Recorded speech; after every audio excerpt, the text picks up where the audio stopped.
Hello and welcome to another round of AK Racing's EV8 Supercar Series. My name is Matt Nipris from Go Race Promotions.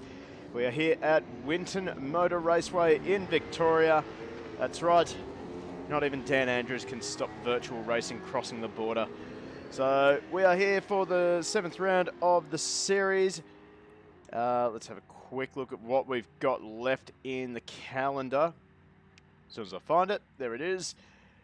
So we still have got Lime Rock Park 500, the Darwin Triple Crown, Townsville 400, Ipswich Super Sprint, Sydney Moseball Park Super Sprint, Auckland Super Sprint, and we get into the Endurance Series, which runs all the way from round 14, which is the Bathurst 1000, and all the way to the Watkins Glen Endurance Race, and then rounds up at the Coates Hire Newcastle 500.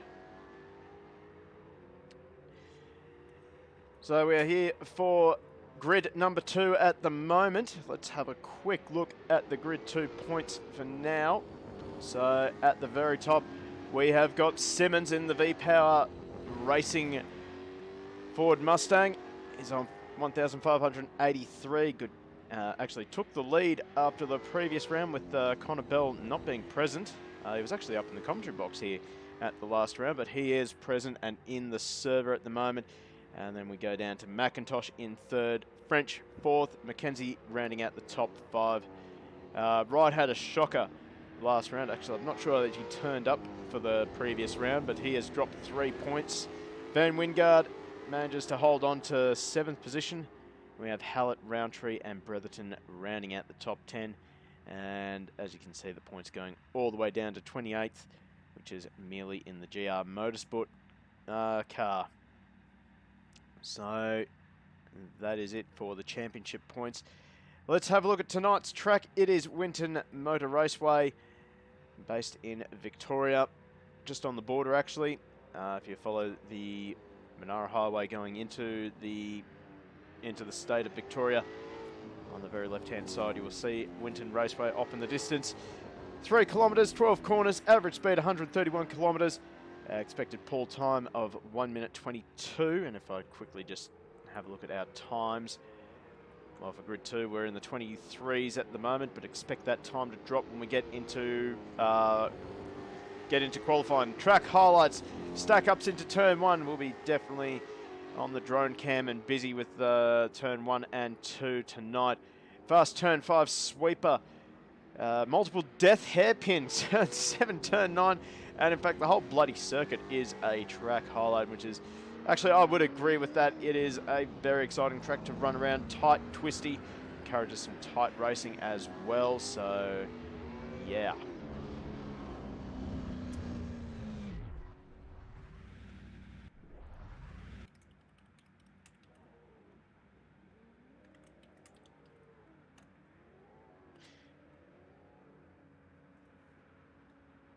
So let's actually head back to the track and we'll actually bring some action to you live. So currently on top it is Cooper Roundtree, who okay, that was a fairly unconventional line through turn 1 and 2, but actually I think we have the 2 teammates trying to take each other out.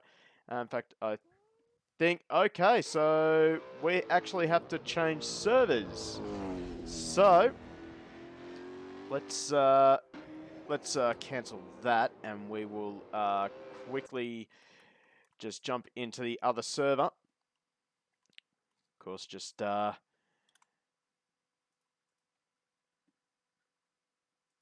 sim racing things, unfortunately.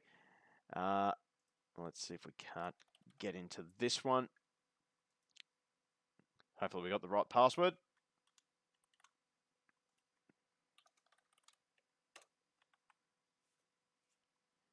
So thank you to Simmons for letting me know the little mistake there. But anyway, we will be bringing you the action again. Those of you who are in chat and waiting for the race to start, I hope you're all excited for another round of V8 Supercar chaos. It's the best way I can describe it.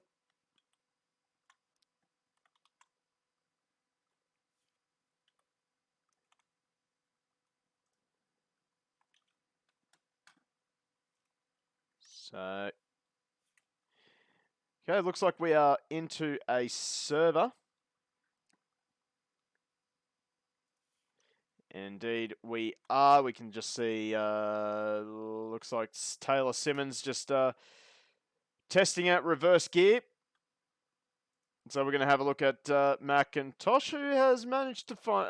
this is a rather interesting... It's very interesting. So he's managed to actually get out of the circuit, and he was just cruising around there.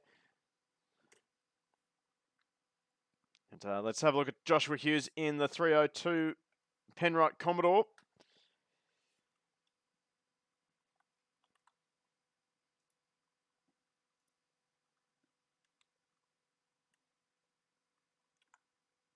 As we will be letting Josh Hughes drive us around the circuit, give us a good little guide of this tight and twisty circuit that really lends itself to a bit of chaos on lap 1, lap 2, lap 3, lap 4, all the way to the checkered flag, really. So, just seeing more people join into the server. In fact, Josh has just managed to get that a little bit wrong. We might actually just swap over to Connor Bell. New look for Connor Bell by the looks of things as well. They've swapped out the Shell Helix signage down the side of the car, and they've got Freight Industries down there. Freight Controller, my bad, and BWRT. Not a bad looking livery. Virtual paddock as well. Anyway, let's actually swap back to Josh Hughes because he is about to start his lap. So we'll ride on board with him as he heads up towards the final 2 corners. Nice and wide. Use the track limits there and get a good run out of the final corner. You're going to need it as you get up to about 5th gear, if I'm not mistaken.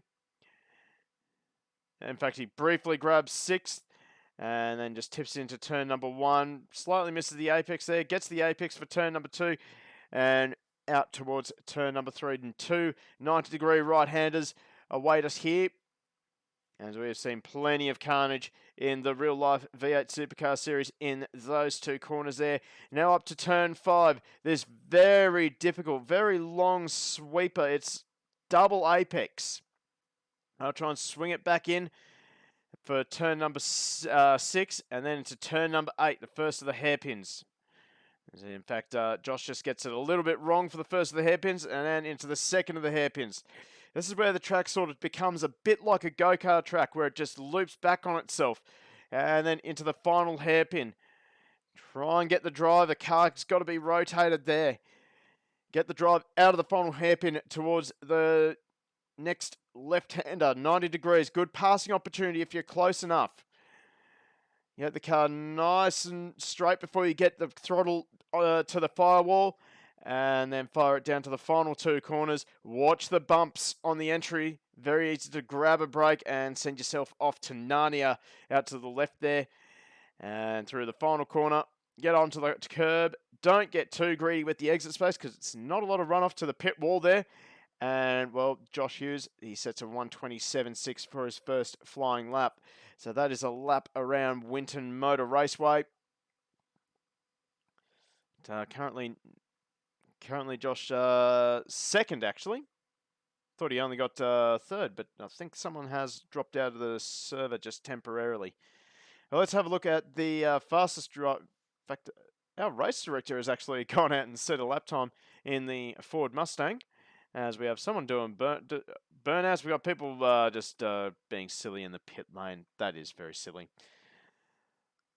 Let's have a look at Ben McKenzie. 111 Irwin Tools Commodore. Saw Ben on Thursday night running with the Go Race Promotions ATCC Masters in a Nissan Skyline, having a bit of trouble with the H pattern and the turbo on the Skyline. Just wasn't really having a very comfortable night, but he's in a car he's a little bit more familiar with and seems to be going from strength to strength with it. And that is, of course, the V8 Supercars.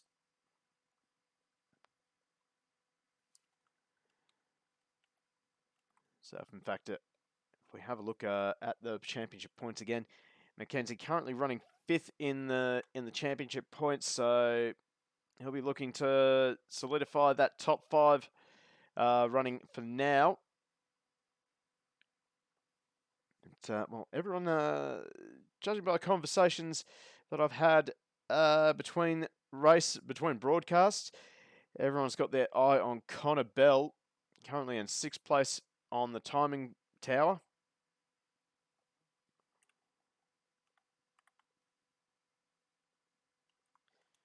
That he has certainly been one of the drivers to watch in Grid 2 for AK Racing.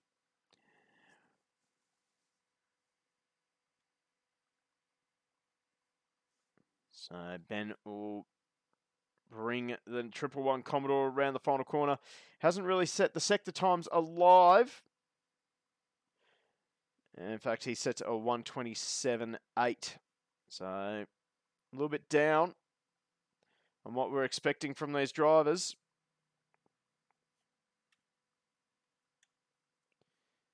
But I'm sure Ben will get up there and make his fan club in chat nice and proud of him.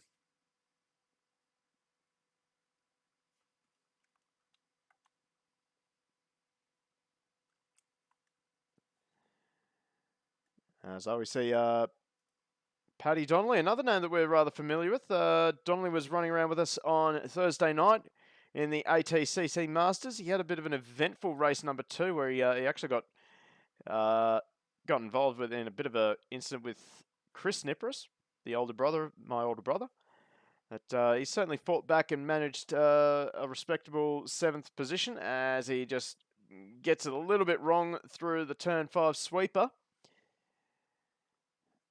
In fact, he bounces over the curves and backs it into the turn 7 hairpin. That was actually an incredibly awkward entry into turn number 7. As you can see, if we go up into the sky, hopefully we don't get the black screen of death. The corner profile is actually rather sharp, and in the V8 Supercars they don't like to rotate around some of these faster corners. But then, as we can see, Ben McKenzie's about to drive off to Narnia. In fact, I think we have just lost connection to the server. Very good. Okay, so guess what? We're going back to our lovely title screen, and we'll be right back. In fact, I've just realised that we've had the audio muted for that entire time. So, well, not really a big problem now, is it?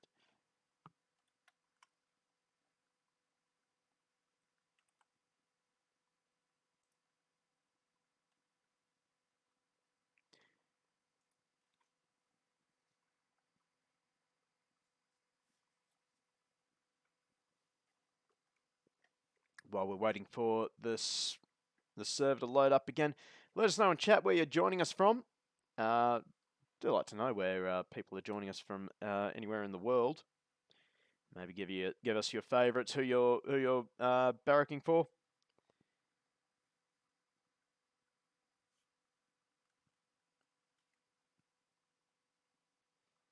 And maybe even drop a follow and maybe a subscribe if you're happy with us.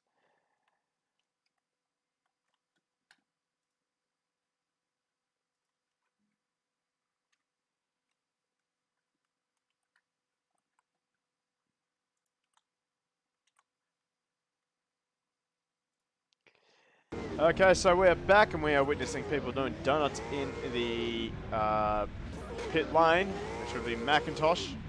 Surprise, surprise! In fact, while we're waiting, hopefully it'll be the last time we have this issue with our server. Let's have a look at old mate here, having a good little rest there on the esky. They've included the esky. That's really cool. Let's see if we can find any other Easter eggs around the place. Sometimes we find Easter eggs in some of the transporters. It doesn't look like we've... And these transporters are clearly too narrow for a V8 Supercar.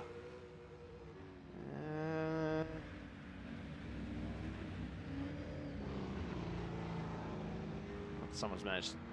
It looks like Macintosh has found a testing track by the looks of things.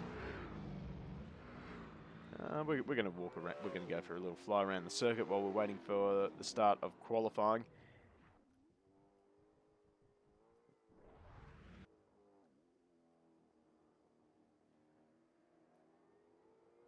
Some empty tent spaces, unfortunately. So maybe social distancing is in fact a problem here in the virtual racing. Or lockdowns, whatever you would like to call them.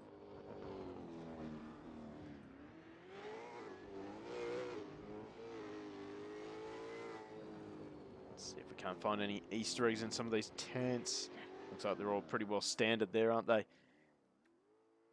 I like that they've got cars parked in around the circuit. Nice car parks.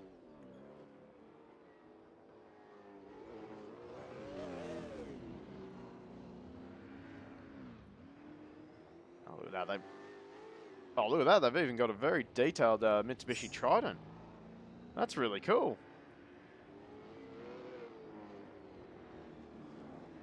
That's a lot of effort for a background car, I have to say. So, organise a cow. Interesting. Oh, look at that! They've even got the rescue planks there when people get bogged in the gravel traps.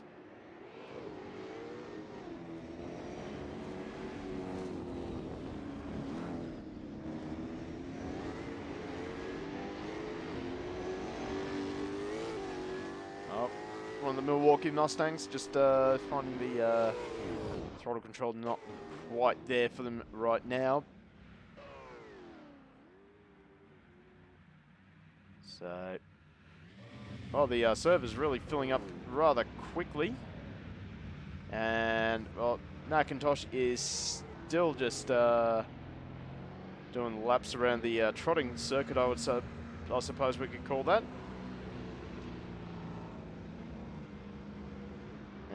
You know, as a Canberran, I'm a little bit offended by Macintosh's use of a roundabout. That is not proper roundabout etiquette. He's clearly lost. Doesn't know which way to go. Those of you who don't know, Canberra is just basically one massive roundabout. Seem to love our roundabouts. But, yep. He's definitely lost. He is trying to follow the GPS or something to get it back to the circuit. Whatever. Anyway, let's go back to some on-track action. We're going to keep following Paddy Donnelly in the FGX Falcon. It's interesting to see that drivers have stuck with some of the older model Ford Falcons and Holden Commodores when the Mustang and the newer V8 Supercars are available for Grid 2.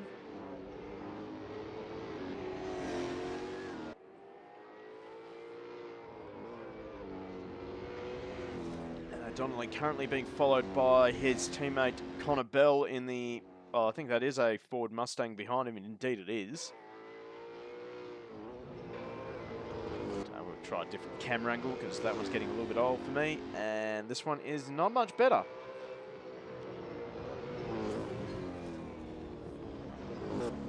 If I could work out how to make my own camera angles, I probably would. But anyway, we are stuck with these camera angles, and, well, they're not too bad. They're not too bad. So Paddy Donnelly set a purple sector, but Connor Bell's gone even faster, 2.1 seconds faster than his own lap time.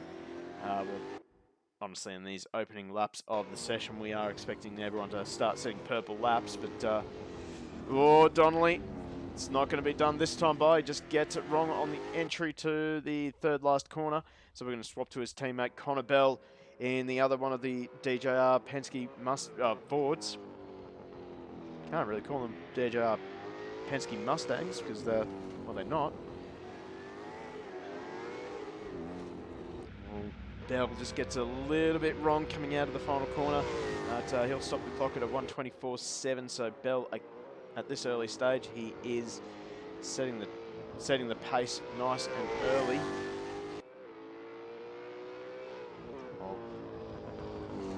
While Corey Williams, another driver he's actually well off the track. We saw Corey Williams on Friday night with GT Club's GT4 League. So Yeah, great to see that Corey Williams is one of the many drivers that we get swapping between the leagues.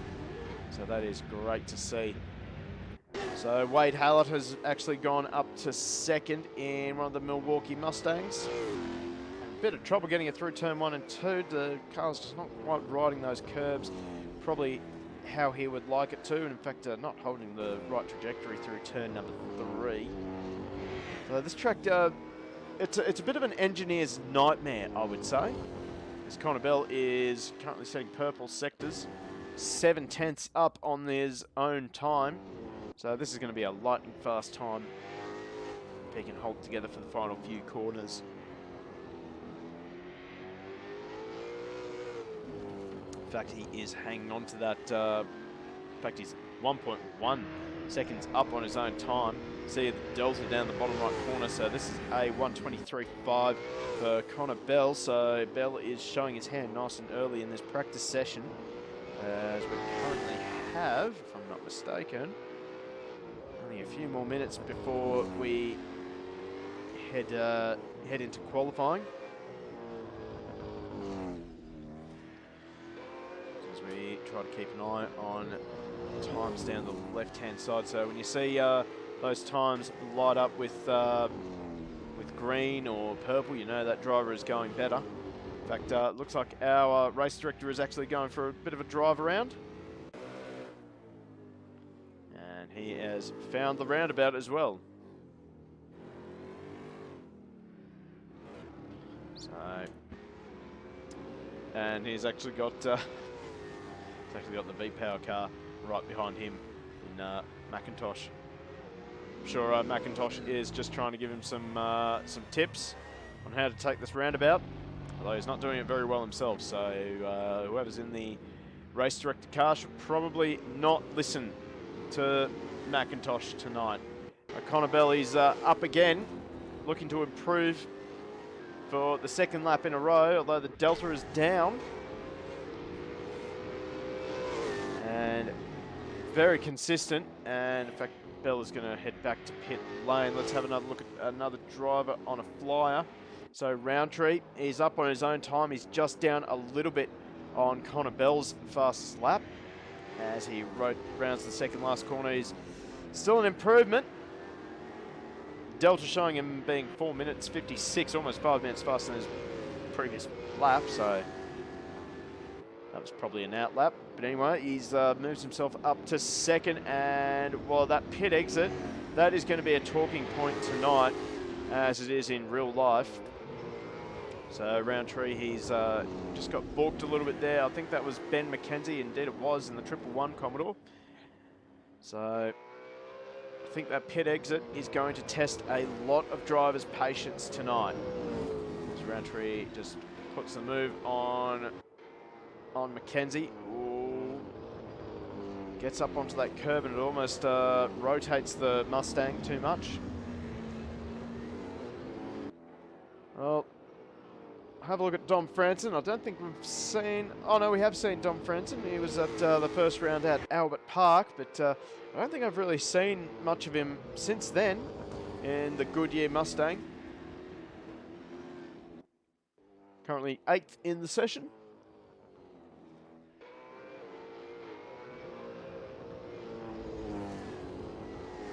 Oh, we have someone off the track. That is Hallett.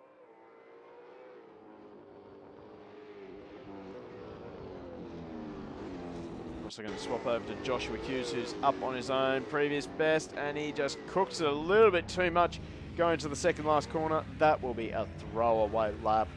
We'll be a bit disappointed with that, but anyway. We'll rejoin Dom Franson. He's down a long way on Connor Bell.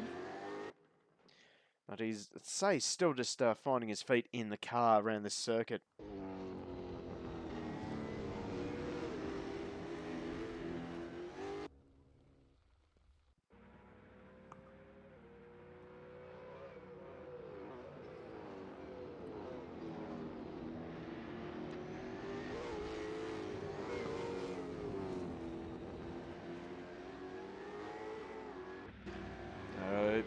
Franson gets a little bit wide coming out of the final corner, and he's going to stop the clock. It was a 1:29.8 for Franson. Oh, and he's just grabbed that curb wrong and he's found that tyre barrier. As the 404, that would be McIntosh, who's finally got off that roundabout and onto the track. You have to take avoiding action of the Franson Mustang. Oh, let's have a look at Stephen Marsden. He's up on his own time. He's actually not that far off Bell's middle sector, which is really good to see. See if Stephen Marsden can improve. He does indeed. Goes up to 5th. Well, I think he stays in 5th, actually.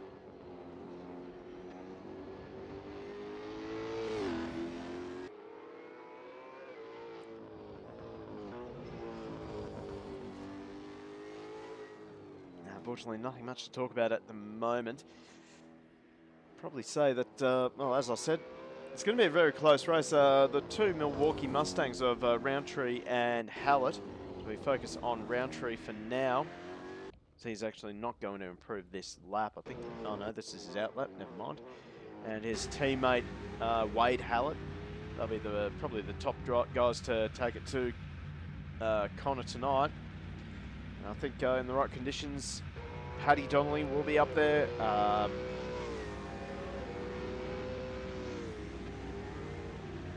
Not really sure who else can take it up to Connor Bell.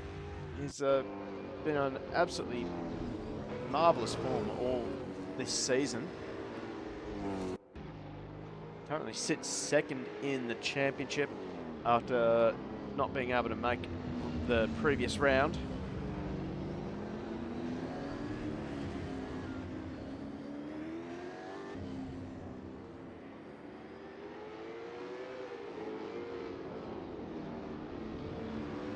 Not really going to improve this time by. I have to say, I've cut a lot of laps in these cars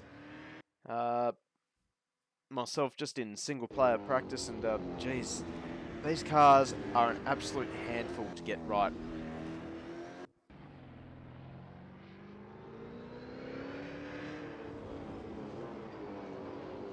Of course, you have to rev match on downshifts, and that's quite hard. Of course, I think it depends on what a lot of drivers prefer. I know some drivers will use the clutch on downshifts.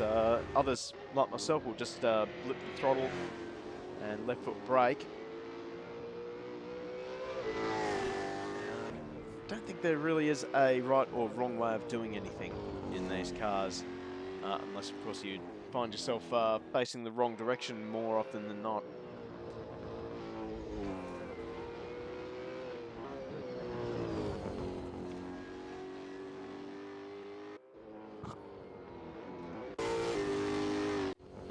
Okay, so we are actually going straight into qualifying.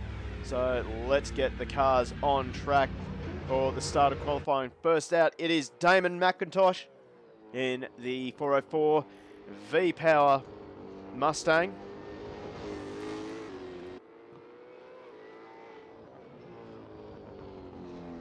He has actually just driven away from the rest of the field.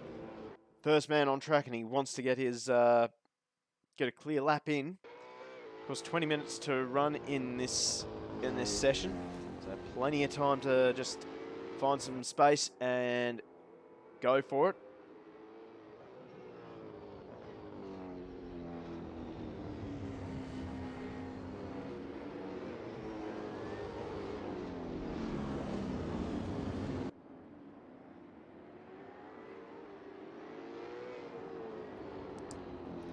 So maybe if those of you in chat love to hear a prediction.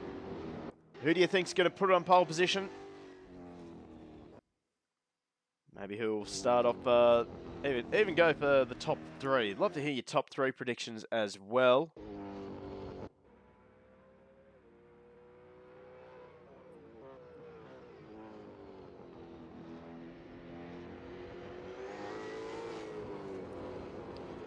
Connor Bell is a shoo-in for pole position. Yeah, you know what? I am inclined to agree with that. He is just in a class of his own at the moment in Grid 2.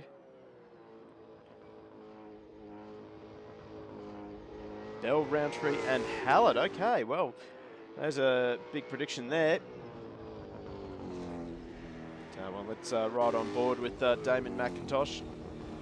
I feel like McIntosh will be, at least will be in the top 5.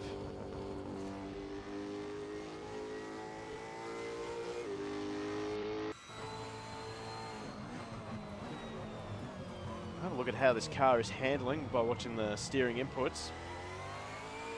It just looks as though Damon's having a little bit of confidence issues with the throttle. So he sets the fastest first sector. Of course, everyone will be setting the fastest first sector on these opening laps of qualifying.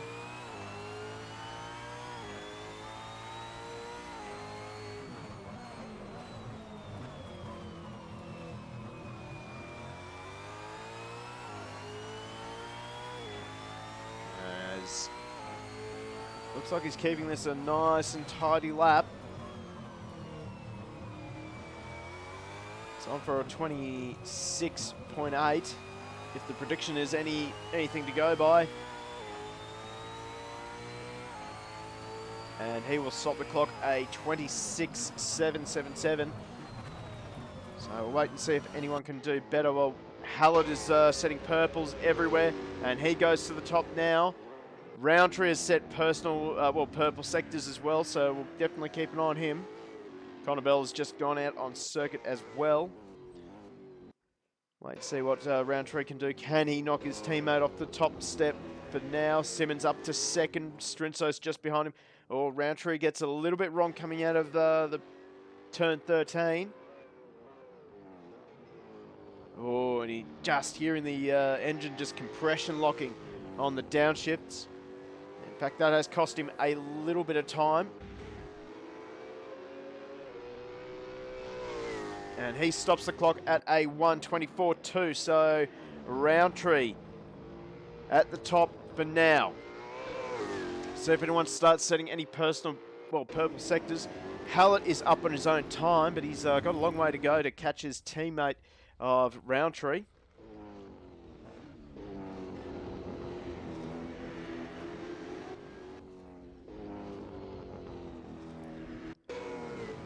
Starting to see a lot of drivers chopping and changing up and down the timing tower there. So Ben McKenzie just went up to 6th position. As this will be annoying Hallett. He's just getting, not deliberately, but it is balking him just a little bit with the Penrite car just in front. And he's going to stop the clock. It's a 1:25.6, so he lost a lot of time in that final sector.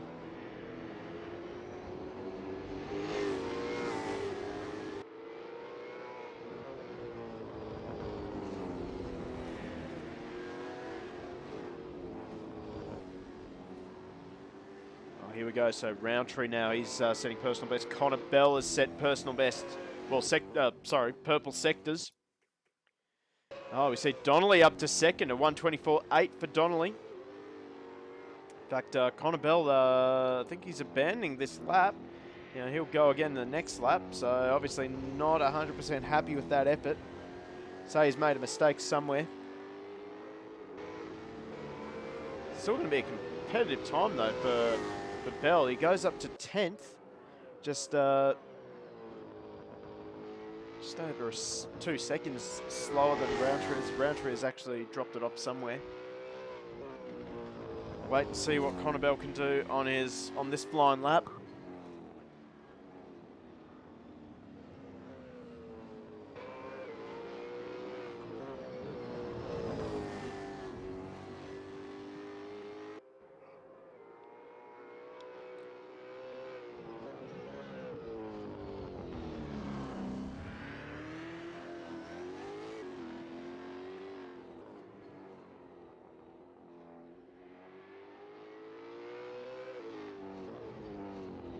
Connor Bell 7/10 up on Roundtree's time. This is going to be an absolutely blistering lap. See if he can get the third last corner right. That he does. Now that predicted time starts to drop like a rock. We could be in the 23s already. In fact, I reckon we could almost be in the 22s, judging by how that predicted time is looking. He gets a good run out of the final corner. What's he going to stop the clock at? It's looking like a 23.1. And it is a 23.151. So Bell has just blown the field to smithereens with that time. Simmons goes up to 4th, straight back to pit lane for Simmons. I can see Hallett, he's on an improvement. He's on a better lap than his previous best. Still a long way off of Connor Bell though. And in fact, Roundtree's just dropped out of the server temporarily. Let's see if Hallett can improve his time. He should do. Goes up to 4th. Not going to be happy with that.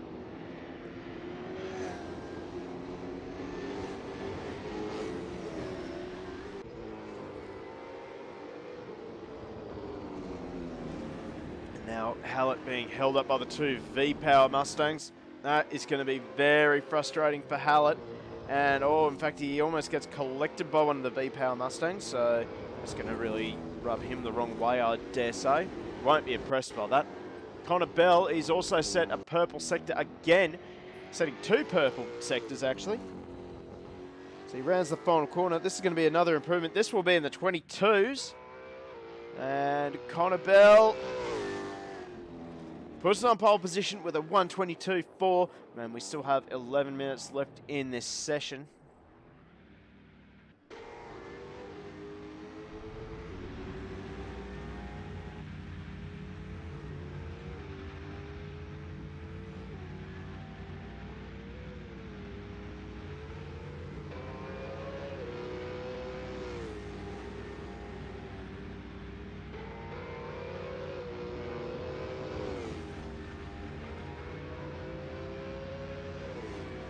Unfortunately, nothing much going on track. No one really improving, although Corey Williams is improving in the 84 Castrol Nissan.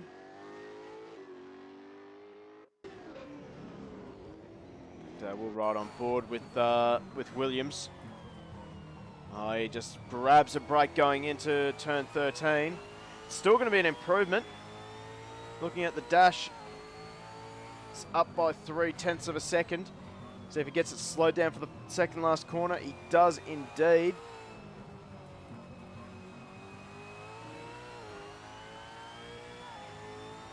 And Williams, this should be an improvement. It is not an improvement, actually. Well, it is an improvement, but he doesn't move up in the world. So still down in 11th. He'll be looking for a couple more seconds just to move himself up the board. In fact, if we change that overlay, as you can see, it's wow, that is some massive gaps there. Now we see that Connor Bell 1:22.4, nearly 2 seconds clear of Roundtree. Paddy Donnelly in 3rd, and then Simmons 4th, and Hallett in 5th. But it is a massive gap between Bell and the rest of the field. So I would say that the V8 Supercars Grid 2 guys have got a little bit of work on their hands to try and catch the back of the 808 Mustang.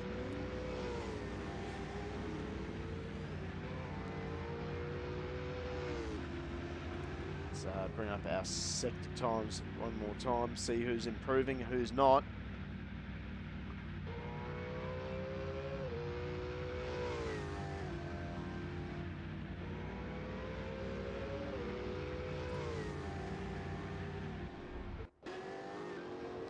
Join Wade Hallett, but he gets it sideways through turn 5, and this lap will be a bust, so he's just going to return straight to pits, get some fresh tyres on, and go out again. Ben McKenzie is on an improvement, but no purple times, unfortunately.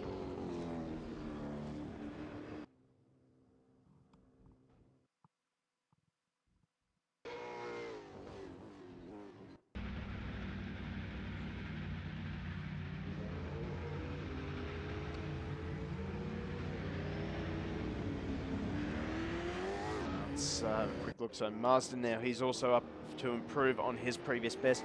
This will put him in the 24s if he hangs on to it, which he does not, unfortunately. He's going to do some grass cutting in the Ned Mustang. We'll have a look at McIntosh because he is on for an improvement as well. Unless this is his out lap.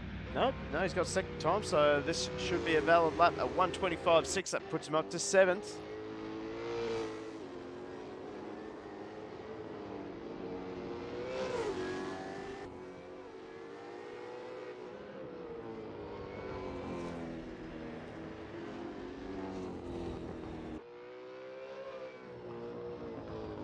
In fact, Dom Franson also on for a personal best. He improves, goes up to 12th. In fact, that second half of the top 15, that is looking super tight. Seeing drivers from, well, Strinsos down to Corey Williams, almost on identical lap times. In fact, speaking of Strinsos, he is on a flyer as well. He's up by almost 3/10. Loses a little bit out of turn 9.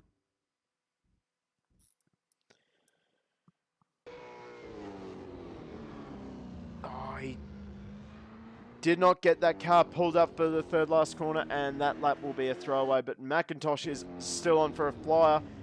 He's up by 2/10 on his previous best. He just nips that front right brake. As the car rotates, up by 4/10, almost half a second improvement for McIntosh, and he goes up to 6th.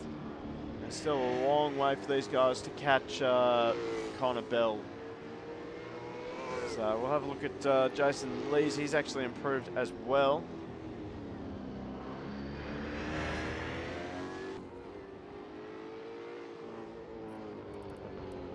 As we start heading into the tail end of this session, Jason Lees gets a little bit wrong out of turn number 4. Very easy to do with these cars. You have to be so smooth on the throttle. And you have to be ready for absolutely everything. So they can't just brake sideways on you at any given moment.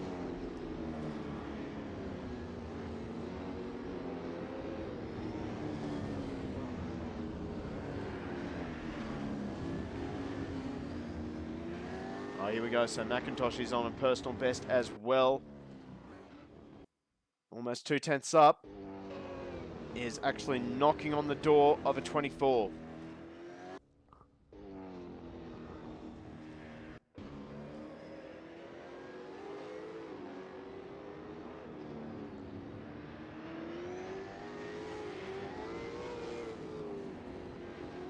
Well, the prediction from PV Dub early on that Bell is a shoo-in for pole. It's looking good for now, but geez, the times are tight for the next 3 drivers behind. In fact, McIntosh jumps straight back to pit lane. Unfortunately, no one really improving at the moment. You see on that timing tower on the left-hand side, if it's green, it is a personal best, purple, session best, and if it's orange, no improvement whatsoever.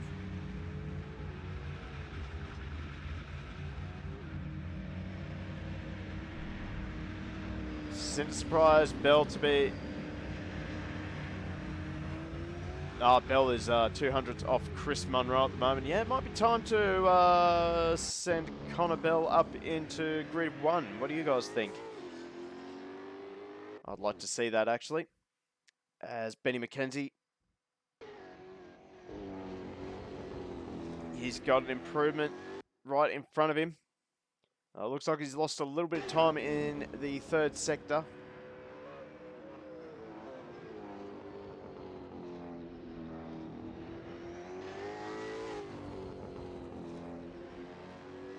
As this is looking like a good lap for McKenzie, but it won't be an improvement, unfortunately.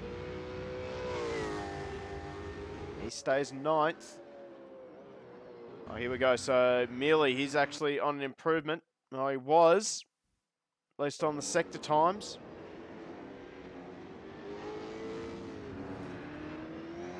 He's gone in deep and he just can't keep the mid-corner pace up.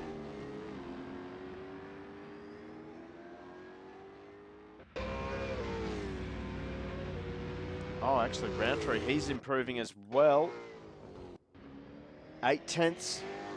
The difference between himself and Bell.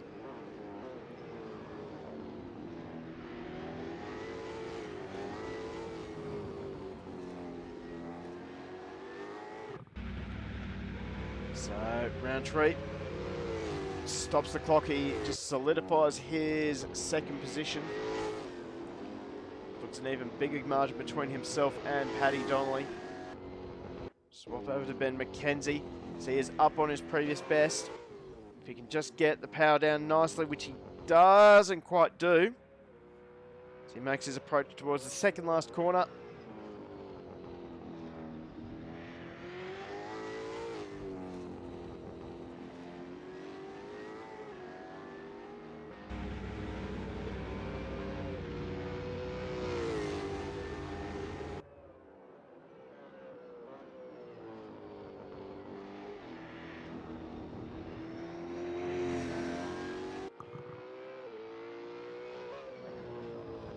Okay, so we got a hand. We got some fan clubs in for Hallett. We're going to swap over to Hallett, and he's not going to improve this time by, although that delta's starting to come down very, very quickly. Gets the drive out of turn number 9. He can still salvage this lap, it has to be said. So we're right on board with the still censored dash.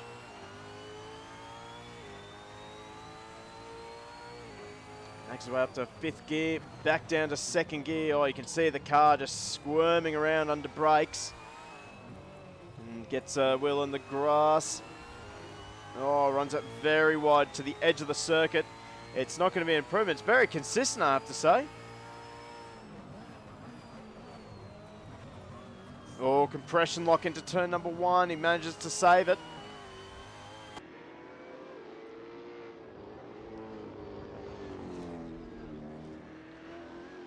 Still looking for improvements with 1 minute to go in this session. Max Kowiak, he's off the track there in the Monster Mustang. That's the end of his session, unless he can get out very, very quickly. No, he will not actually be able to make it round. So Marsden, he's improved, but he's binned it. Oh no, F's in chat for Stefan Marsden. It was looking like a good lap for him. Oh, here we go, Joshua Hughes, he's up. He's up almost by a second.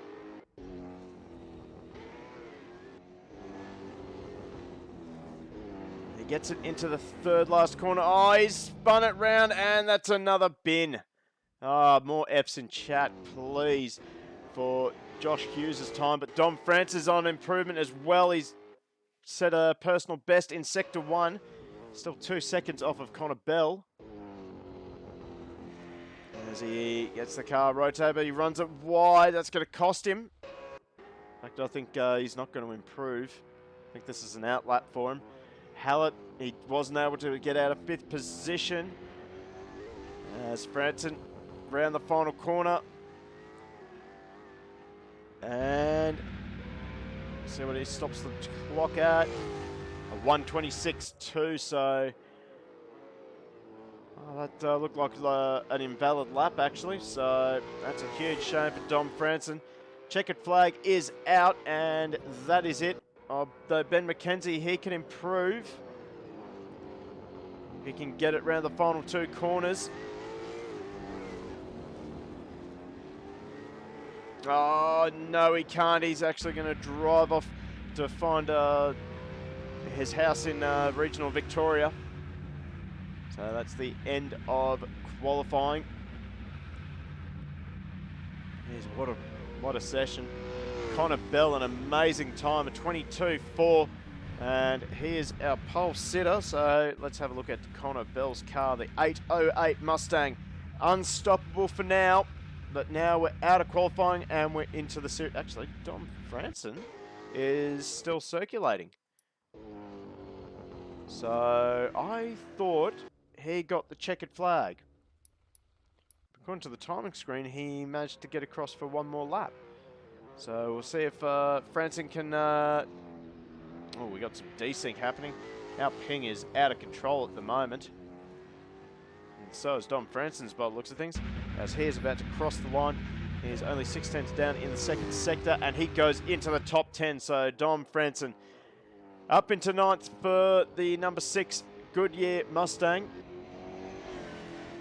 So not a bad recovery for Dom Franson. Let's head back to pit lane and we will run through the grid for race number 1. So starting off the front row will be Connor Bell, and next to him will be Cooper Roundtree making an all Mustang front row.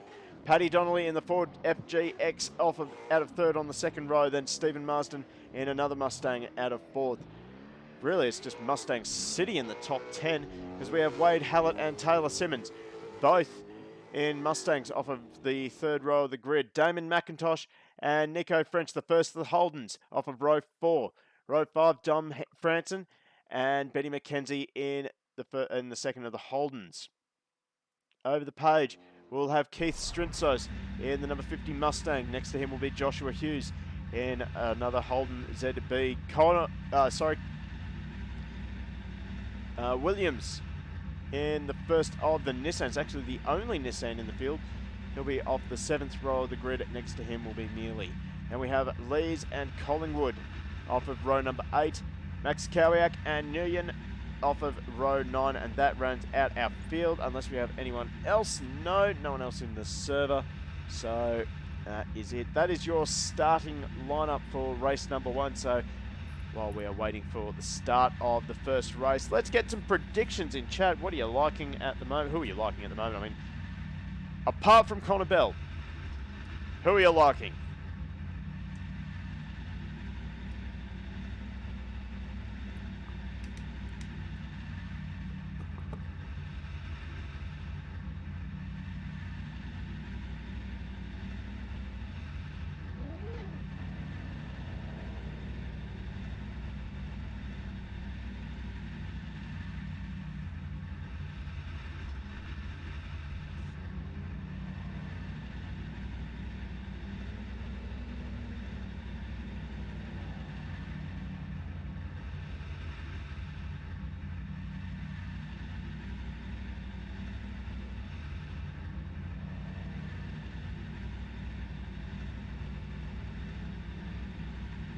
Okay, that is what I like to see. I like seeing some dark horse bets there. We have Simmons.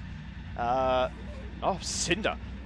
Connor to Binner. Jeez, I don't know. Connor is quite a good steerer, it has to be said. Still got people doing donuts in pit lane. That is not regulation. Get out of here in the bin. Okay, so we are getting set for a start of race number 1.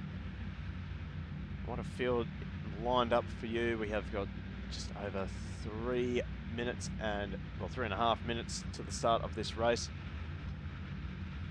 You should have seen his time in practice. Yeah, that's a fair call. That's a fair call. It is a fair prediction. Once you get out of qualifying and into race trim, I have seen it plenty of times. I mean, I'm probably one of the worst for it in real life. I'm one of the worst qualifiers, but I tend to do really well in the race itself. So, yeah, I can sort of sympathise with that. But, I don't know, Connor Bell has been in amazing form in Grid 2.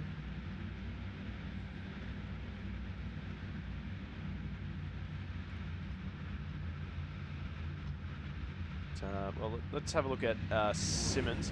So we got Simmons off of row number, what is that? Row number 3 in the 551 V-Power Mustang. So that's one of our dark horses tonight. Have a quick look at someone. You know what? Try and find someone. We'll see where Nguyen ends up in this race as well. I'd like to see how he goes from the back of the grid. We'll try and get the predictions thing happening again, if I can actually get it to work on my phone. Might even have to. Might even have to get my laptop in here.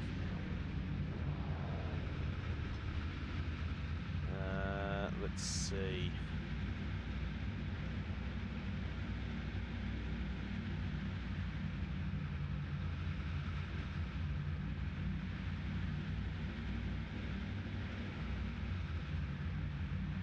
Can't seem to get it to work, unfortunately, unless maybe I swap to Streamlabs deck, perhaps.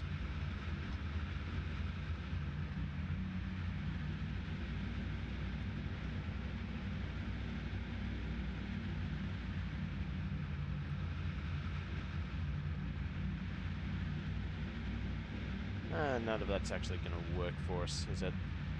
Ooh, actually, I have an idea. I have an idea.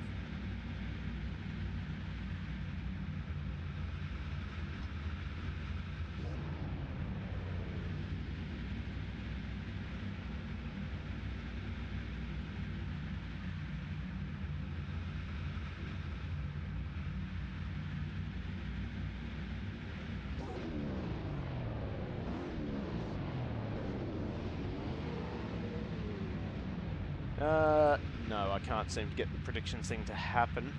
Oh, here we go, another prediction. So Simmons will be punted. There's a discount on penalties for taking out Simmons due to him screwing up the skin packs.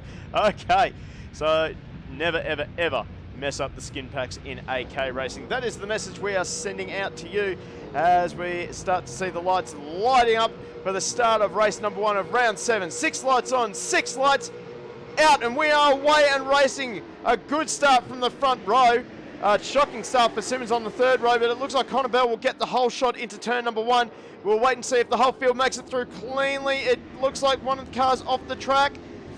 Oh, and he has found one of the Milwaukee cars, and Franson manages to find him too. That is the Ned Mustang of Marsden. So shocking start for Marsden.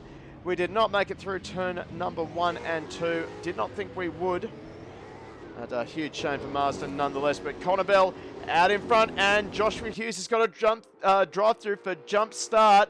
So Hughes, if we can find him, he's down in 14th. He's actually fallen off the track, and so is Strinsos as well. So something has happened at turn number 4. And Max Gowiak is going to have to do a drive through for a jump start. In fact, we have a safety car as well, if I'm not mistaken. So wait and see what happens. Doesn't look like anyone's slowing down just yet. Well, at least not Connor Bell. Roundtree in 2nd, Donnelly 3rd. So still the Ford's dominating. As into the 2nd last corner we go. Got the safety car board out. So I don't know what that's all about. So not really sure what's going on. Yellow, yellow, yellow. Yeah, I agree. But no one's really in a hurry to slow down for the safety car. We're seeing, well, Max Gowiak and Hughes both take their drive-through penalties. Let's have a look at this. So we got Donnelly being under pressure for... he's being pressured by Hallett. Hallett off the track!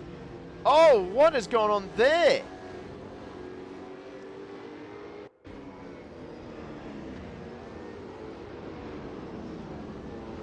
I think we might have a SC glitch. So, yeah, we got some massive ping going on here, that's for sure. So Donnelly falls out of the top 5, and now this elevates Hallett into 3rd, and he's being pressured by Simmons. Oh, Hallett falling off the track there. I'm not sure if that's desync or anything like that, but car is looking to be behaving very, very odd. See in the background there, we got Franson and French nose to tail as well. In fact, oh, here's the man I was talking about at the start of the race. I'd like to see where Nguyen would end up, and he is going really well. He's up to 12th after starting off the back row of the grid. So a great start for Nguyen. Connor Bell sets the fastest lap of the race. Unsurprisingly, a 1:24.6 for Bell. Oh no, Nguyen's gone and binned it on me. Anyway, let's rejoin this battle for 3rd. We got Hallett still being pressured by Simmons.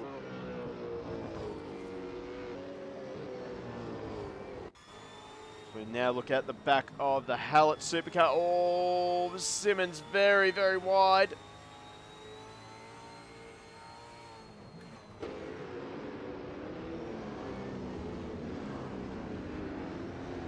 Oh, Simmons, he's having a bit of trouble. Looks like he's having a bit of trouble getting that car rotated. But have a look at this. We've got French and Franson now nose to tail. Joshua Hughes has just taken his drive-through penalty. I thought he did that a little bit earlier. Well, anyway, we're still into it.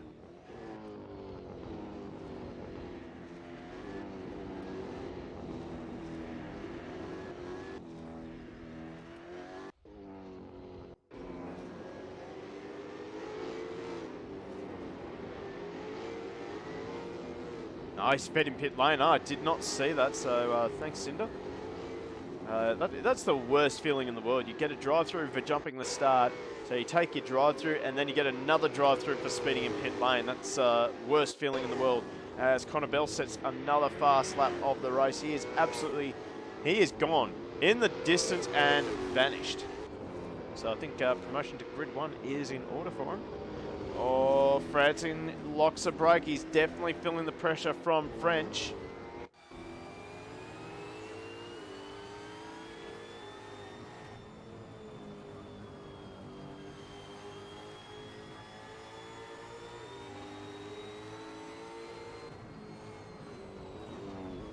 Oh, Franson and French going in deep.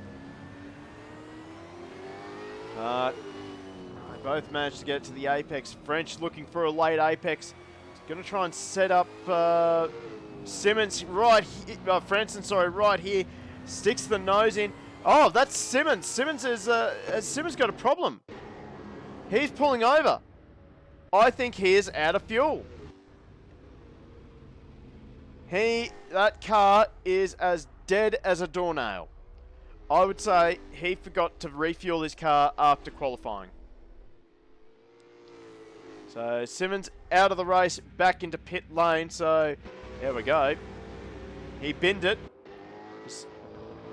Roundtree sets his personal best of the race. He's 3.5 seconds behind Connor Bell.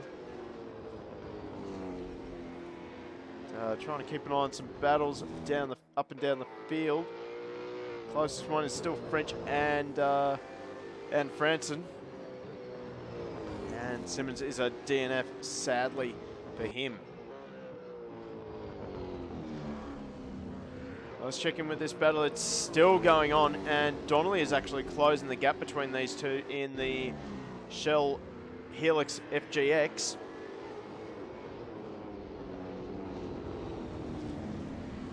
Ooh, French just hunting around the back of the Goodyear Mustang.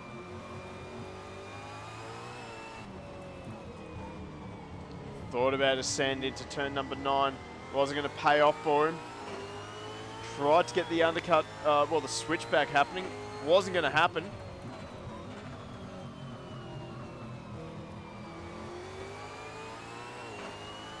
Franson here's driving on the absolute limit with that Mustang. You can see the car just stepping out sideways as he tries to get on the throttle as early as he can. He's locking up brakes here and there. That Goodyear Mustang is very wide at the moment. It's still got that SC board out.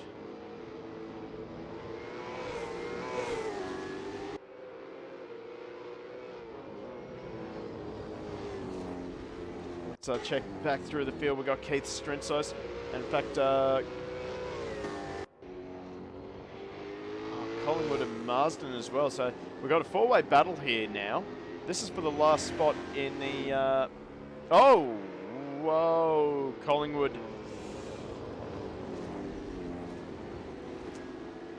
Well, I think we got some desync happening here for Collingwood.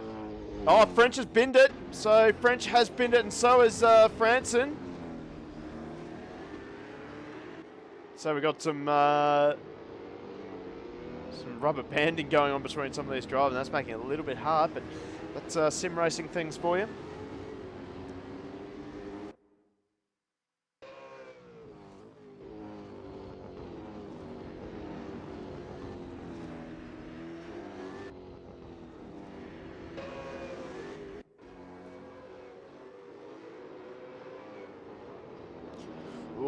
both in deep. Franson probably a little bit deeper than French, but French had nowhere to go around the outside of the Goodyear Mustang. And, well, that's as you were, I would say. Oh, Ben McKenzie's way down at 11th. Not really sure what happened to him.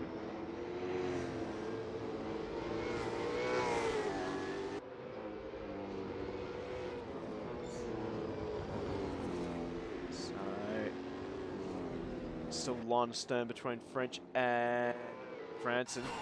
Jump back on board with French.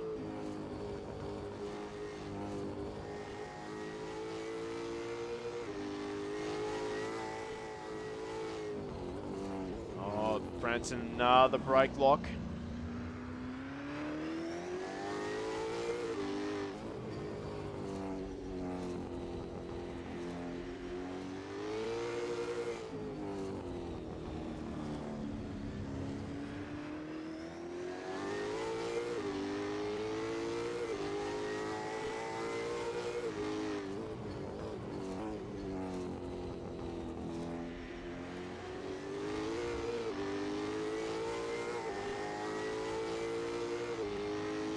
Just nowhere really for French to go. Seeing Franson just going a little bit defensive into the second last corner.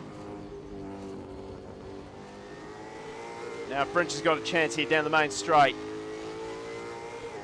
But, Franson's going to park that car on the inside, and French will have nowhere to go. Oh, Franson sideways. This will give French a chance, but he's on the wrong side of the track. He's in the grass. He just manages to keep the car under control. Oh, a little bit too eager on the throttle there. And Franson survives another skirmish with French. That's settled down for now. We're going to check in with this three-way battle. Whoa, whoa, whoa, whoa, whoa, whoa. A lot of desync happening here. So we've got Jason Lees. He's just defending from Ben McKenzie and Keith Strinsos. In fact, Lees goes a little bit wide and McKenzie will take the position. Strinsos looking for the move into turn number 7. Can't quite get it done. Lees just recovers enough just to park that ZB Commodore on the inside line.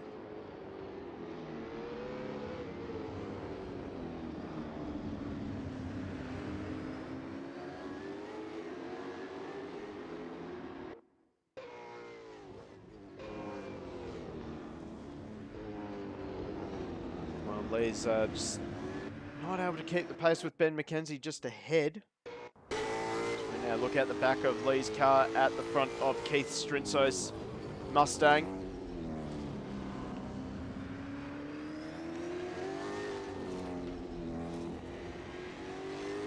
Oh, hang on, we just had a change there. So it looks like French has finally made the move work on Franson. I'd say that Franson just ran wide again at turn 2. And that allowed French up the inside, but Franson looking to fight back immediately. Oh, Franson wide. Manages to keep it on the track just. That position is done. Oh, French makes a little mistake, gets it sideways on the mid-corner. See that McIntosh is now starting to close in on the back of these two as well. He might be bringing Williams as well.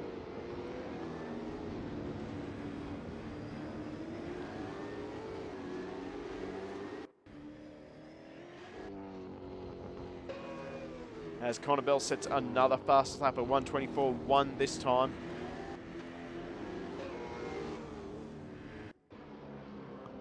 Oh, Nguyen's off the track as well. He's well wide. That's at turn number 6 and 7, so they just got a bit loose around turn number 5. And well, once these cars start to over-rotate, it's very hard to regain control. See that Connor Bell, I think Bell is starting to come up on some lap traffic now. That is Max Kowiak, I believe. No, that must be Hughes in the Penrite Commodore. Gets it wrong. Oh, come on, son, keep it going. Oh, he has he's pulled out right in front of Connor Bell, but he manages to just rejoin safely there. As we're watching that, McIntosh has managed to get the move done on Franson, so Franson just falling down. He's struggling, grabbing brakes on the, locking the brakes on the right front of that car. I'd say he's flat spotted a tyre. Max Kowiak off the track there. And he just waits for the rest of the lead cars to go around before he rejoins.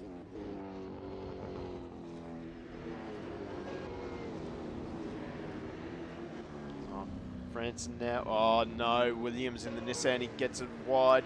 That's going to cost him. He's still got a massive gap between himself and Marsden.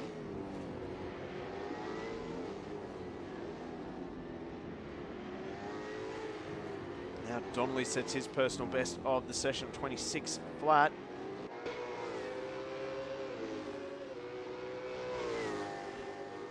So,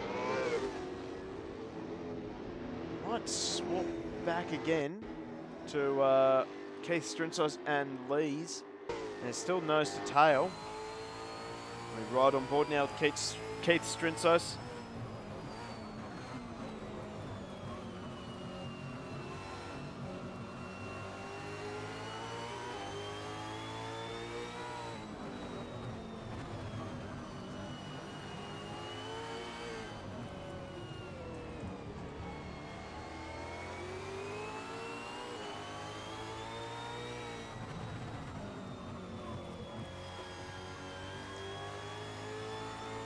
Where will Strinsos get the move done here on Lees?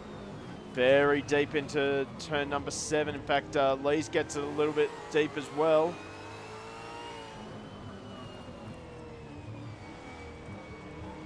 Oh, this desync is going to make it hard for these drivers to race against each other.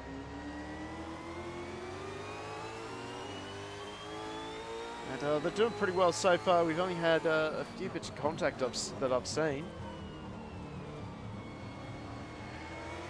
Lees now, he gets a bad run out of turn 9, and this will let Strinsos get up beside him. He's on the wrong side of the track for the second last corner. They're going to go, he might go for the switchback. In fact, Lees tries to prevent it, and Strinsos just hangs around the outside and gets the move done. Williams now into the pit lane to do his mandatory pit stop. So the Castrol on this end in pit lane. Well, we're going to check in on our race leader, Connor Bell. He's just streaked out to almost 10 seconds ahead of Roundtree.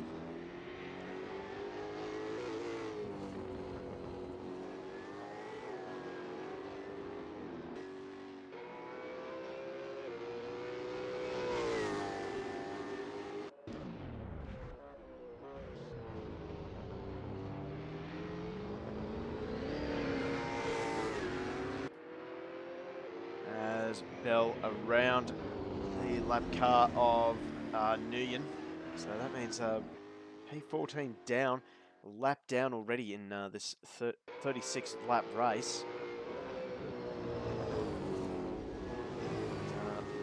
Bell just driving away from the field. Lead over 10 seconds now. This is absolutely outrageous from Connor Bell.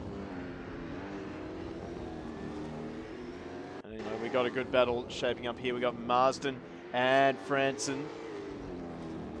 These guys are nose to tail again.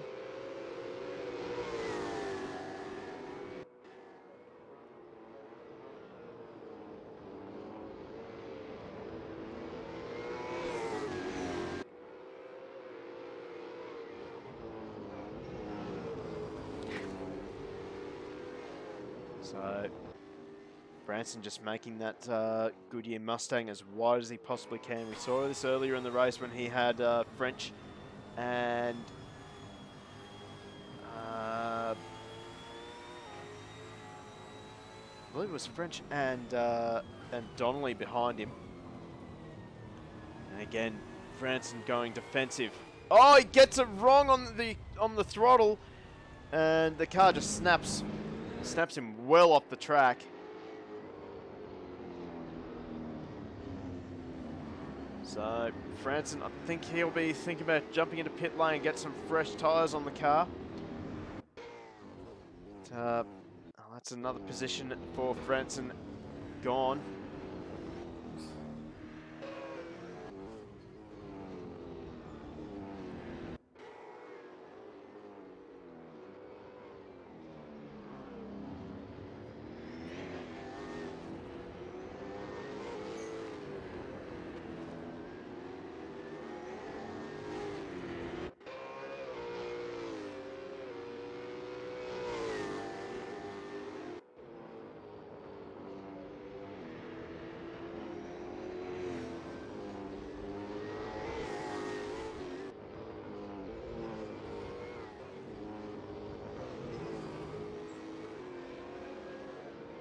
Monjan, we're not really sure why the SC sign is out. It's been out since the start of the race.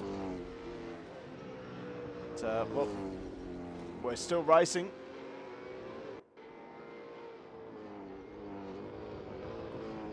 All right, let's go a little bit further down through the field. We've got Nguyen, well, he was coming under pressure from Jason Hughes, but Hughes has just dropped off him in those last two corners.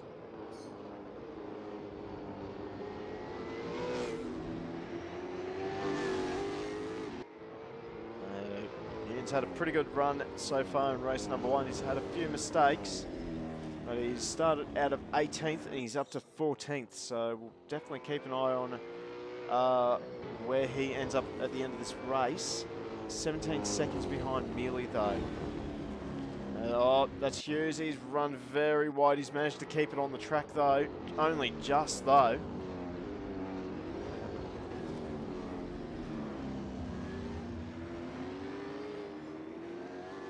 Oh, here we go. So we got change of position here. Franson in pit lane. He's had enough of those tyres, and he's had a very awkward pit entrance to his pits bay. So interesting to see if he can actually get out of there. But lights it up and just flicks it around the two Mustang safety cars. And trundles down pit lane. He should come out in front of Mealy. Indeed he does. Oh, but he runs it wide immediately, so, well, always practice your pit entry and practice your pit exit as well. This is going to leave Franson vulnerable to Mealy. Mealy already on warm tyres. Franson on cold tyres. We'll jump on board with Mealy. So he starts to pile the pressure onto Franson.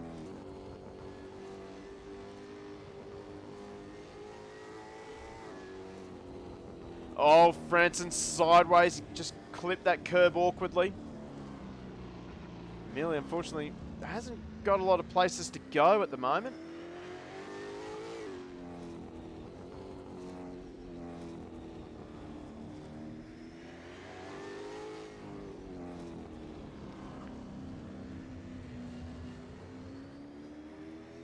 Just can't get the power down out of the hairpin, and that allows Franson to just pull away, at least temporarily.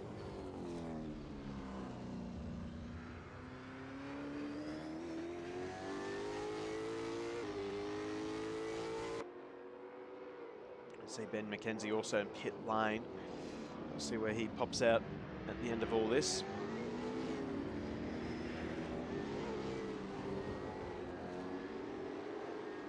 Just about to hit half race distance. So our leader Connor Bell just well and truly out in front. 15 seconds the gap between Bell and this man here, Roundtree.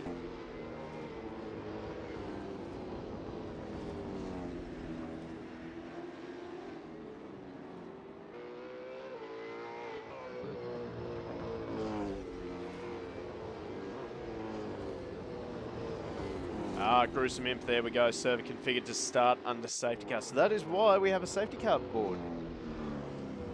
So hopefully we can get that fixed for race number 2.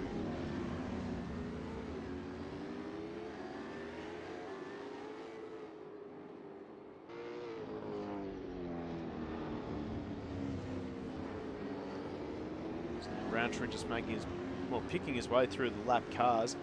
He's actually got his teammate Wade Hallett just sitting in third position. So the two Milwaukee cars, they're having a pretty good run so far, second and third.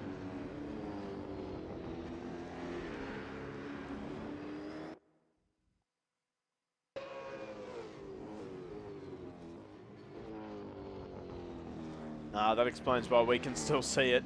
Oh, Hallett almost gets it wrong coming out of the third last corner.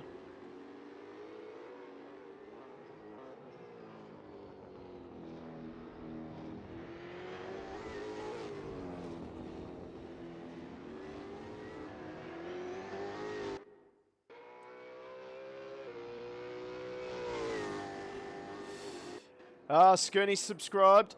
Another subscription. Thank you very much, Scooney. We'll try and keep up the good work as best we can. Oh no, Collingwood is off the track. And that is coming out of turn number 10, I would say. So, frustrating race so far for Andy Collingwood. Way down in 16th position. So hopefully he'll... These cars take a bit to learn, has to be said. Once you work out a style that works for you, I mean, I'm going off my own experiences here running with the V8 Supercar mod. I used to try and use the clutch a lot, and I just found that right foot braking just doesn't work for me. So I've gone back to left foot braking and blipping the throttle with my right foot, and that just that seems to be working for me. So we see now Josh Hughes, he's all over the back of Nguyen again. Hughes, he's almost gets into the back of the Red Bull Commodore, and in fact the Red Bull Commodore just gets a little bit too hard on the loud pedal, and well, he just manages to save the slide, but that hands the position to Hughes. So Nguyen, he'll be working pretty hard to try and get that position back, but he's just got to settle down and just get back into that smooth rhythm. We have a car going wide just ahead. And I want to say that is, oh, that's Max Gowiak. Crazy Oz Gaming, g'day mate, welcome to the stream. Hope you're liking what you're seeing so far.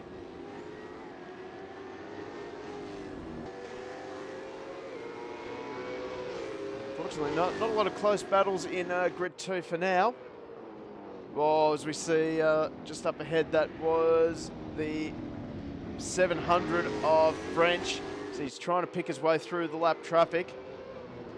He will be getting very frustrated right now. Scooney was still in the first race, actually.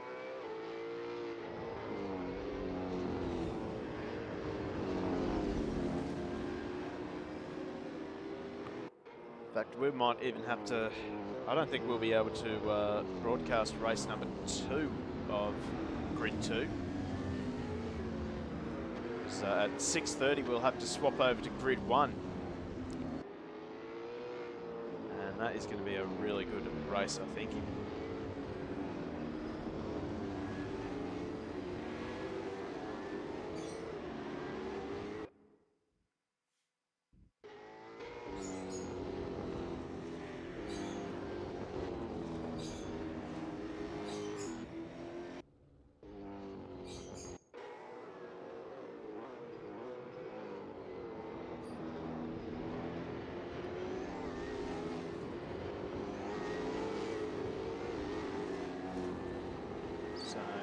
French up to 6th place.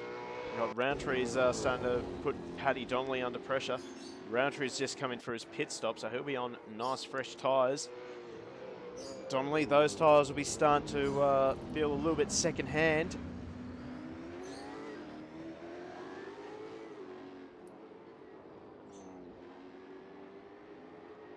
We'll jump on board with Cooper Rowntree. Tries to chase down Paddy Donnelly. Donnelly just clips that curb and it just kicks the car sideways. This will give Rowntree a chance to close in a little bit further onto the back of the number 5 Falcon.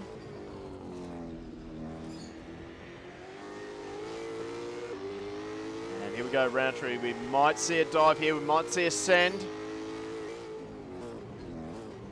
Oh, just not close enough this time by. It is such a hard track to pass on. Here we go. Roundtree gets a much better run through the final corner.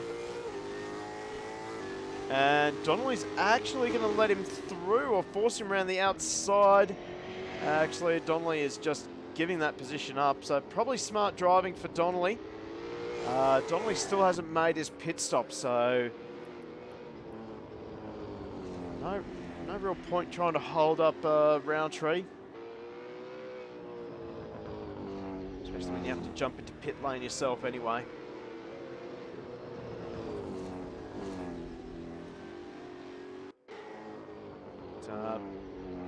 Wait and see when this may actually straight to pit lane now for Connor Bell. So I do expect him to hang on to the position, but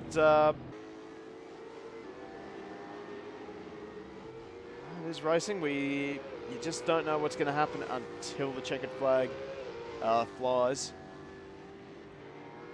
Oh, that was a very quick stop for Connor Bell. Wait and see what his pit lane time is. There we go, 23.6 seconds for Connor Bell. That was a very quick time. He did not spend a lot of time stationary in pit lane. I don't think he's taken on a lot of fuel. So he's now got Simmons right behind him. That's Simmons after running out of fuel in the opening laps. He's well off the lead of this race. He probably shouldn't be looking for move up the inside of Bell.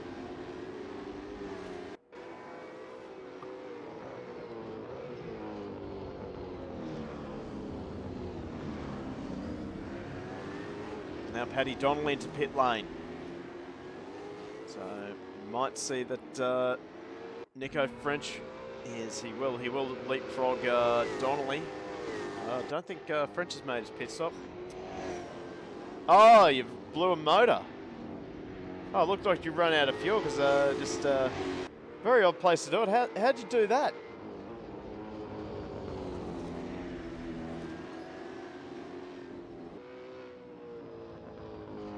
Also, I'm very impressed that you're typing and driving.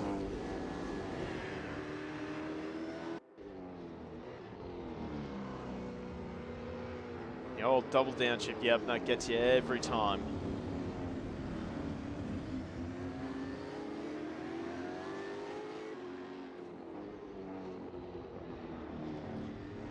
Yeah, I worked out who you were, Gruesome Imp. I was just saying, I'm very impressed that you're driving and typing at the same time. That's quite a feat. Oh, Nguyen drive-through penalty, so he had a strong start to the race, and now it's just starting to go all wrong for him. Got up to, I think he was up to 12th at one stage, and well, now he's got a drive-through penalty for exceeding track limits. Very, very frustrating. Oh, you're not Taylor, right. Never mind, Gruesome.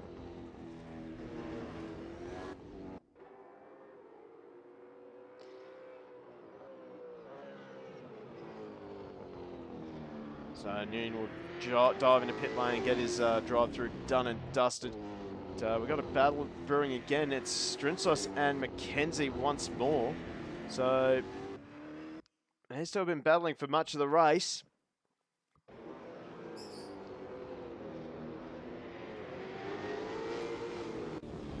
Right on board with Strinsos now. Chases the 111 Commodore. That was the closest battle on the track so far.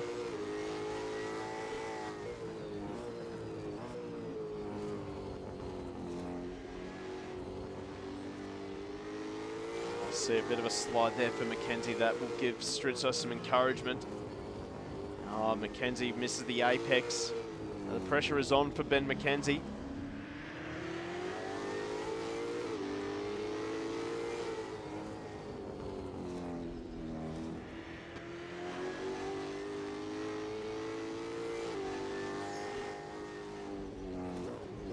Just looks as though, oh, Strinsos grabs the brake going into the first hairpin. It does look as though Mackenzie has a lot more confidence down through the middle section of the track, as we see Dom Franson now get a penalty for exceeding track limits. Franson will be very frustrated by that. Currently running in 11th position.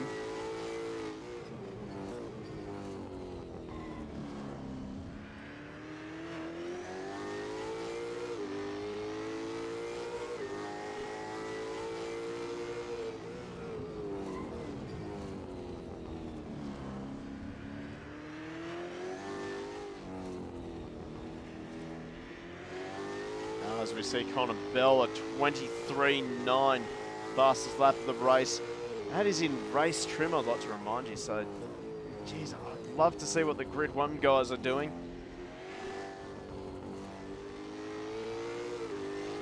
And welcome to the chat, Goldie Bros. I was wondering when you were going to turn up.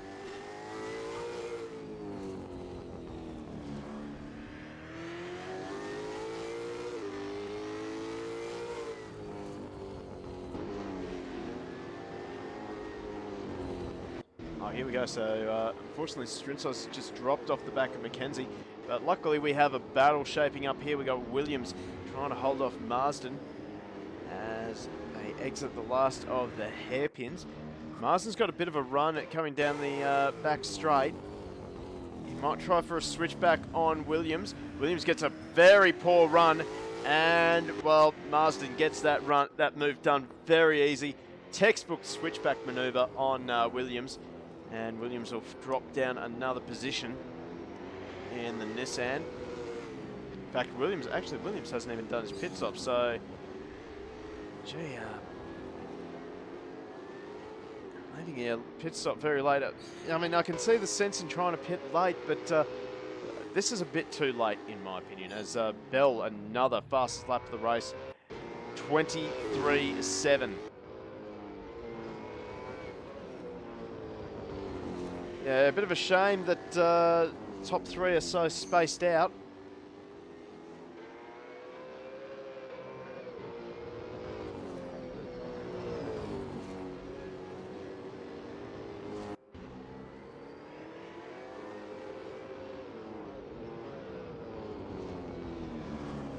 Williams' name must be cursed. That's a very good point. Oh no. One driver who must be cursed is Franson. He's just collected Mealy. I want to say that was Mealy. No, that wasn't Mealy. Don't know who that was. Might have been Collingwood. It was Collingwood who got collected. And well, geez, Collingwood is off cutting the grass there in the infield.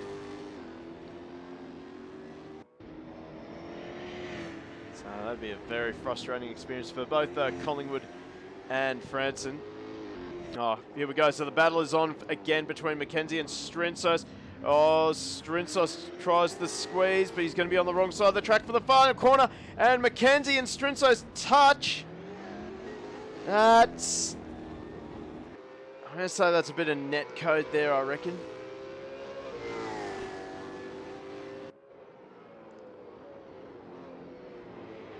Those drivers looked as though they had enough space, but then they suddenly made contact.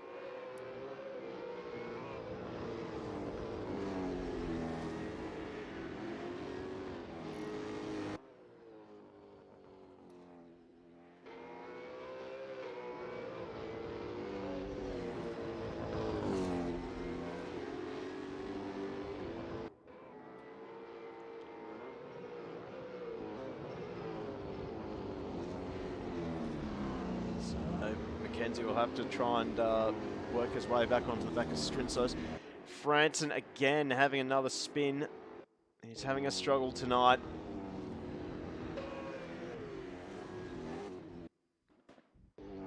Hopefully Franson will come back a little bit stronger in race number 2. There's unfortunately not much to talk about. I guess we'll have to look at Nico French. He's done pretty well. He's up into the top 5 now. He's been in battles up and down the field.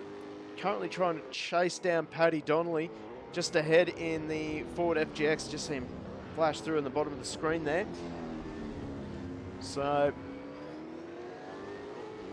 seeing that French has been battling away with Branson earlier on in the race. He's been basically in just about every single major battle we've had all evening, at least so far in the first race of the night.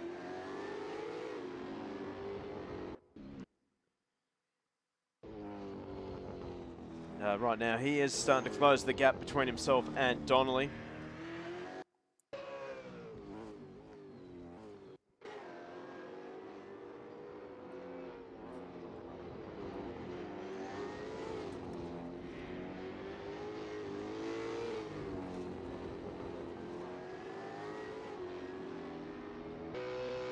Just see the lap times there, 25.7 for Donnelly versus a 26.1. So French, he lost a bit of time in the final sector, although we see that Donnelly makes a slight mistake at turn 2, just ran in a bit too deep at turn 1. That'll help French close in a little bit on the back of the number 5 FGX. And you see Paddy Donnelly here.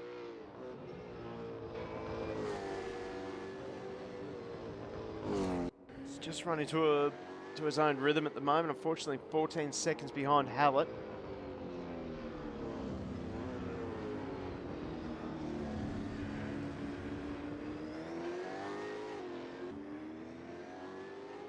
Right now, he's just trying to drive as quickly as he can to try and hold off French.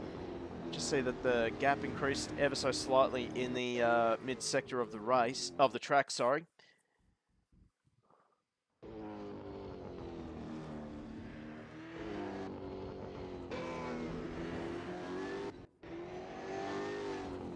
Well, oh, here we go. Mackenzie and Strinsos. This is round number, what are we up to? Round 3 for these two.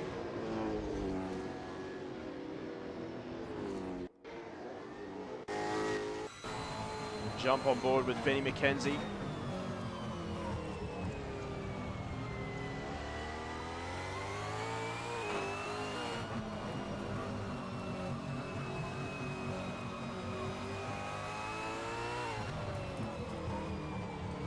Oh, Strinsos wide in the middle of the corner. That will give Mackenzie a chance.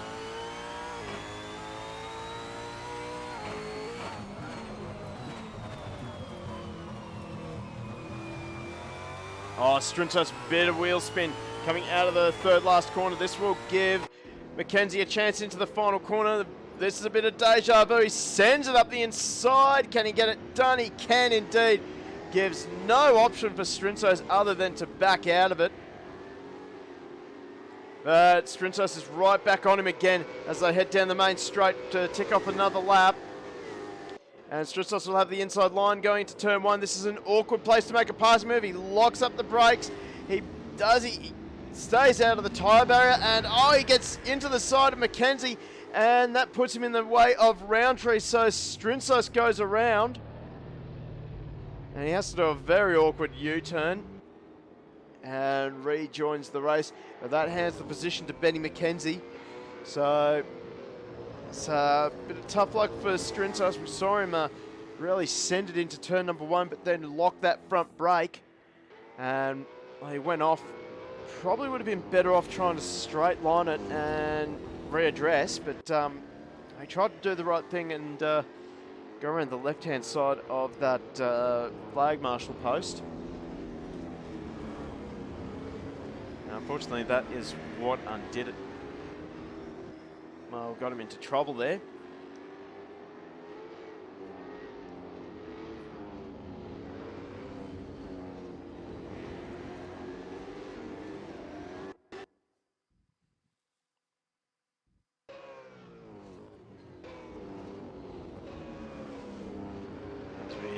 Well and truly into the latter stages of this race. Connor Bell well out in front, over 30 seconds the gap between himself and Roundtree. We're going to jump on board with him and we'll see just how quick this guy is. Definitely got the setup sorted on this Mustang.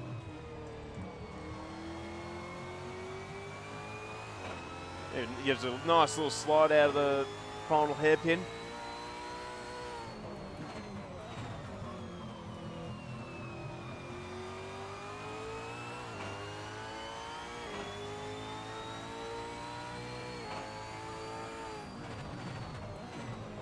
It's been really good racing from Connor Bell. Race pace in the low 24s, high 23s. And that is quite impressive. Ticks off another lap. We've just got 4 laps left to run.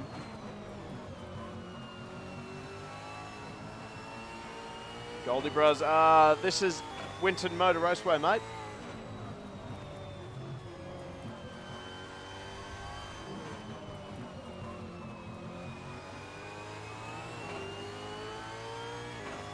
You can just see how smooth Bell is on the steering.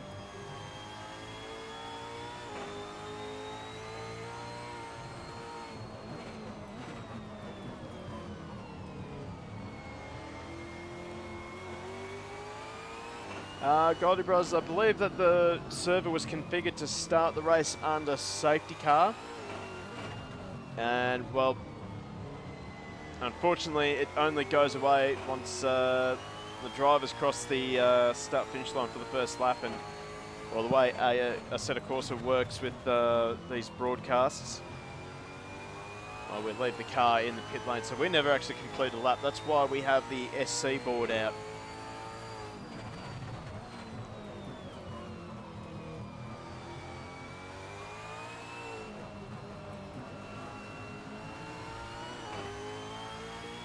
Connor Bell's just been an absolute world of his own at the moment.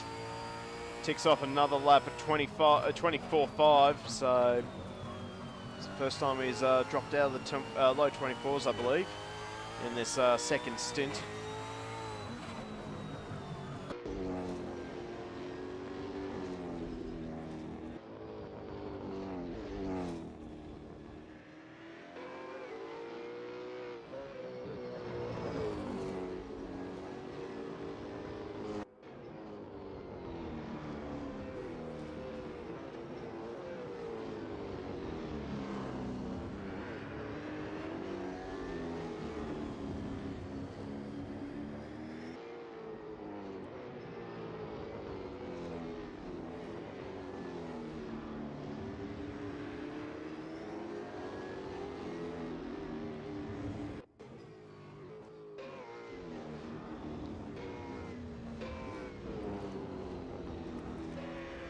Does Go Race Promotions have an Instagram page? No, we don't.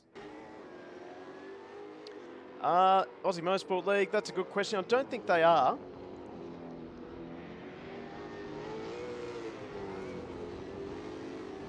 Because certainly we've seen a massive drop in performance, grip from these cars when they come out of pit lane. I think that makes it more exciting though.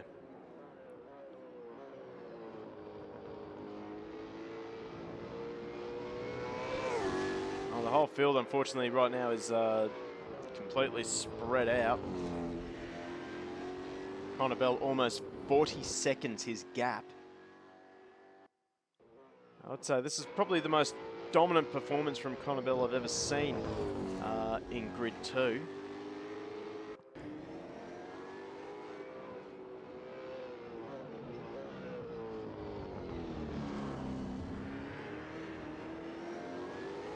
Yep, no tyre blankets, thanks for confirming that. Makes it more interesting.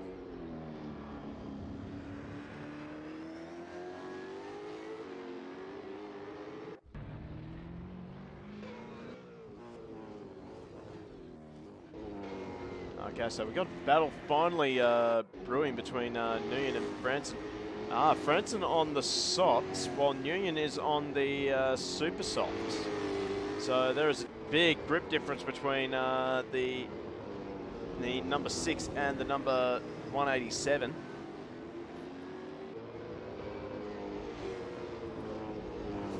So Nguyen should have the advantage here.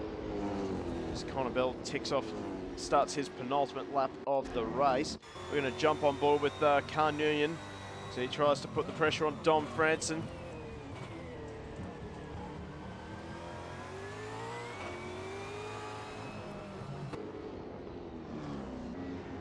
Francis will be doing everything he can to make that Goodyear Mustang as wide as possible. We've seen they can do it earlier in the race. He managed to hold off a lot of drivers. Oh no, we got one car off the track. That is Hughes. He has found the tyre barrier at the exit of turn 2. And he will rejoin. Shouldn't lose any positions as Simmons goes around the outside of him. But we'll quickly rejoin this battle again. Oh, Franson getting a little bit sideways on the exit. Oh, he locks the brake again. I reckon he's flat spotted a tyre again.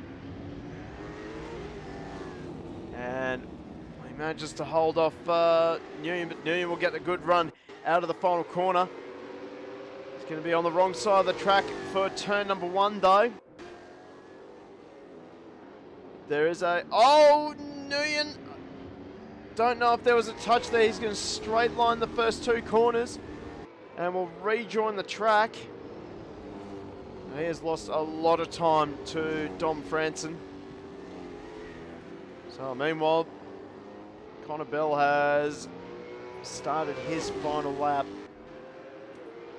If I'm not mistaken, we will probably have to jump straight over to grid 1, sorry, for their races.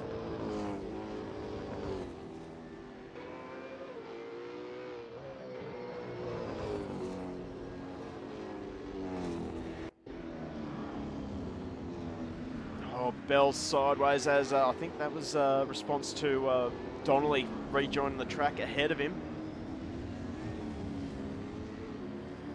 Connor Bell just well, doing his thing.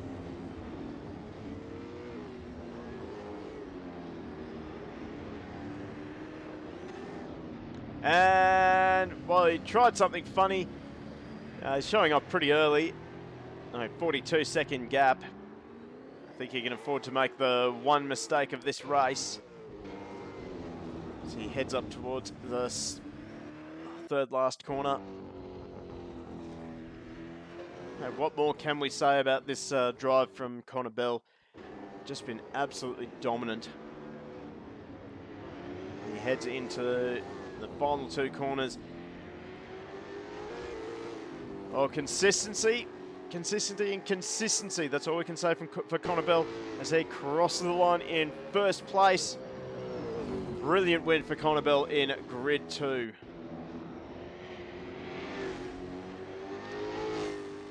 Cross over to Roundtree, who's just entered the 3rd last corner.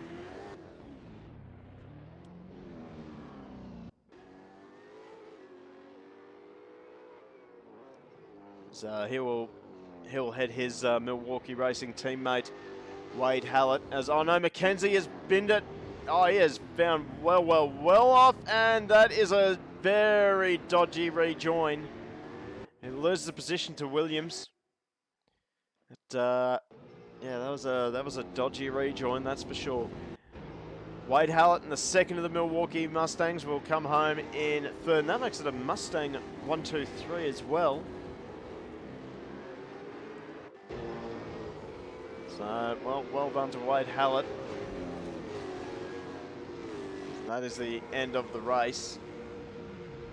Oh, have a look at this. These guys have actually... I reckon these guys have arranged it together. They're all doing line lockers together. Oh, that's great to see. That is cool.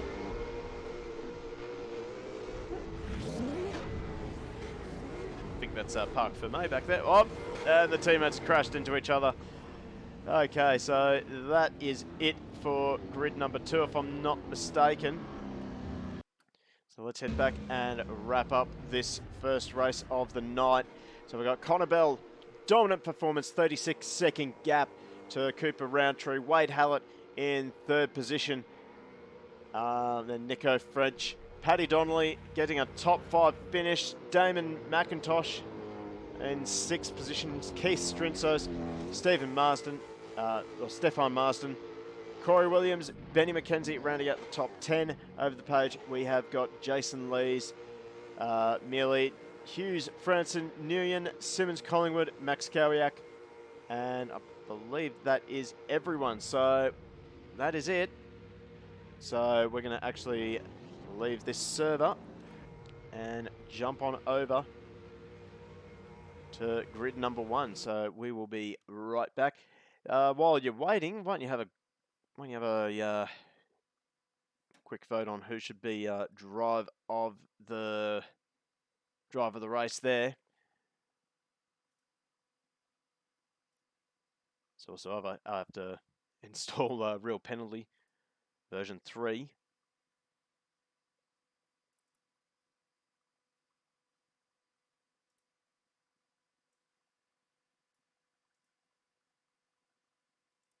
Okay.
So I've only got one choice of driver of the race for Dave Perel. Oh no.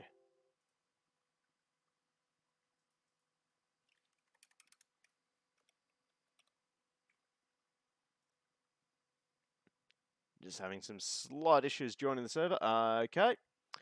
I cannot join the server.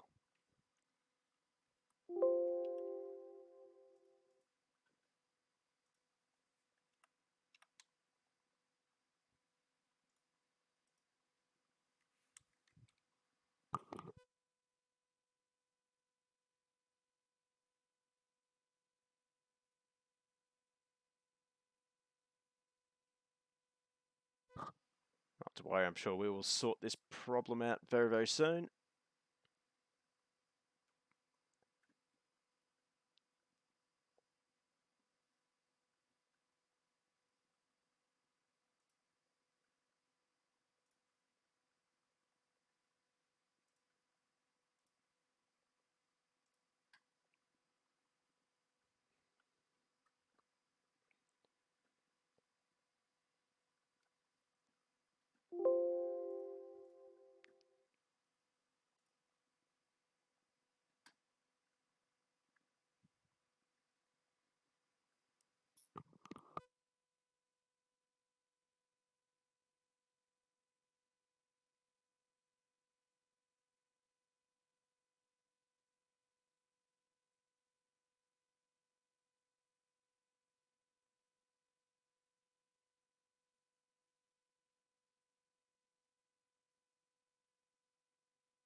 Okay, so we have fixed that up. Maybe? Come on, Streamlabs, give me the right... There we go. Right, we are here for race number... What are we up to? Round 7 of Grid 1. So let's quickly find a bit of a spot here where we can observe the track while we go through the... Uh-oh. I think I'm about to get kicked.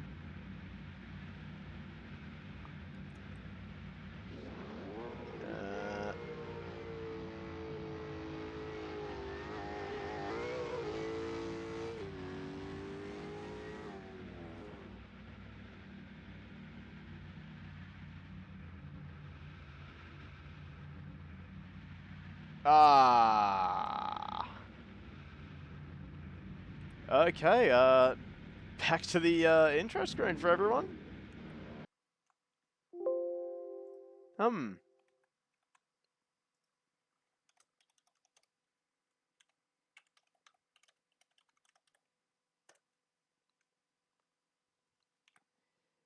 Okay, so technical dramas. Gotta love technical dramas.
Okay, I think we have just fixed our problems, and we have timed it just perfectly because we have just jumped into qualifying for grid number 1. As what have we got 16 cars out on track. Matt Cotter leading the way in the Sabre ZB Commodore. He's just got is that Matt Munro? Chris Munro just behind him. Get the Munros mixed up. Oh, Cotter, those tyres will be done. And that leaves Chris Munro to take the lead of the qualifying train. We have the actually have the course car going around as well. That's interesting. Okay, Chris Munro will be starting the first flying lap here in the 185 Nissan Altima. Gets it through turn 1 and turn 2, short shifts. We weren't seeing a lot of that in grid 2. But grid 1, this is the pro guys. The absolute aliens of AK. As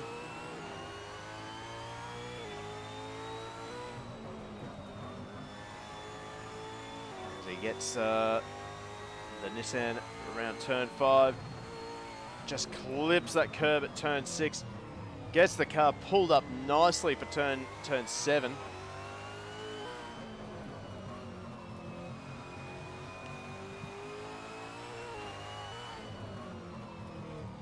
See how different lines we're seeing from grid 1 in comparison to grid 2.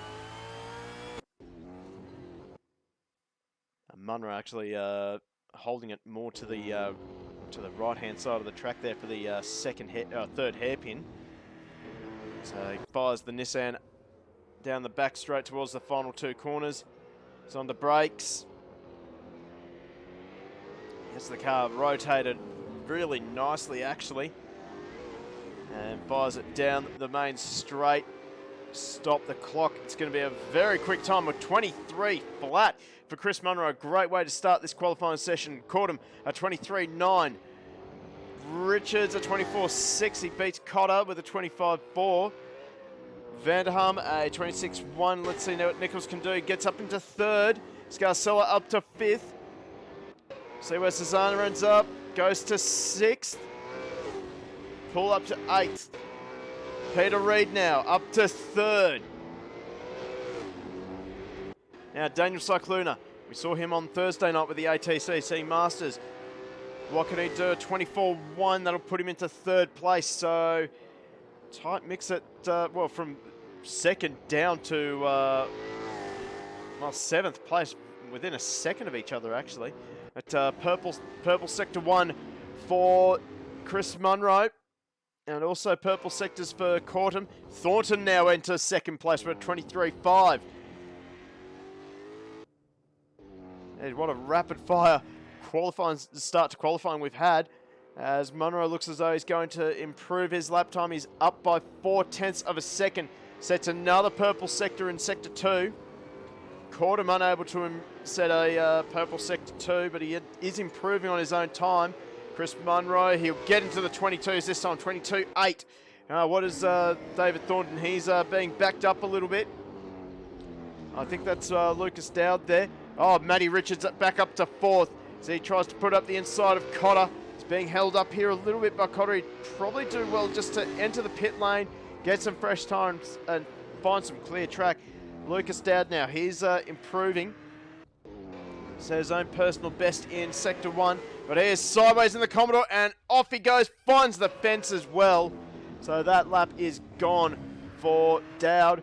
Josh Hill now in the mellow yellow, not Chevrolet Lumina, but Ford Falcon. Comes around the final corner, it's a personal best. And he goes up to 12th. He sets a purple sector 3, so Josh Hill has found something in that final sector, though it is a very short sector. Oh, here we go, Scarcella. He's on a personal best as well. He's up by 10th. Angry Raisin. Wow, that mellow yellow car looks amazing. Is it a Chevy? No. And it triggers me every time I see it. Speaking of triggering, Scarcella in the also not Chevrolet Ford Falcon. Oh, I'm gonna have an aneurysm here. I just realised that livery.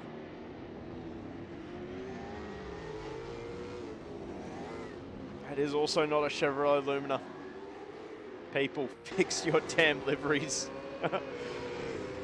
Scarcella, he'll improve. He goes up to 4th. He sets another purple sector 3. Oh, here we go. Thornton, he's up on his own personal best. He's actually going to improve. He's up almost by 2/10 on his own personal best. Peter Reid goes up to 4th.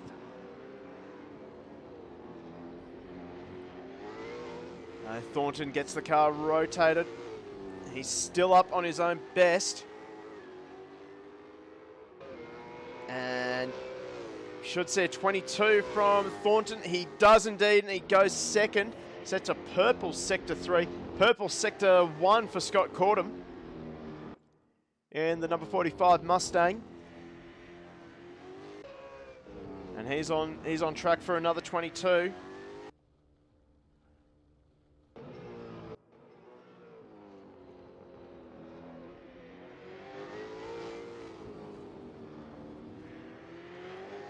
He's lost a lot of time in Sector 2 to Chris Munro. But there should still be a 22. It's actually going to be really tight between the top 3. There he goes. So Cordham goes up to 2nd, bumps Thornton down 1. I'll have a look at Cycluna. No, he's not going. Oh, there we go. So that's Russ Scarcella who's got the super flow.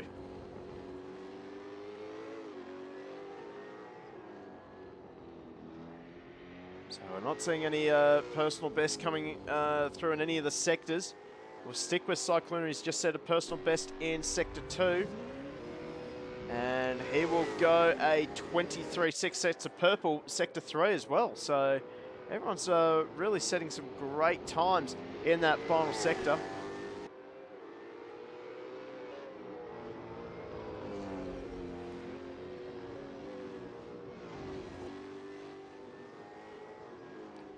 See if anyone's setting the sectors alight.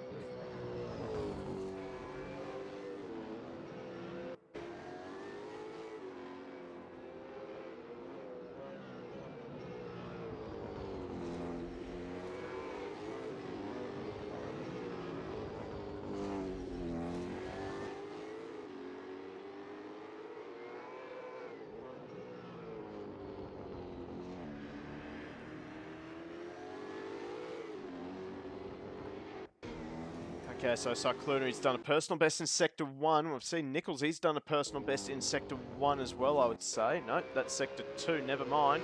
Still down, goes up to 6th though. Oh, here we go, Thornton. Oh, he's just rejoined the server, never mind. So we'll stick with Cycluna.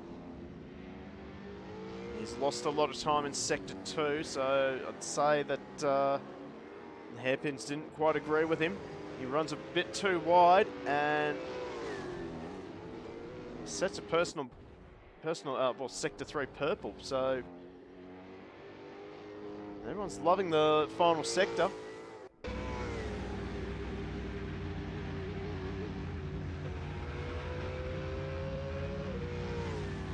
Here we go, Matty Richards, he's on a quick lap as well, up by 6/10, and he goes into the 23s as well. That puts him into 5th. Scarcella now rejoins the server, so he's back into 7th. Looks like the track might just be starting to go off for these guys. So, actually quite interesting. Didn't think the track would go off this quickly.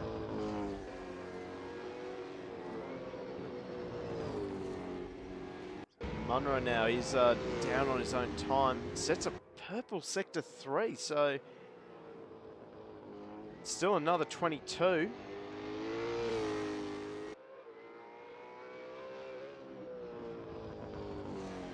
Now just struggling to find the pace, except for Matty Richards. Sets a personal best in Sector 1. He's up on his Delta as well.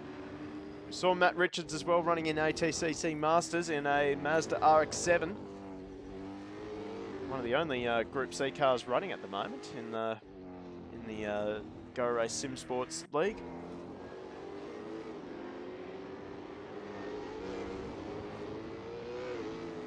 He goes purple in Sector 2, so this is looking good for Matt Richards. Still 4/10 off of Munro's time, but this should be an improvement. And he goes a 23 flat. He goes up into 4th place, so the two Repsol Holdens on the second row for now. We've still got less than 9 minutes in the session to go, so still plenty of time for everyone to improve. Everyone ducking in and out of the pits to get some new tyres.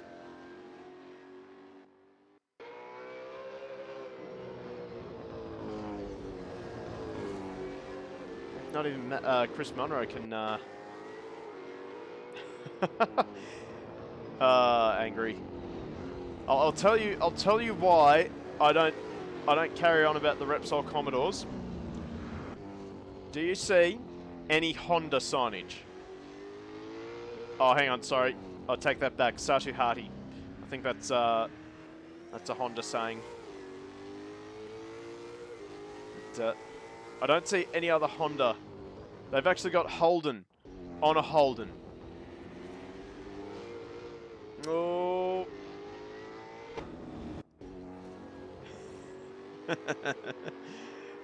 Good times.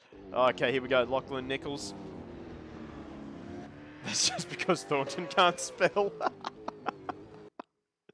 Oh, that's harsh.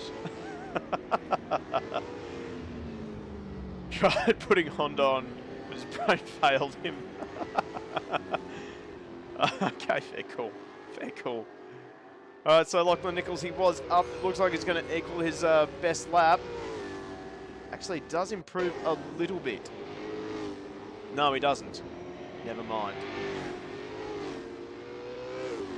So, get some gaps happening. So that is quite impressive. Top 6 separated by half a second. Then we've got Lachlan Nichols looking for some clear track at the moment. He's got Cyclona just ahead of him. Those are the current times in the session.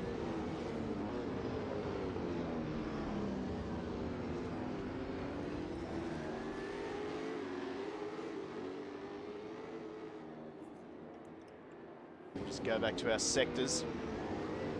So Nichols, he's up again. He's actually looking good on his delta. He's up almost by half a second. Gets a good run out of the final hairpin. That's Cesana just getting out of the way there in the Monster Mustang. And this is looking like a good time for Nichols. Although he gets third last corner wrong.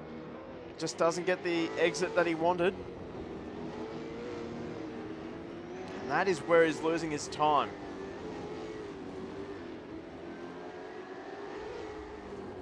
Has a bit of a bobble on the steering wheel. You just saw that into the final corner. And he will go up to 7th. Gets the gap down a little bit closer to Peter Reid. Oh, he gets a big slide on. Oh, here we go. Thornton now. He's up. He's up on the delta, 0.3 of a second. Oh, he doesn't get a good exit out of the final hairpin. He's got nothing but clear track in front of him, though, so this is good for Thornton. Gets the car pointed in nicely. We're right on board with him for the final few corners.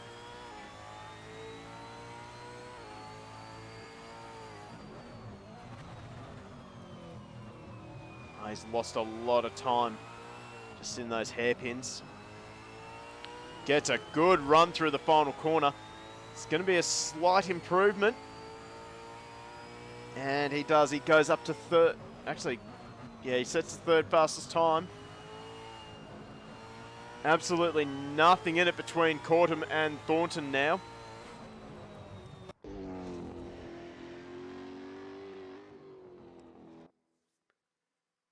Okay, so Dowd now, he's up on himself in both Sector 1 and Sector 2.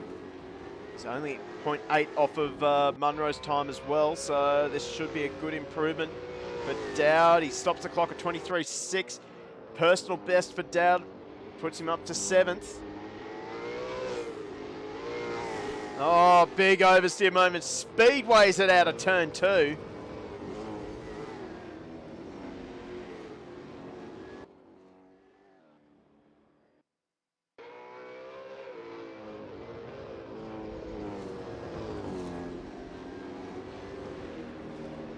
got just 4 minutes left in this session.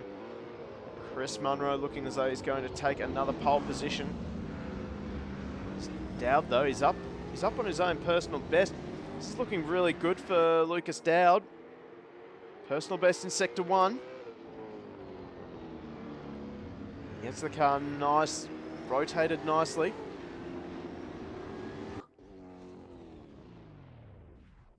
Quarter of a second up on his personal best. Oh, he runs it in deep for the third last corner. Gets it pulled up though. This is looking like a good time for Lucas Dowd. He's just got to keep it together for the final 2 corners. Tips it in, gets the apex perfectly. And again for the final corner. Oh, we've got a purple sector for Munro. But Lucas Dowd, he'll be almost in the 22s as well. That puts him into 5th. He'll quickly join up with Chris Munro. He's up by almost 0.2 of a second on his own time.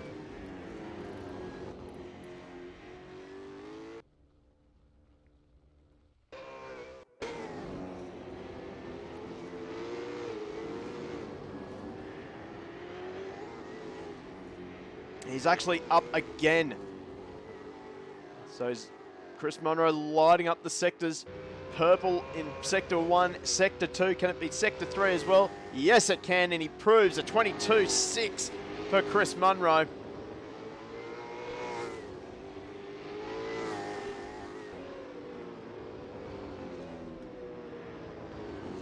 I have to wait and see if anyone else can improve on that. Okay, so Hill now, he's doing a personal best himself in the mellow yellow, not Chevrolet. Oh, that's Nichols around. And Nichols goes bush bashing in the infield. Hill now.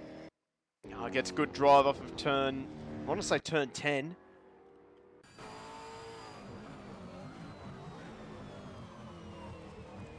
Oh, Munro's up again by a quarter of a second on his own lap time. So another purple sector for Chris Munro.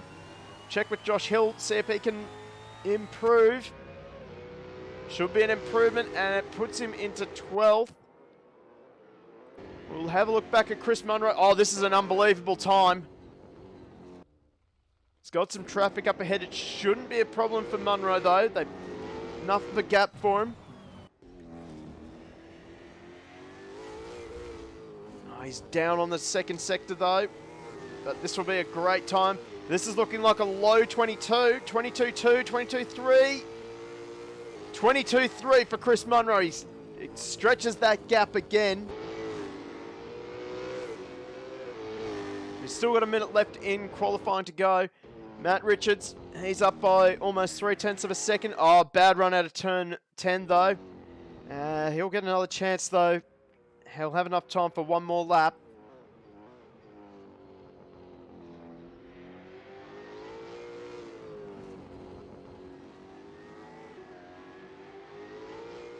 Here we go, Daniel Cycluna.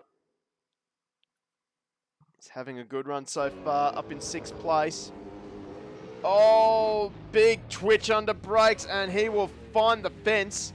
Actually, goes through an invisible fence there. Oh, and he goes back to pits. He could have recovered and gone another lap in. Oh well, decided to put the car back in the box. And we follow Alex Garcella. Set a personal best in Sector 1. Matt Cotter's also set a personal best in Sector 1. Check with Cotter where he is. He's up by half a second. He's going to need a little bit more than that though, and he's not. He's going to get up to 8th. Scarcella, no, he won't improve, and Cordham won't improve either. And Peter Reid, well, don't think he's going to get another, unless this is his lap. No, it isn't. Here we go. So he's practicing his pit entry. This is smart. Say this all the time. Practice your pit entry. And practice your pit exit as well, especially when there are no tyre blankets. So Keen, he's still circulating. KKR Pickle, thank you for the follow. Glad you're enjoying the stream. Make sure you hit the notification bell because we got plenty more events coming up. Although, actually, next weekend we're having a bit of a break. But we'll tell you a bit more about that a little bit later as we're watching Matt Keane rotate the SLM Commodore around the final corner. It's not going to be an improvement.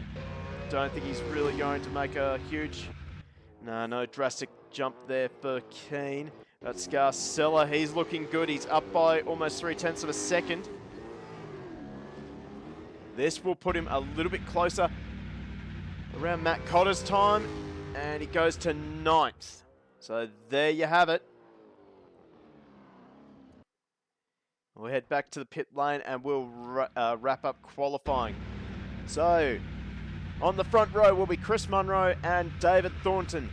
Nissan and Holden Commodore off of row number 1. Row number 1. God, my English is so good today. In fact, for the last few broadcasts, it's been so good. Scott Cordham and Matthew Richards will start off of row number 2. Row number 3, we have Lucas Dowd and Daniel Cycluna. Peter Reid and Matt Cotter off of row 4. Row 5, rounding out the top 10 will be Alex Scarcella and Lachlan Nichols.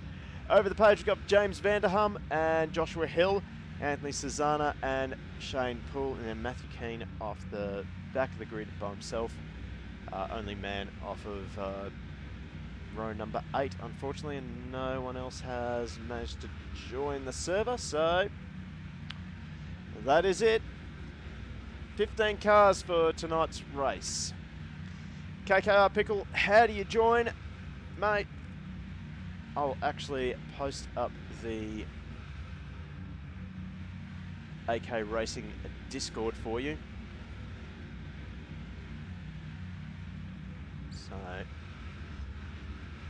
just give me a few seconds. And I'll also post up the Go Race Promotions Sim Sports Discord as well, because we've got our own leagues running as well.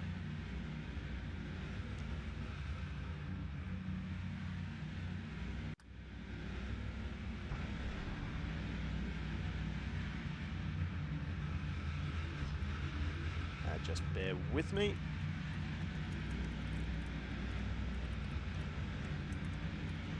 So there are the 2 Discords that you can join up and get involved in some sim racing. Of course, AK Racing running GT4 ACC League as well, which is quite a lot of fun. And with Go Race Sim Sports, we've got quite a few events happening. Yeah, thank you, Matty Richards.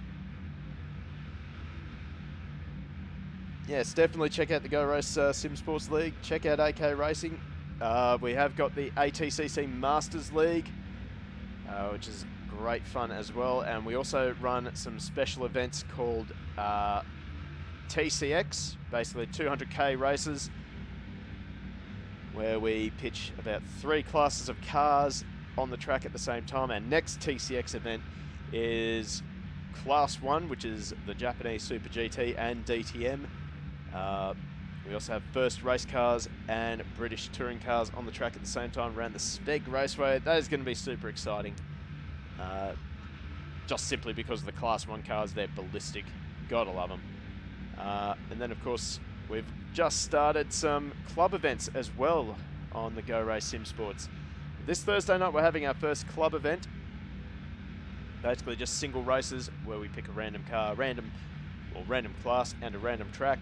This Thursday night, we've got the first race cars around Baikonieki.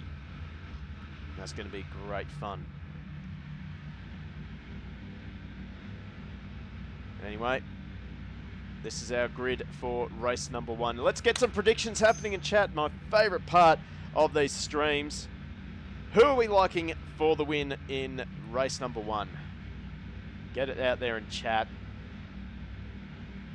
I've got no idea who to favour here. I'm liking both Thornton and Munro off the front row, but geez, I don't know. Matt Cotter, you just cannot ever count out Matt Cotter, even though he is way down here with his teammate Peter Reid. just cannot count out Matt Cotter, no matter where he starts on the grid. We got Reed from Mongen there. Anyone else got a prediction? Chuck it out there. We will have to try and sort something out with the prediction function that we had running a few weeks ago. But it was causing a few dramas with our stream the way we had it before, so yeah. That was great fun. We'll definitely get that back up and running. Oh, we got 2 people for Reed. Okay. Peter Reed and Matt Cotter way down in row number 4.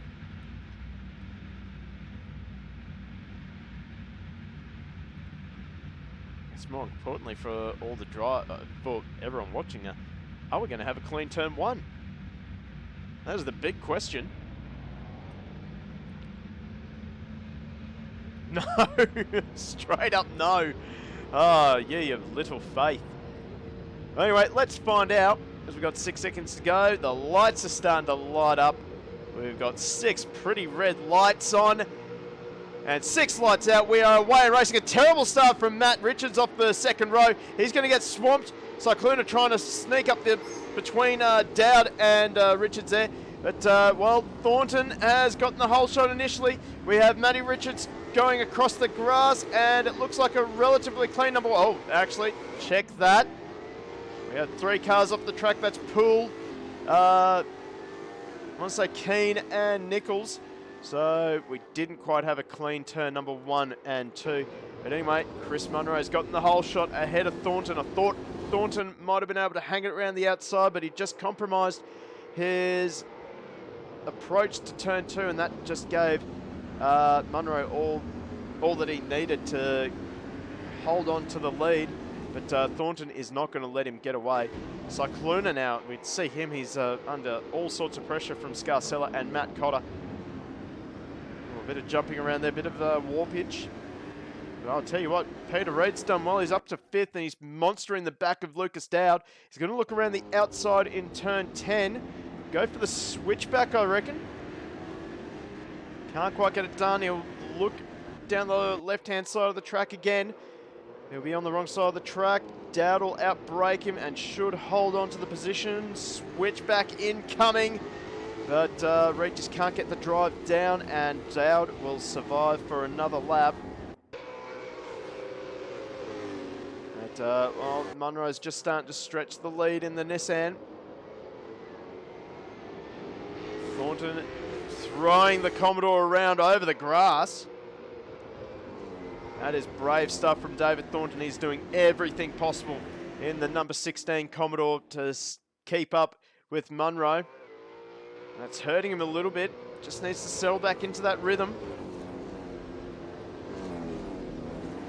Oh, Dowd, he was wide. That might give Peter Reed a chance into turn number 7.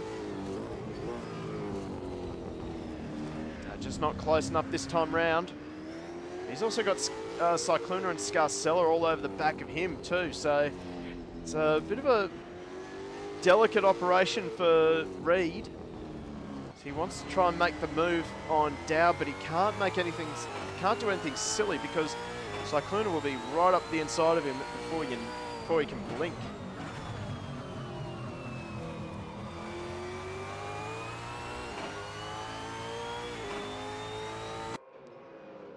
We'll talk about the winners and losers off that start. If I can, yeah, there we go. So the progress. Obviously, the biggest loser is Matty Richards down in 9th place, dropped 5 positions. The big winner, well, it's Josh Hill, 3 positions up. Just seen him go around Matty Richards. So something's happened there. The Mellow Yellow Falcon running well, just starting to gap Richards as well.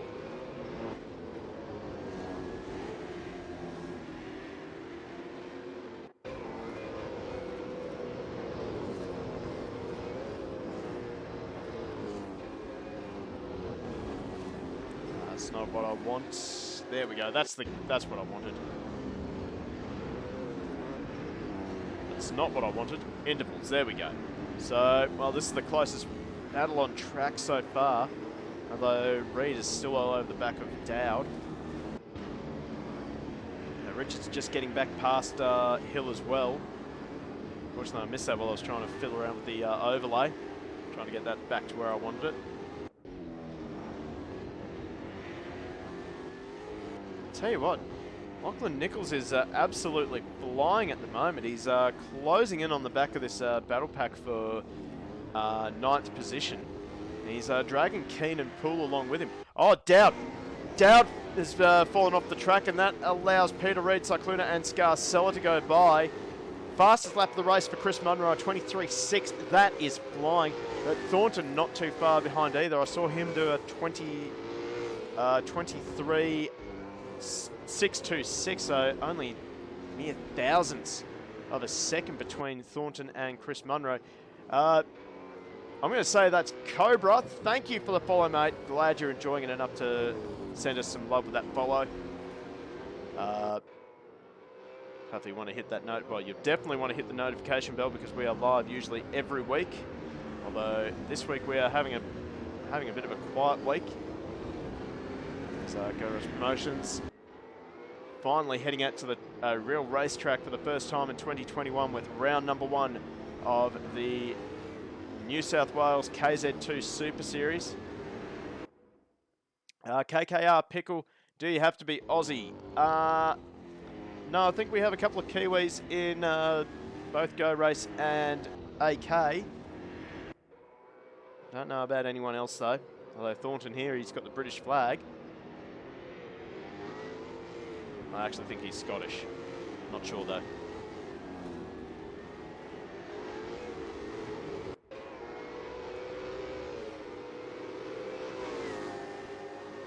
Anyway, oh, jeez, press the right button. Peter Reid now up to 4th. He's had a great start to this race. Current reigning champion of the AK Racing V8 Supercars. So fine if I'm German. Good question. I'm sure we can run some ping tests and make sure you can that the ping isn't too bad.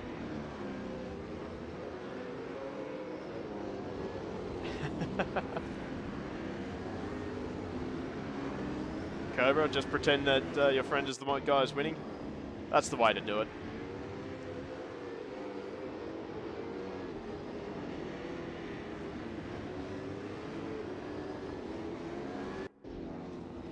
Now Scarcella, now he's looking pretty racy at the moment. He's closing in on the back of Daniel Cycluna ahead of him in the Kangaroo Valley Mustang. He's got Lucas Dowd closing in on the back of him as well. So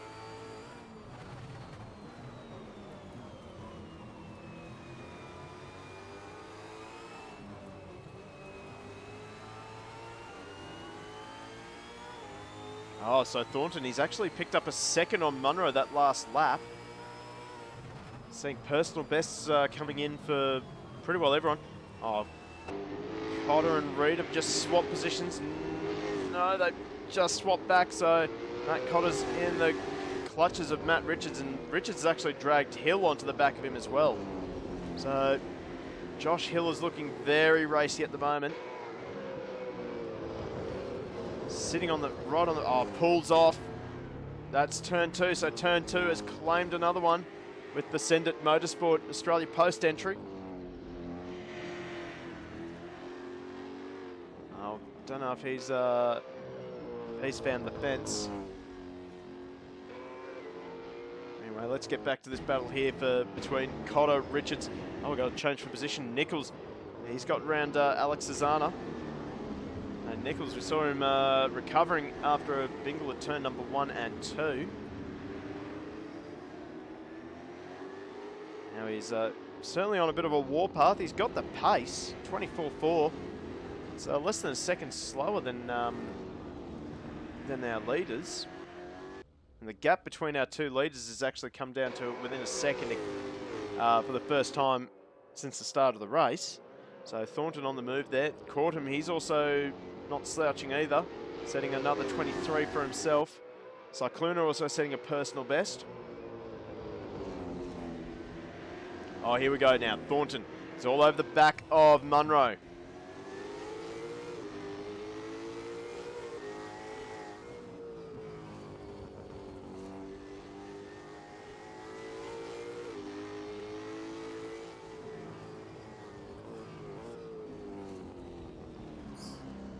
Right now, this is one of the hardest places to pass on this track. These triple hairpins.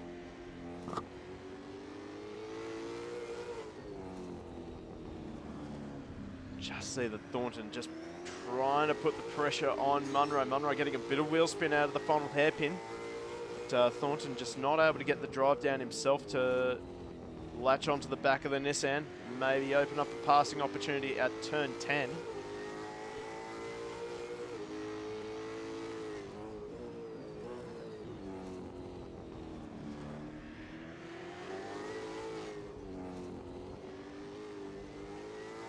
Oh, Thorny just grabbed that curb, and that's given Munro a bit of a chance to break away down the front straight. Just little mistakes like that, that's all you need to either make a lot of time or lose a lot of time. Scarcella also on the move, setting his personal best. It's still all over the back of the Cycluna Mustang. What's impressive is these guys actually running with Peter Reid. Peter Reid's definitely one of the better drivers in AK racing, but Cycluna, maybe the time he spent on Thursday night in the Group C Ford Falcon, paying off for him tonight.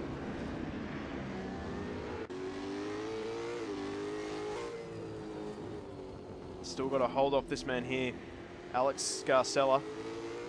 Scarcella's just trying to find, just see he's probing everywhere he can.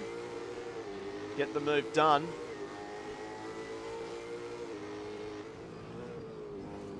Oh, brake lock up for Peter Reid just up ahead. He manages to keep it on track. Oh, Cycluna got a little bit excited there. He saw an opportunity. Just got on the accelerator a little bit too early.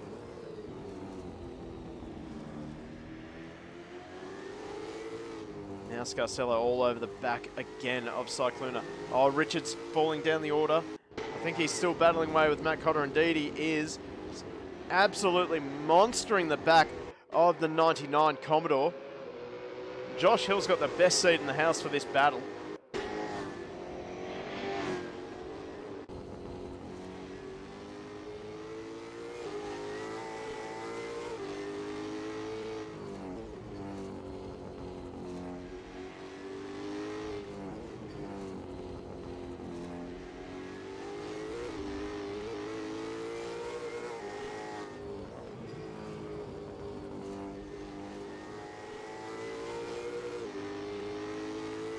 Has to be said, Matt Richards is absolutely fine form at the moment.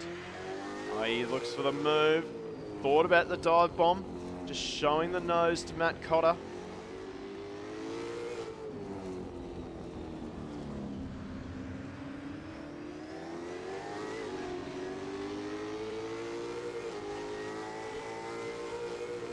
Yes, thank you, Monjan.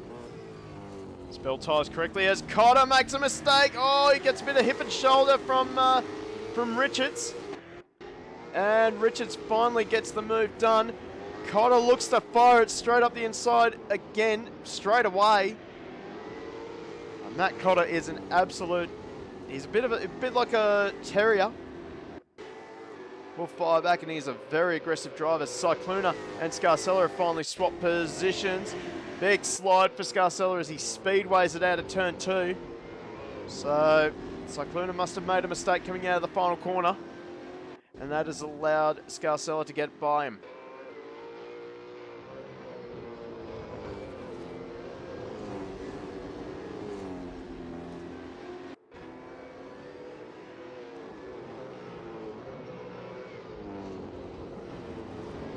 So now it's Cycluna's turn. Lucas Dowd is buying his way into this battle as well. Chris Munro's Back at the front, Chris Munro's got a 2-second gap to Dave Thornton. Thornton's starting to come under pressure from Scott Cordham.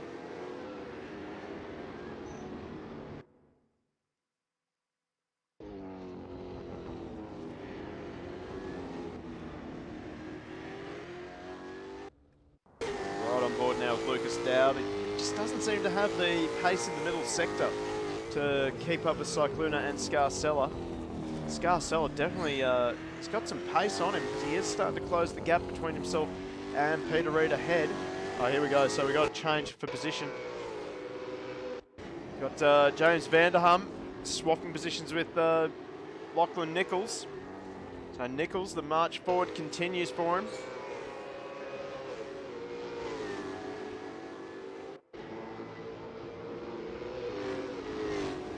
Nichols, he's definitely fought back really well. We'll ride on board with him as he chases down Josh Hill. Oh, Hill gets it sideways. Tyres starting to go on the FGX.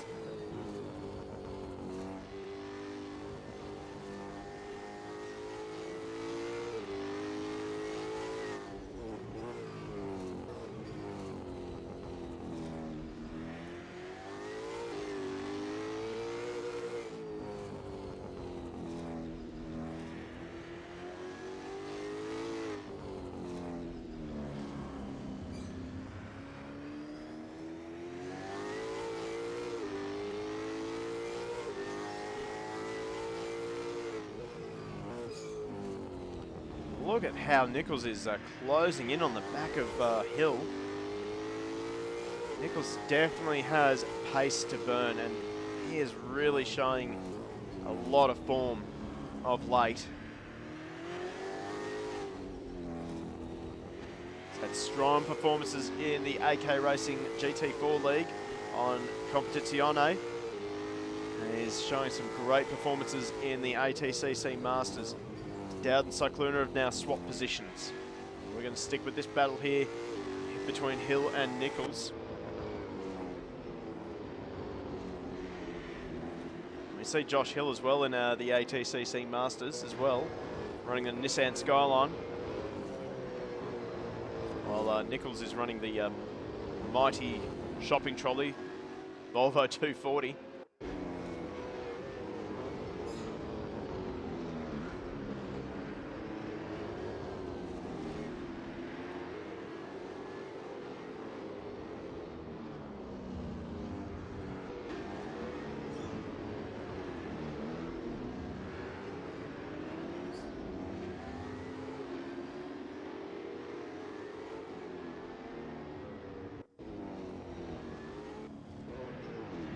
Just starting to fight back. Oh, Cotter, he's gone off wide. I thought I heard someone get a compression lock. Very easy to do in these cars, depending on how you like to use your feet, your pedals. So Hill, he probably made a mistake trying to go around the outside. That'll open him up to Nichols.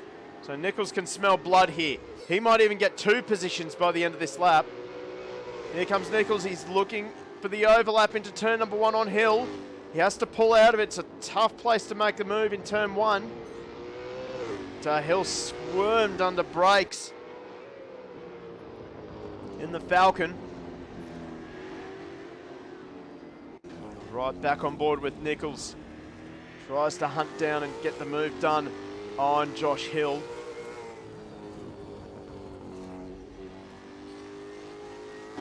It's all about patience in these situations for both Hill and Nichols.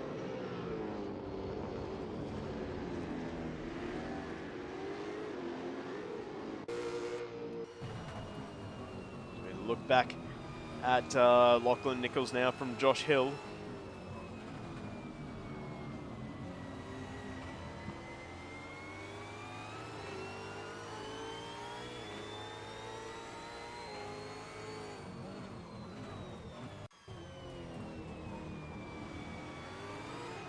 Oh, he gets the slide on, and there's Nichols. He'll take full advantage of that. Does not need a second invitation, and he takes the super cheap Mustang up into the top 10 after getting involved in the first turn shenanigans.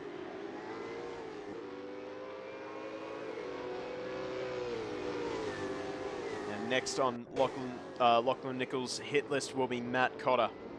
And that is not going to be an easy position, although Cotter runs it very wide in turn 2.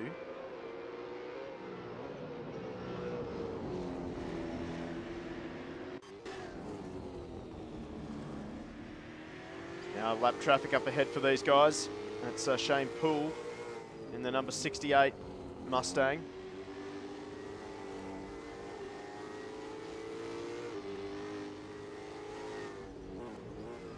Oh, Cotter runs it in very deep. You just saw him grab the exit curb, and now they're side by side. He manages to hold on to the overlap for the next corner. Nichols is going to try and hang it around the outside so he has the inside line for the next corner. But Cotter fights back.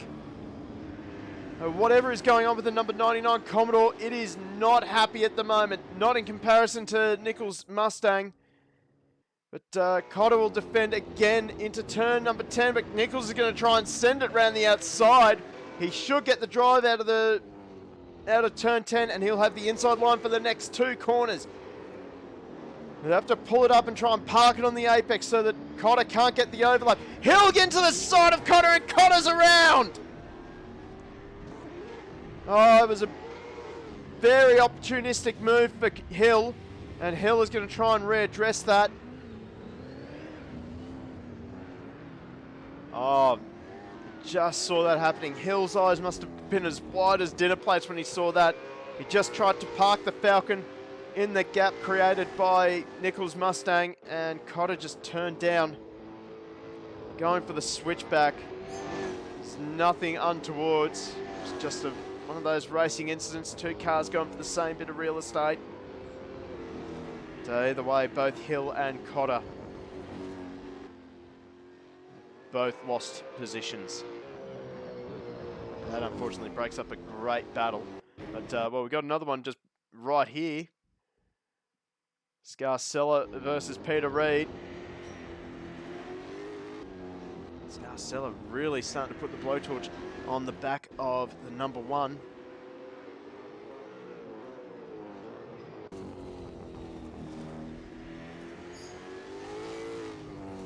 Now the times are really starting to fall off a cliff for these guys. Thornton and Cornton both in the 25s. And Scarcella and Peter Reid also in the 25s. So it'll be interesting to see what lap times Chris Munro is doing. He's still in the 24s, so this Nissan is working well for Chris Munro. Swap back to this battle between Scarcella and Peter Reid. Oh, Reid sideways out of turn number, what was that, turn number 4. And into turn 5 we go. Oh, big understeer for Scarcella. Just saw the car load up and just didn't want to rotate. Now Reid under all sorts of pressure from Scarcella.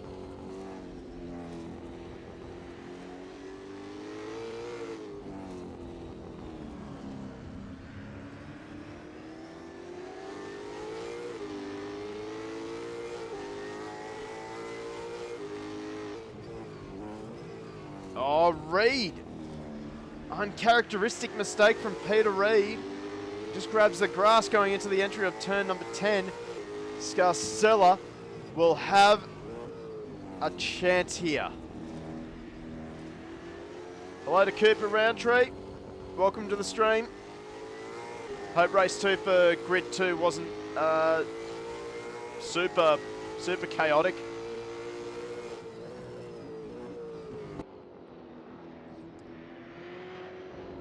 It was, yep, thought so.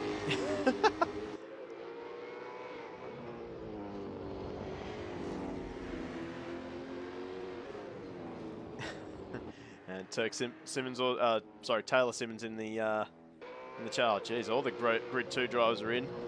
Judging by the reaction, yeah, it must have been chaotic.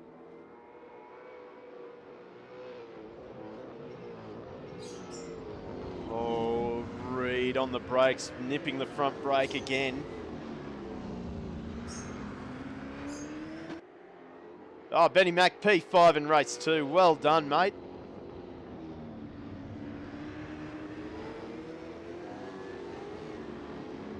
Track's a pig.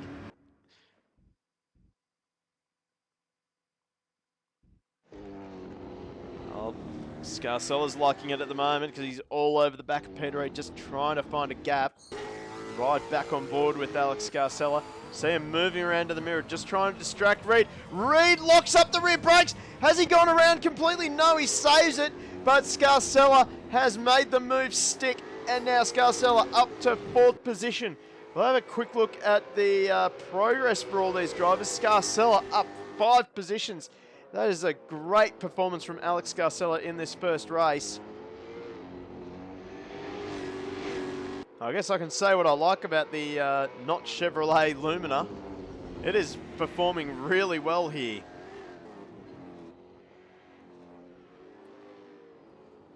So hang on, let's have a look and see who's actually gone into pit lane. So, Matt Richards, Daniel Cycluna, Dowd, Cesana, Van der Hummet and Poole. So we've still got a majority of the field that still need to come in and make their pit stop.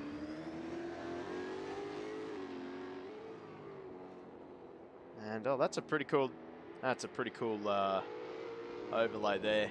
Gives us an idea of how fresh these tyres are.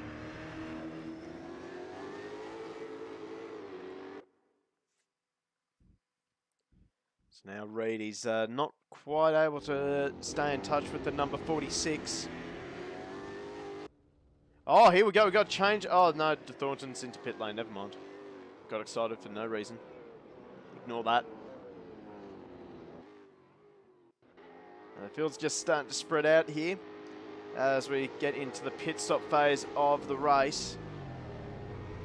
So, if I'm not mistaken, Thornton should come out ahead of Lachlan Nichols. I imagine we'll be diving into pit lane very, very soon. He has certainly been on a warpath.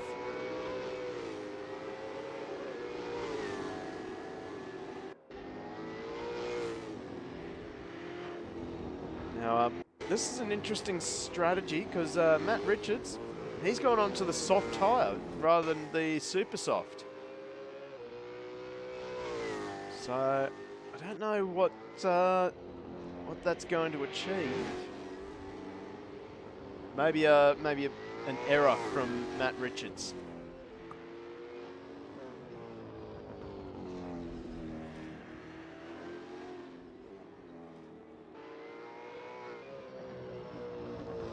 Okay, so we got a battle here. Cesana, he's just got latched onto the back of Lucas Dowd. I have a feeling that Dowd has just come out of the pits though. Yes, he has. So he's on fresh tyres. And Cesana will actually go right around the outside, actually. No, I don't think they have come in for a pit stop. They're both on 18-lap tyres.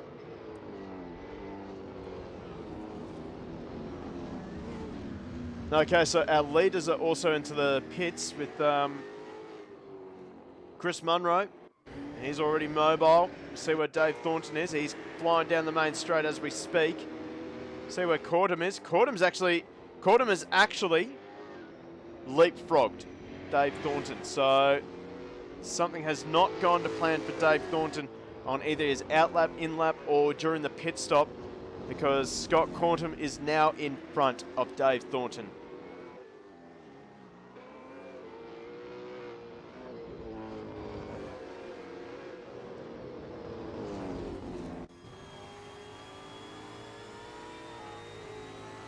I can see Thornton lining up a move into turn 7. Here he goes, he sends it. No, he thinks better of it this time round.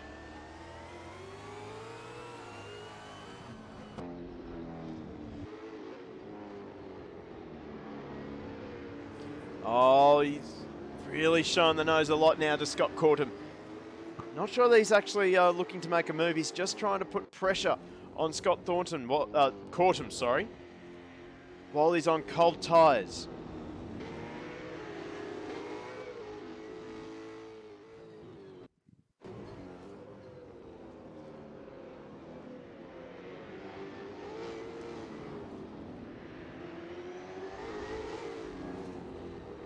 right now. Oh, Chris Munro well out in front. Well, these guys are battling away. He's just starting to stretch his lead again. 3 seconds now, the gap between Cortum and Munro. This battle is absolutely fascinating. Thornton will not be happy that he's been leapfrogged by Cortum. He'll want to take that position back. Jump back on board with David Thornton. It's a little bit too far back for a send. He backs out of it again.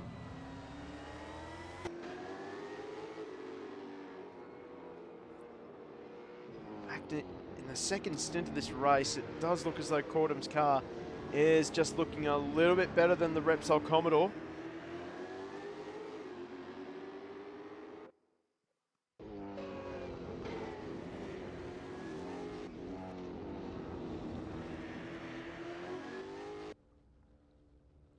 I have to say that Matt Cotter's dropped a long way down. He's all over the back of Lucas Dowd. So something has not worked well for Matt Cotter this race. Was expecting him to do a little bit better. Just hasn't been. Chris Munro, 23.3, fastest lap of the race. So the 185 Nissan's just starting to wind up. Thornton, the 16 Commodore, is just starting to drop off.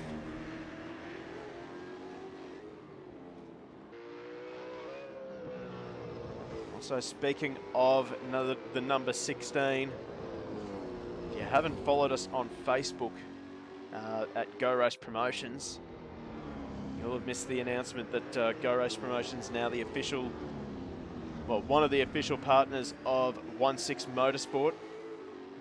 They'll be making their first appearance next weekend at Eastern Creek International Kart Track.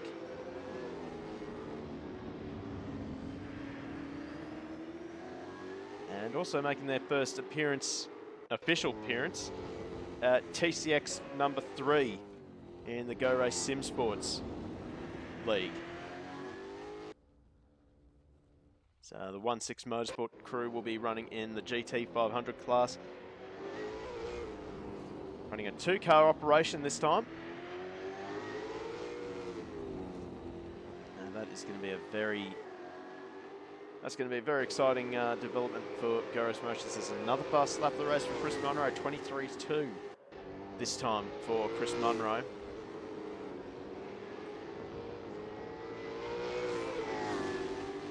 Thornton continues to hound the back of Cortum.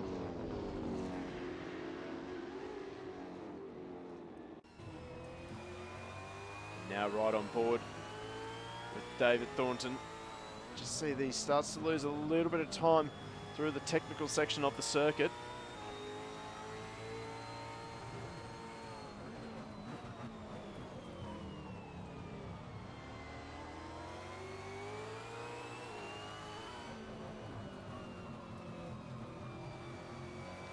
So it is confirmed that everyone now has made their compulsory pit stop in this race. And there's an idea of the tyre life of each car. But I have a feeling that's not quite right.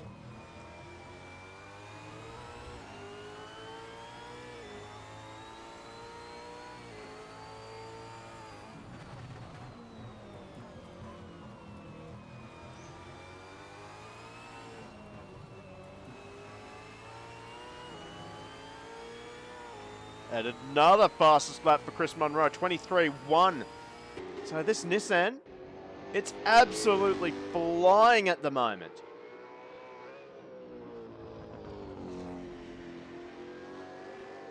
Can't really say anything bad about the Nissan Altima. Maybe Munro's actually hidden a Nissan GTR under there. Scarcella's also setting some personal bests down in 6th position. He's actually closing in again on Peter Reid. They're actually both closing in on Daniel Cycluna as well.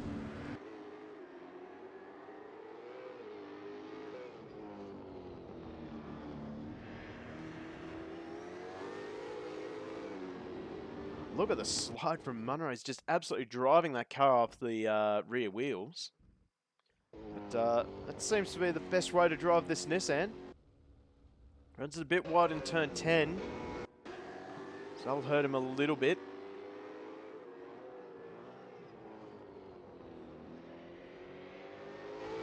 Meanwhile, the battle for second still very, very close.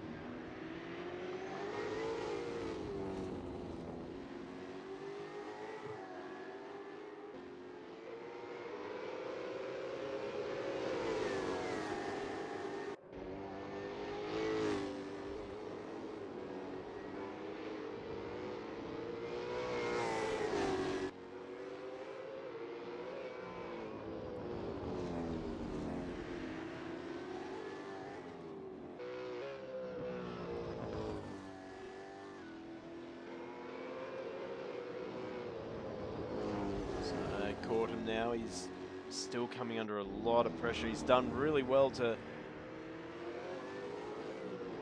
hold off the pressure from Dave Thornton, as we see Susanna and Vanderham exchange positions.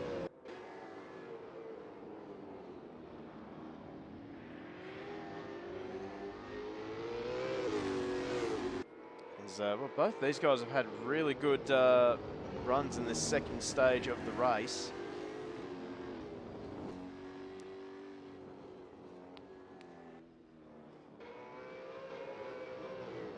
Oh, here we go. So we got a change now. So Courtham, just as we look away, Courtham has made a mistake into turn 10, I want to say.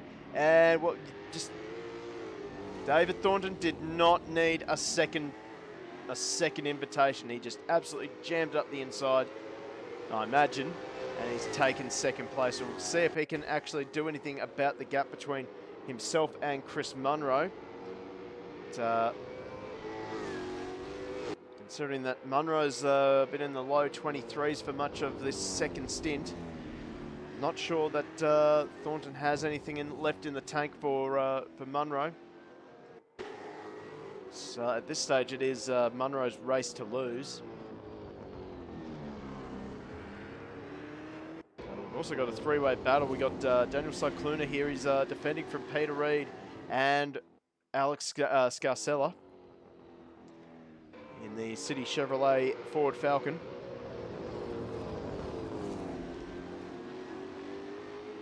In fact, he is now looking at it, thinking about a send now. Oh, he's compression locked. Managed to save it.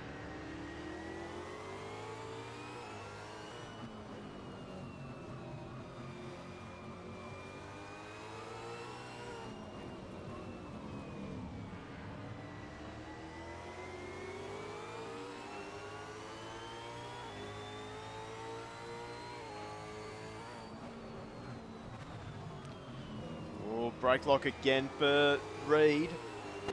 You can tell that Reid is absolutely pushing to the limit of that ZB Commodore.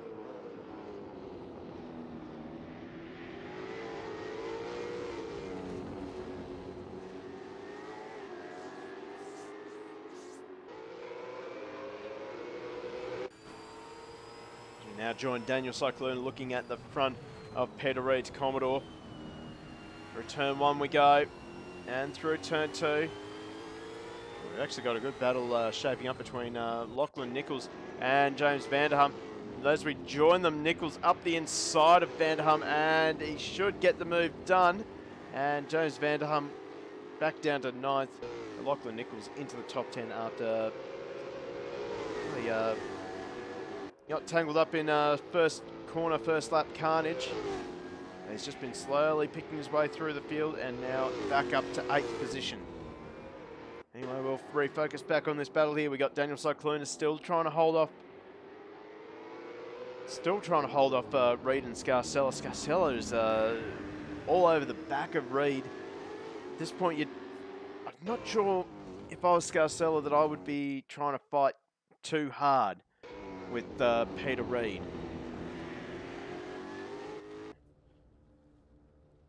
It's mostly because you're trying to stay in touch with the driver in front. The moment you start battling, that driver in front is going to start pulling away very, very easily. So Scarcelli's just got to try and remain patient and just wait for Peter Reid to try and make a move on Cycluna and just pick up the pieces if there are any.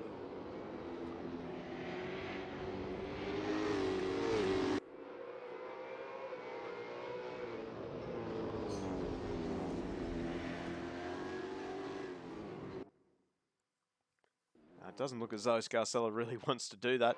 He's trying to get around Reid any way he can.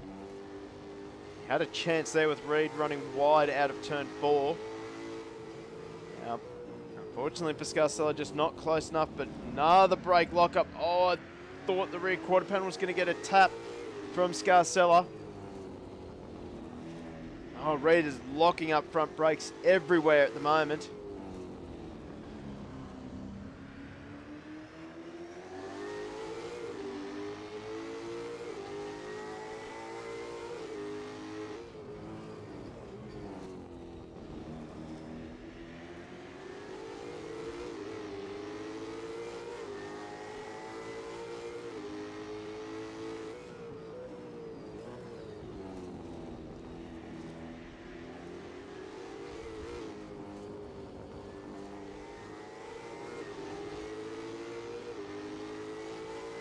Now Reid survives another lap in front of Scarcella.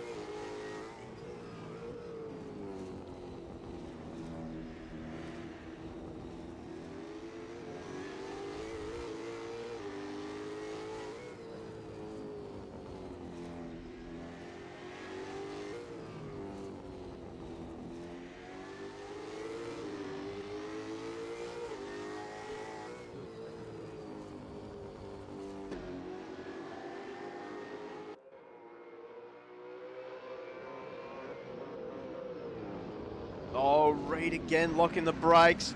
Scarcella just trying to stick the nose in, but he has to back out of it because Reid is just doing enough to get the number 1 to rotate enough to point at the apex. So I can just see that Scarcella wants to make the move, and he wants to make the move right there at turn number 7.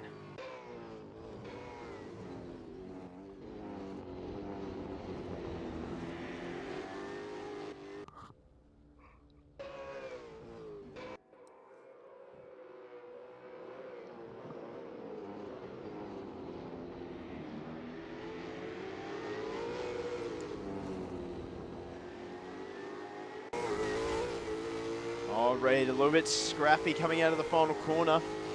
Now, is that going to give Scarcella the chance? No, Scarcella pulls out of it.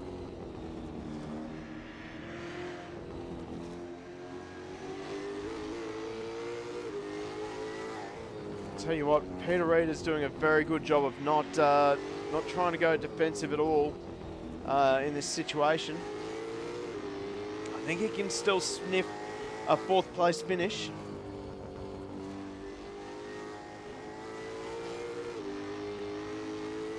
Matty Richards up the inside of Vanderham. He gets the move done. Again, another brake lockup. So by this point, I would say that Peter Reid has got a flat spot on that right front.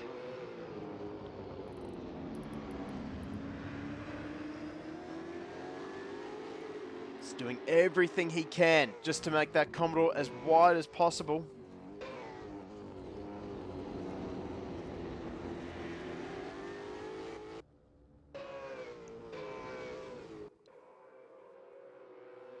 Here we go. Scarcella just showing the nose again, moving around in the mirror, just trying to keep the pressure up on Peter Reid.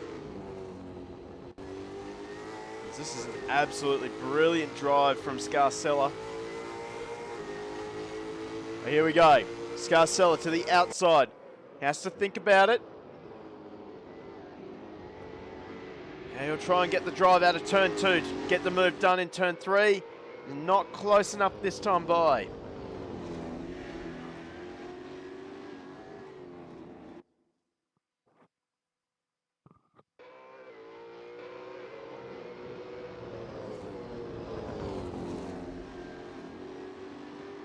Another chance presenting itself for Scarcella.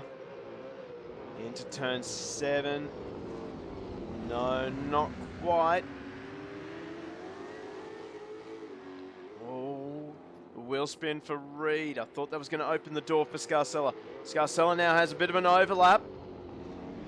He's going to try and get the undercut. Coming down the back straight. Reed still going defensive, just moving around, just breaking that toe. Oh, here comes a send from Scarcella, big send, and he gets it done. So Alex Scarcella finally gets his man, and he moves up into 5th position. Now the question is, has he got enough time to go for Daniel Cycluna just ahead of him? That was a brilliant move from Scarcella.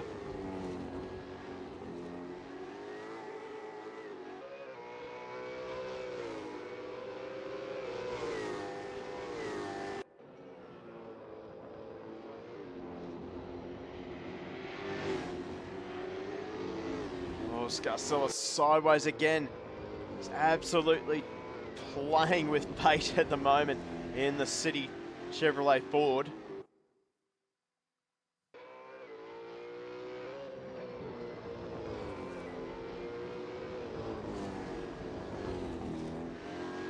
In fact, he's already started to gap Peter Reed, so something is going wrong with these Sabre Motorsport Commodores. They're just not switching on tonight. We've got Matt Cotter way down in 13th position. He's going to be in a good position for the reverse grid race number 2. But it just is so surprising to see Matt Cotter that far down.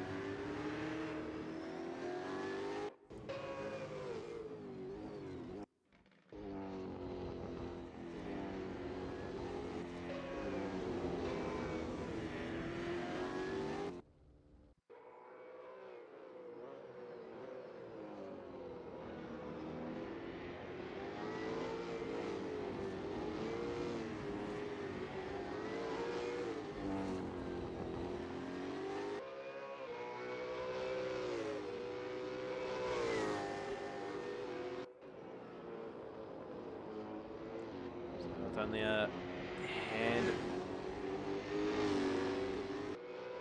handful of laps to go. Chris Munro is just driven away, almost 10 seconds the gap between Munro and Dave Thornton.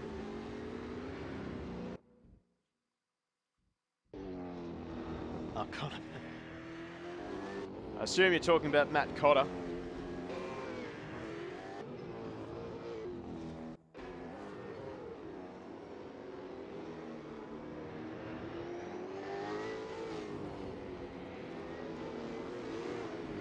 Yeah, right. Okay, that's interesting. So I assume there must have been some sort of update put on the AK Discord about... no, I haven't. I haven't seen it all. I'm just going to go looking for it, actually.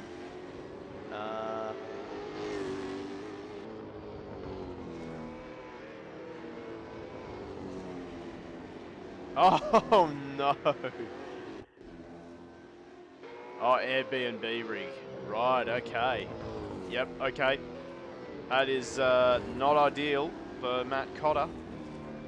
But well, it's great sportsmanship for him to just keep going.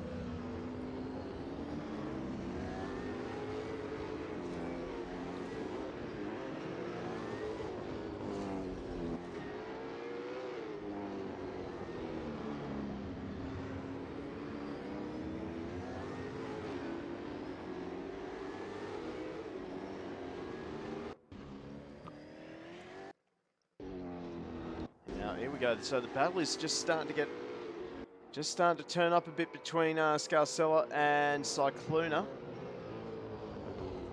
As we watch Alex Scarcella, he is on maximum attack. Scarcella, he's all over those curves, trying to throw this Falcon any way, which way he can to latch onto the back of the Kangaroo Valley Ford Mustang.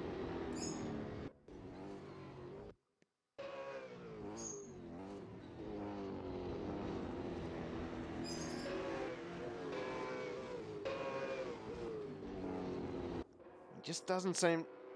I don't think he's going to have enough laps to get around Daniel Cycluna, though. So that's the problem that Scarcella is facing at the moment. even if you were to latch onto the back of the Mustang, as Susanna has managed to find the outfield at turn 9.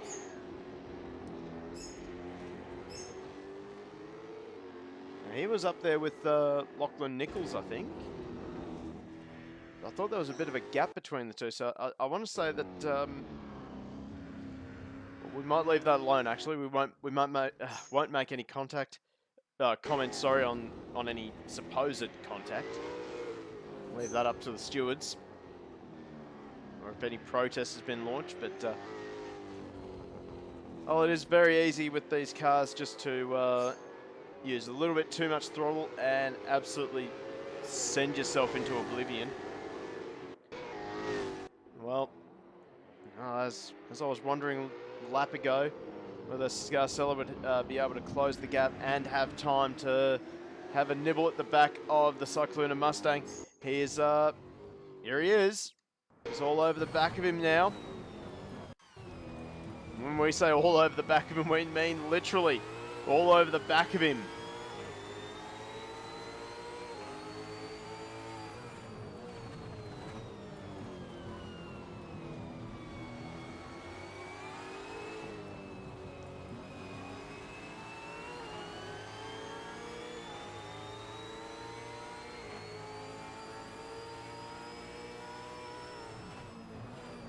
Our leader, Chris Munro, is on the final lap of the race. We'll go and give him some screen time love. This has been a great battle between, great drive for Chris Munro. We've got a great battle just ahead. We've got Vanderham and Dowd.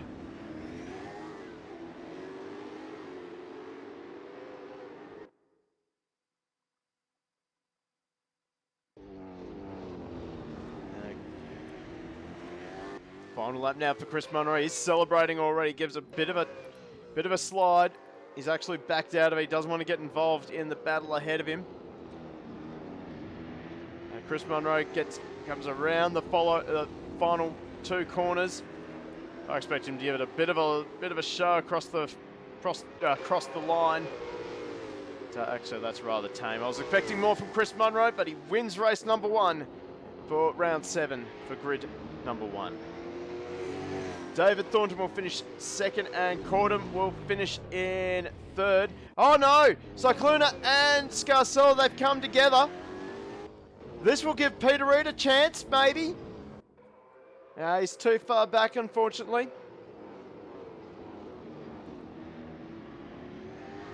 And, well, Cyclona, he should hang on to finish 4th ahead of Scarcella and Peter Reid. So, great racing from Scarcella and Cyclona. Big thank you to, let me have a go at this one. I follow Die Cranky Benane. I don't know what to make of that name, but thank you for the follow, mate. Much appreciated. Now Lachlan Nichols, he comes home in 7th position after finding himself facing the wrong direction on lap 1, turn 1. Matty Richards is going to yeet himself across the line.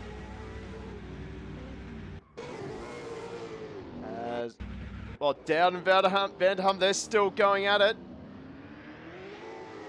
Oh, Dowd got a little bit too excited on the throttle, and that will give Vanderham all he needs to hang on to 10th position.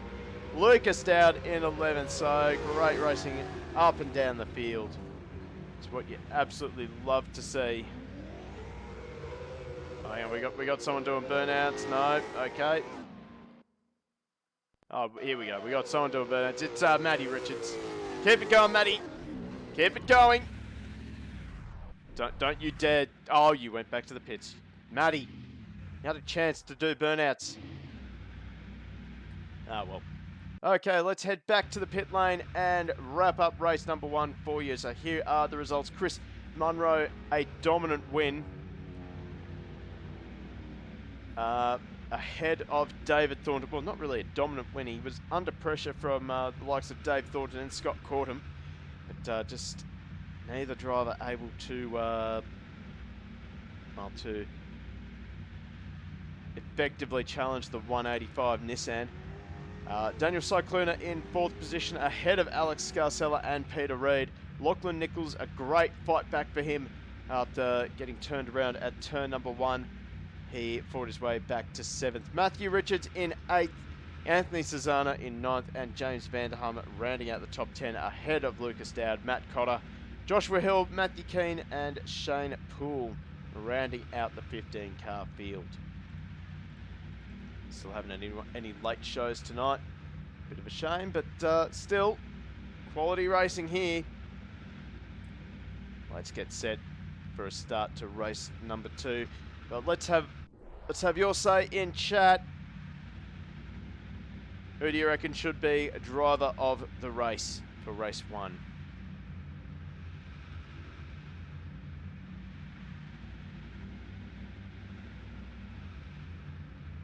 From a personal standpoint, it's hard to go past Lachlan Nichols.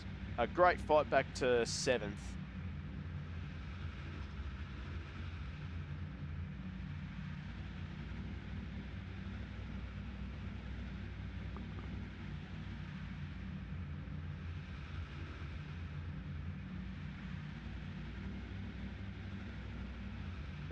I really am curious to hear what you think in chat. Who is your driver of the race? Don't be shy. No wrong answers.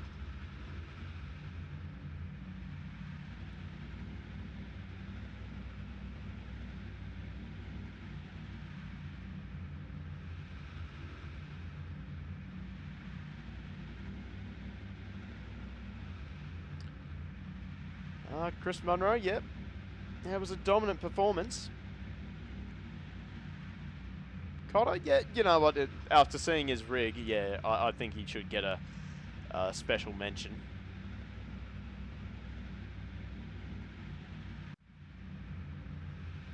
Yeah, Dowd had some killer racecraft. Okay, yep. Yeah, I would agree with that. Cotter and Nichols, yep. Well, anyway, keep sending in your driver of the race for race 1 while we start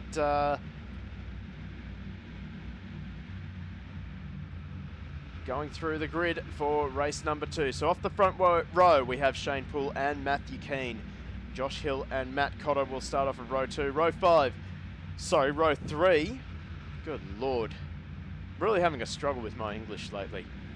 Row 3, we have Lucas Dowd and James Vanderham. Row 4, Anthony Cesana and Matthew Richards. Row 5, Lachlan Nichols and Peter Reid. Over the page, we then have row 6, Alex Scarcella and Daniel Cycluna. Scott Cordham and David Thornton off of row number 7. And off the back of the grid will be Chris Munro. We should definitely have a prediction as to where we think Chris Munro is going to end up. Because that is going to be something really, really interesting to see.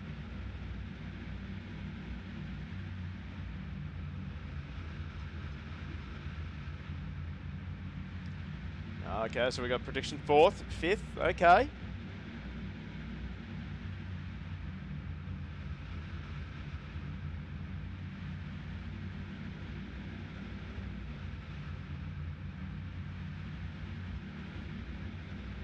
P1, Muffy P1, okay.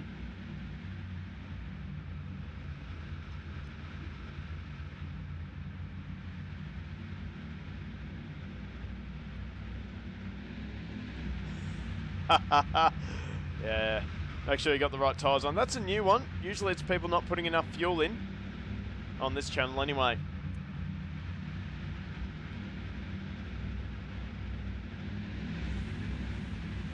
Well, there's Matty Richards there. That's not too far. Get a good start. I could manage that, honestly. I could manage that. I'm not even that good in V8 supercars. But, well, this man right here in the Nissan Altima. That's what he has to get through. Anyone hit the marshal stand in the first chicane yet? Not to my knowledge. It's, we might get it happening in race number 2, that's for sure. It's a lone marshal stand. I am quite impressed with this guy here, though. I think he's the radar guy. Sits there with the radar gun, pinging people for speeding in pit lane. It's even got a Zeski there. That's cool. Should have gone up and down pit lane looking for Easter eggs, actually.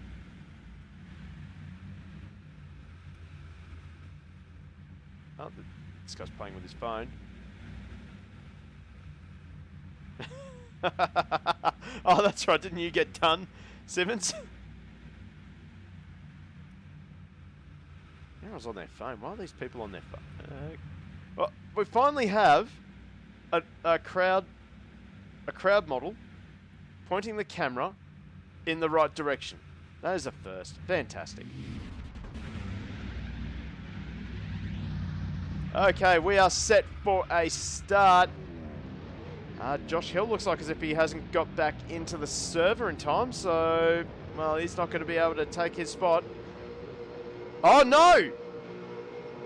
So, pull-off has not hit drive, and we are away and racing.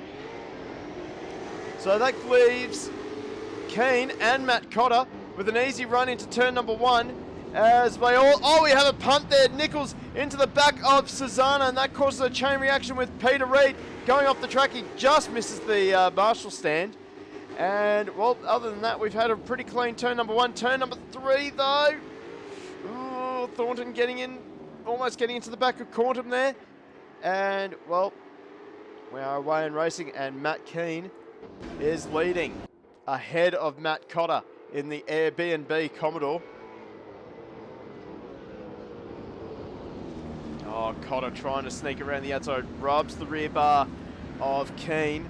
He's got to be careful. Oh, have we got chaos? Yes, we do. Nichols and Courtney have both gone off at turn 7.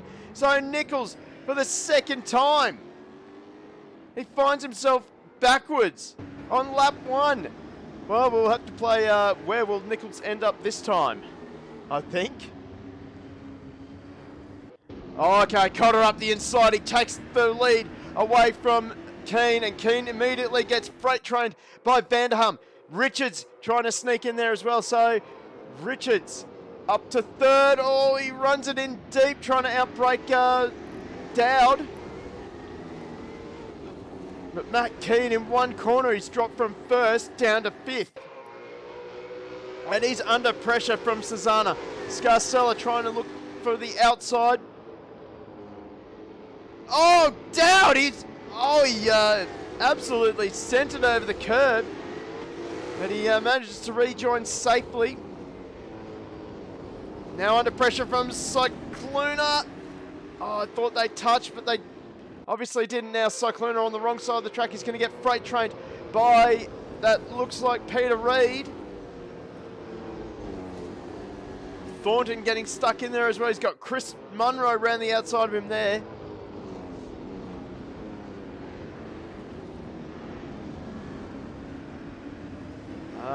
Currently leading the race, we have Matt Cotter, James Vanderham in 2nd, and just behind is Matty Richards.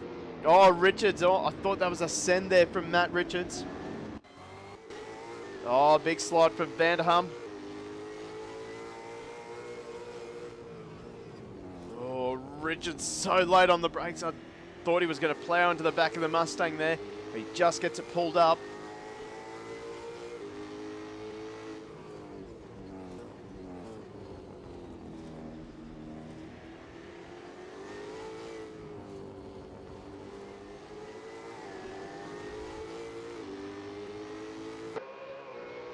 Oh, we got some chaos in the background there. Susanna ran wide.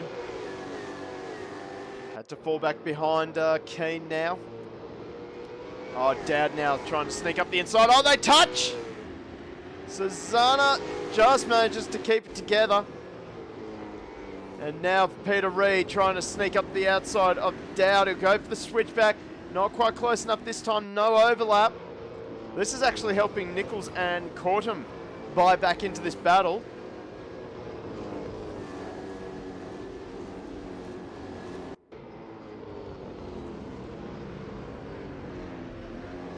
Oh, here we go, Richards now. He's made it up the inside of Vanderham. Oh, I think I just saw tyre smoke there, so maybe Vanderham having a bit of a lose, perhaps.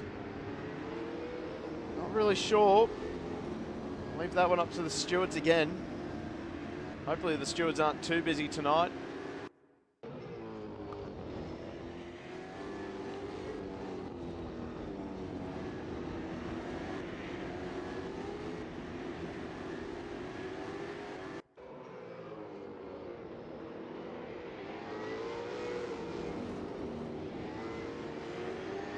So Dowd still hanging on to 5th. He's got his teammate Matt Keane just up ahead. Fast lap of the race for Matthew Richards, 24-7. Richards is coming, he's closing in on the back of Matt Cotter. Scarcella now around Susanna. That crazy battle for 8th place is still going on.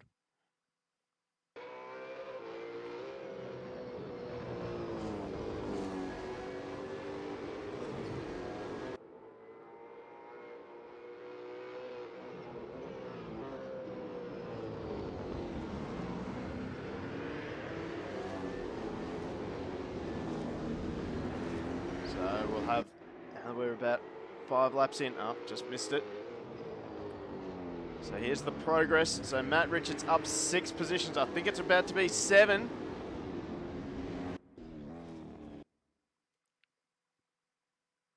See now Hunts to make the move on Cotter. Oh, that was a bit ambitious for Richards. We now ride back on board with Richards.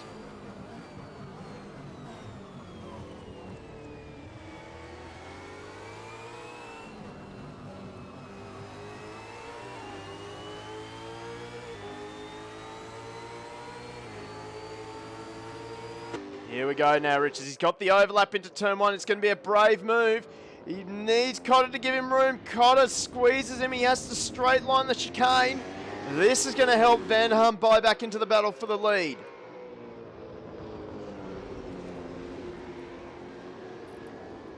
Oh, Cotter sideways.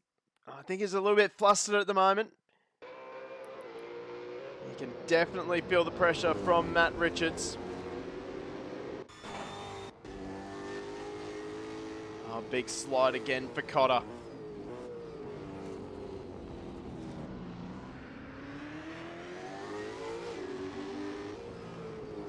I just see Richards, he gives him a little touch. Cotter is doing a very good job of making this Commodore as wide as humanly possible.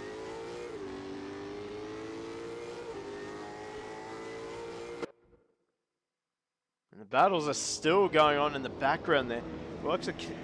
I don't want to take my eyes off this one. As Cotter, he just gets a little bit of wheel spin. That is going to let Matty Richards through. And there we go. So the Repsol Commodore out in front. And now it's James Vanderham's turn on the back of Matt Cotter.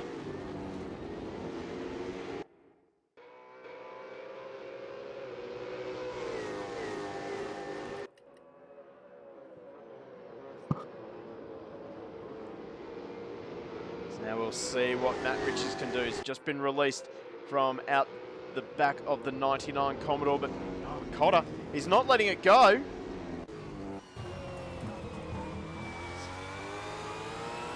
Almost knocking on the rear bar of Matthew Richards.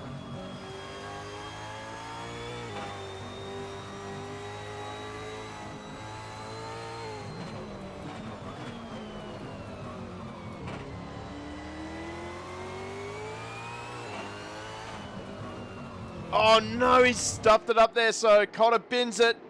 From 2nd place, he'll drop down to... He should hold on to 3rd. Although Dowd squeezes him a little bit onto the curb and he'll take 3rd from Cotter. So Lucas Dowd up to 3rd.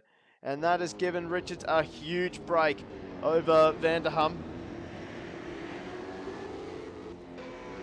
Now Peter Reid is on the back of his teammate here. Are we going to see a bit of team orders here? Nope. Oh, maybe? No, not quite.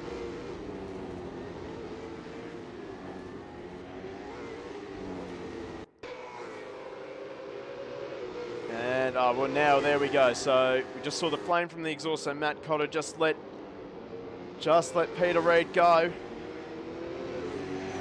Oh, meanwhile, in the background, we got Thornton up the inside of Keane. Now Keane under pressure. Oh, Thornton sideways. Can he hang on to it? No, he is completely around. And Nichols and Susanna will both get around him. Oh, that is so frustrating for Dave Thornton. He's going to have to do all the hard work.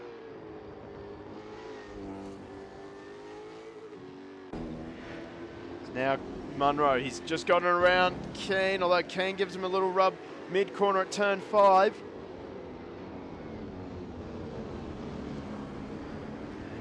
There's a big break between Scarcella and Cortum. So for Munro, he's going to have to work with Cortum, I think, in order to catch back up. As now Nichols up the inside of Cesana.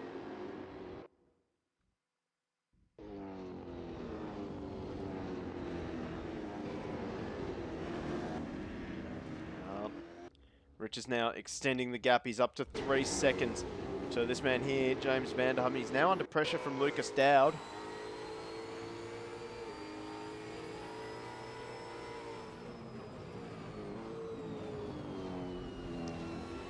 Oh, we get a full face of ZB Commodore there.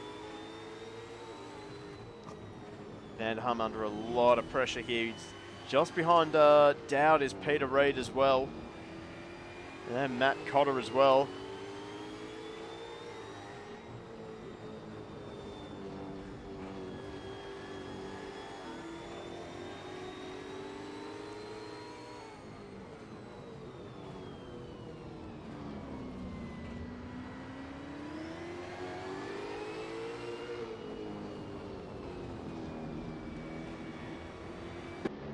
Still on between these three. This is absolutely brilliant racing. Oh, Vanderham gets a little bit sideways. That'll back the Dowd and Reid up a little bit.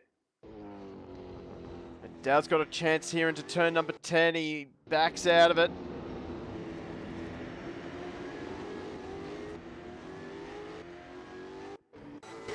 Right on board now with Lucas Dowd. He's on the wrong side of the track though.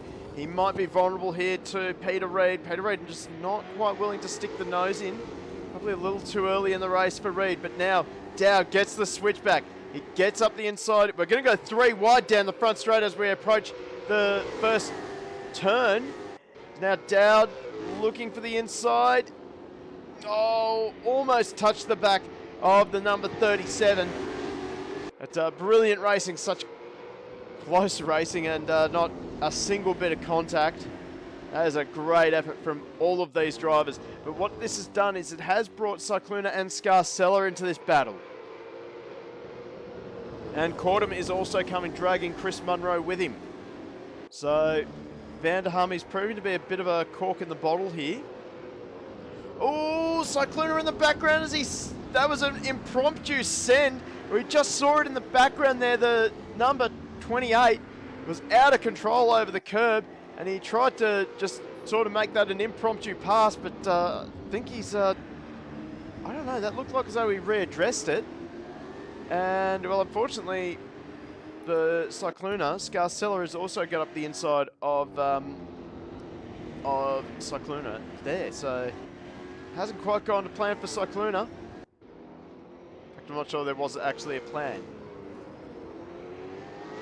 Is up the inside now. Lucas Dowd, he gets the move done, but he runs wide. Vanderham will take the position back, and this will open the door for Peter Reid. Oh, hip and shoulder onto the main straight. And it looks like Dowd will be able to hang on to it.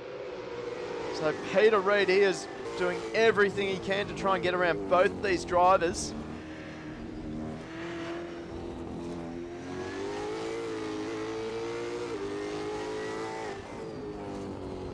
Oh, Dowd now, he grabs the grass on the entry to turn number 3. Now Reid is all over the back of him. Are we going to see a send?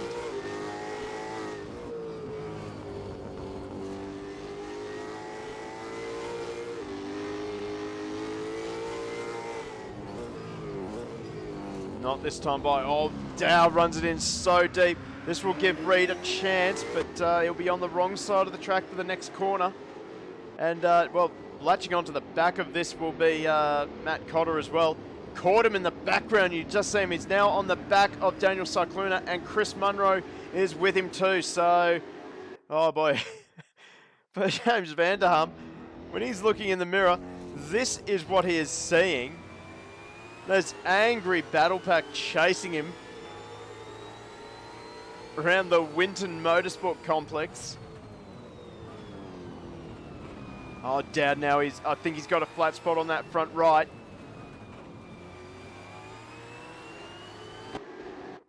Lap car of Shane Pooley gets out of the way of this. Oh, here we go. So Reed now, he's looking around the outside of Dowd. I don't think he's going to be able to get it done. Definitely not.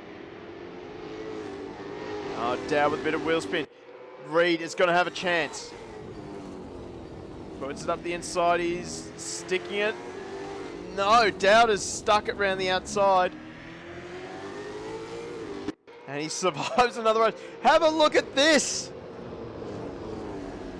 This angry battle pack is going all the way down to Chris Munro here in 9th position. This is what he has to look at his front windscreen. Caught him now up the inside of Cycluna. And he just gets it done. Cycluna lets him have it. Not much argument from Cycluna.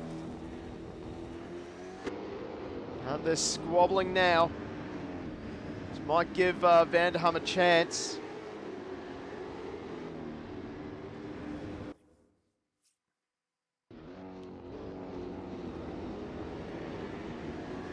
See Scarcella there is on the back of Matt Cotter. Here we go. We've got a send here from Scarcella. Not quite, just not close enough.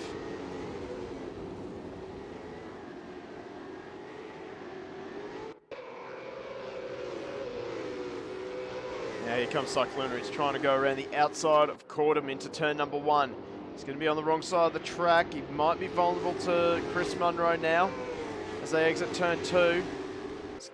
Cycluna's wise to it. Oh, Cotter and Scarcella going side by side. Richo's gap has nearly 10 seconds. Yep, 100% Ben. He's out there by himself. He's not under any pressure whatsoever. Vanderham, hats off to this guy. He is driving a really good race as Cordham now up the inside of Scarcella. He gets the move done. Only just. Oh, Cotter around! And he touches Cordham. Cordham's around as well. And he's into Cycluna and into Chris Munro. So Cotter, we just saw a bit of an overcorrection there for Matt Cotter. And that has blown that battle pack for second place wide open. So the tyres are just starting to fall off a cliff now. But Vanderham is still holding off this man here, Lucas Dowd. Look at how close Dowd is. He's going to go up the inside here. It's going to be a brave move into turn 1. Can he get it pulled up? He can indeed. And Vanderham gives him the room as well. And, well, Peter Reid immediately up the inside into turn number 3. So Vanderham in the space of 3 corners loses 2 positions. And this has now released Lucas Dowd from the back of the number 37 Ford Mustang.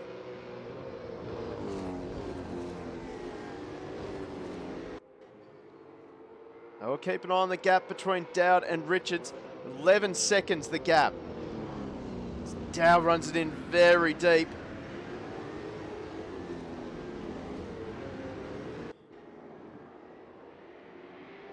He's under pressure from Peter Reid now.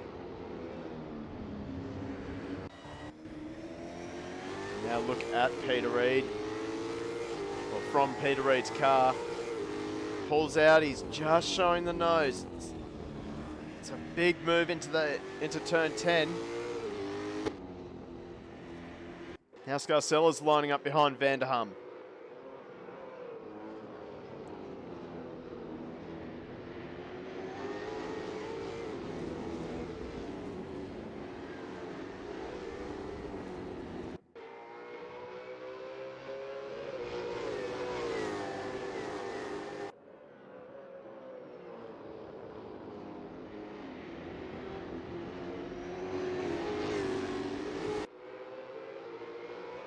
Here we go, now the battle is on. Vanderham versus Scarcella.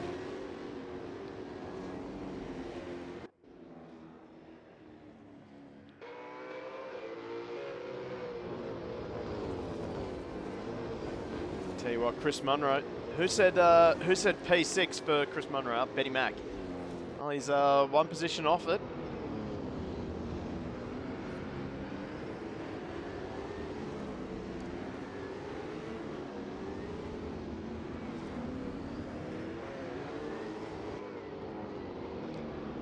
Vanderham. Oh! Scarcella almost ending up into the back of the Kangaroo Valley Mustang.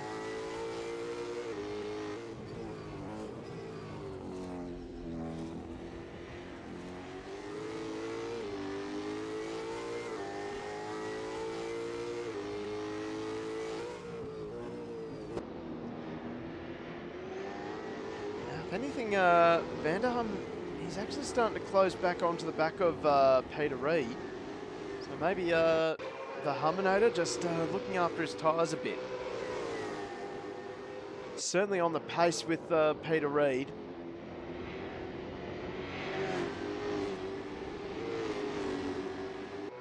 A bit of wheel spin out of turn 2.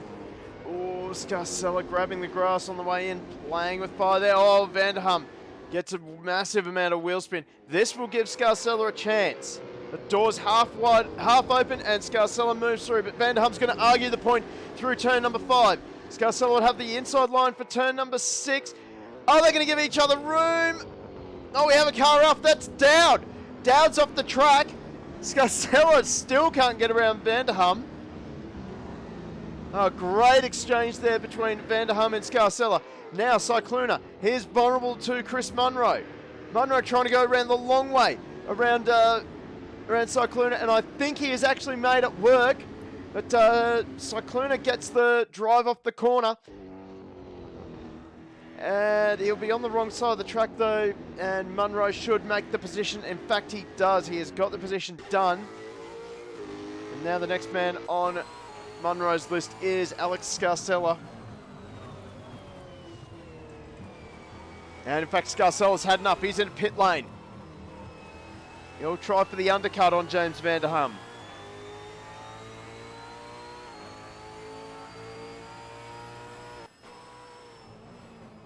We now swap to Daniel Cycluna.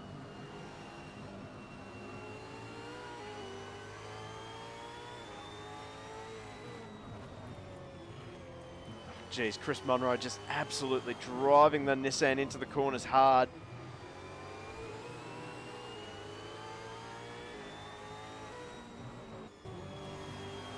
Now right back on board with Chris Munro.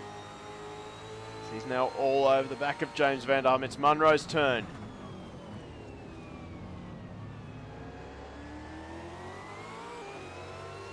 Oh, he thought about the send into turn number 8. Couldn't quite get it done. What about turn 9? Again, same deal. Oh, he gives him a touch. And... oh no, he doesn't make up a position. In fact, Vanderham just hangs on to it.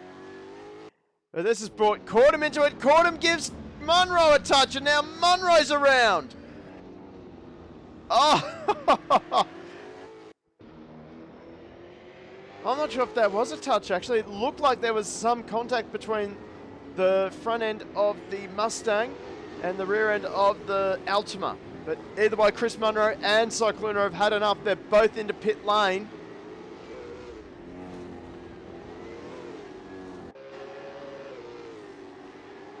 And it looks like David Thornton has also followed these two in as well. So we're now into the pit stop phase. Our leader, I haven't given him any airtime, it's Matty Richards.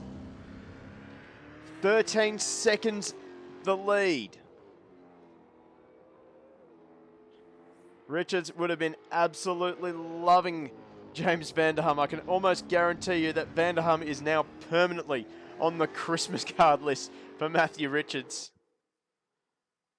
It's absolutely bought Matthew Richards precious time to build up a gap to the rest of the field, and just as I'm, well, there's that commentator's curse. I've just cursed him.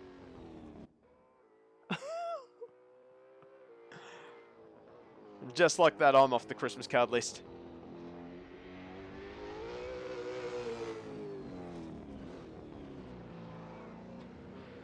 I have a feeling that my, don't do him like that.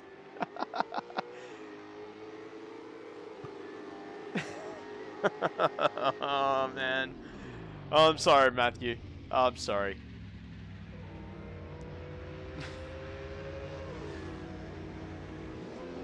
we're going to focus on David Thornton instead. He is I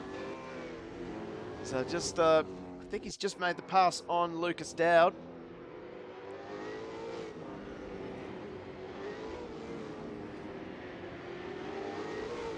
I'll tell you right now, I'm going to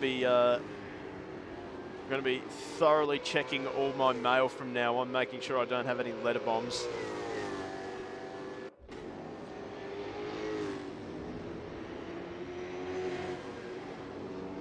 Okay, so here we go. Vanderham and Munro again. Vanderham driving off the track there. Give Munro some space. He probably didn't need to do that. But anyway. Chris Munro up to 8th. Go through who's made their stops and who hasn't. Well, still waiting on stops from Susanna, Cotter, Nichols and Cordham. And also Matt Keane as well by the looks of things.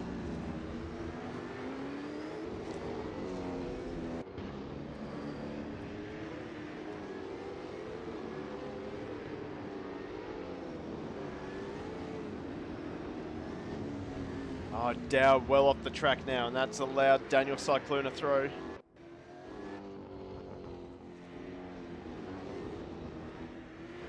Okay, so Cordham into pit lane. Now, where is he going to pop out? You know, it's about 25, 30 seconds pit lane time. So I'm going to go with around Chris Munro. Lights up the tyres. And there goes Chris Munro, so Cordham hasn't quite worked out for him. Oh, here comes Thornton up the inside of Vanderham. Couldn't quite get the move done. We'll jump on board now with David Thornton.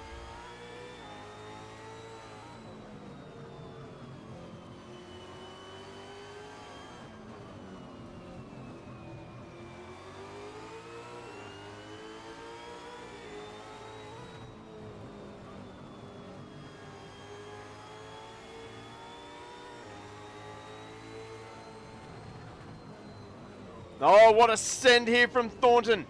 He had to pull out of it, but God, he had to get international postage. That's how far back he came from. Oh, and again, oh, hip and shoulder this time. Will not be happy with that. The person who will be happy will be Daniel Cycluna.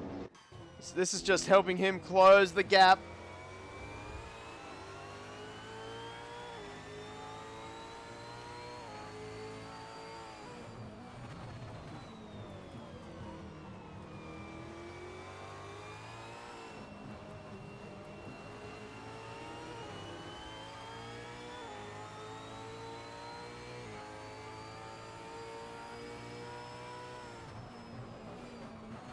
Believe it or not, folks, I still have not watched that YouTube video.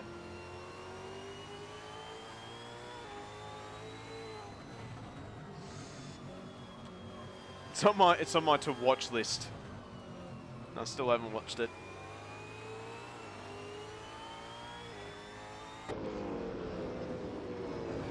Okay, so now Cordham is starting to get a bit of a line-up behind him. James Vanderham right behind him.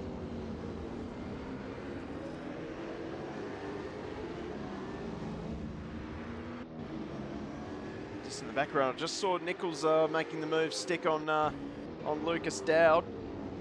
So Nichols back into the top 10. 2 races in a row, this guy's been turned around.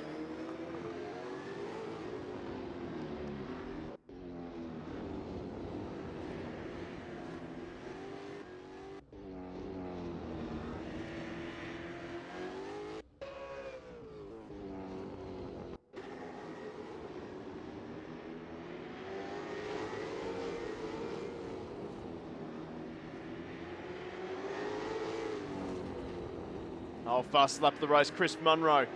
23.2 for Chris Munro. So he is on a charge. He is on the back of Alex Scarcella.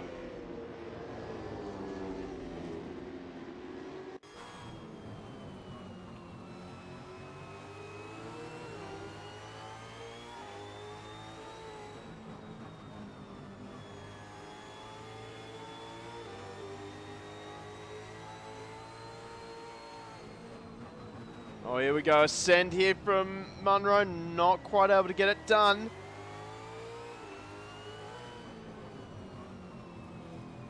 Again.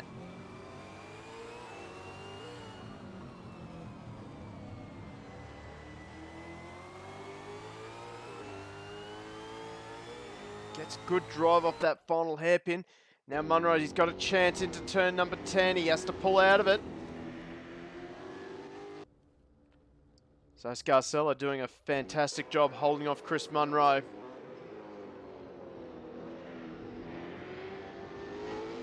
Just through the final two corners we go. Munro all over the back of Scarcella.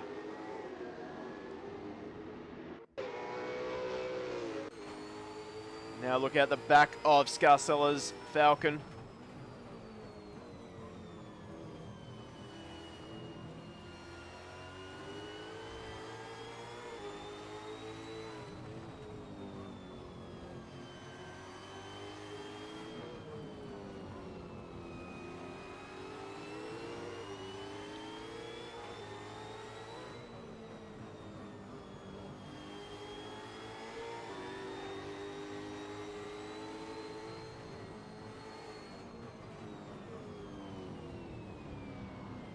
Scarcella just grabbing the brake there.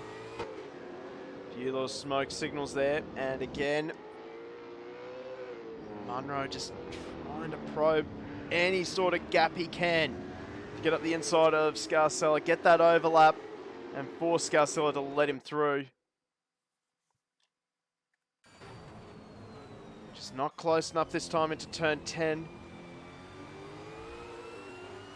Ah, Vanderham, he's dropped down the timing screen. Oh, that's a huge shame. Vanderham was doing really well. He's right up behind Scott Cortum, sorry. Now he's got Lachlan Nichols right behind him. So we'll look out the front of Nichols' car.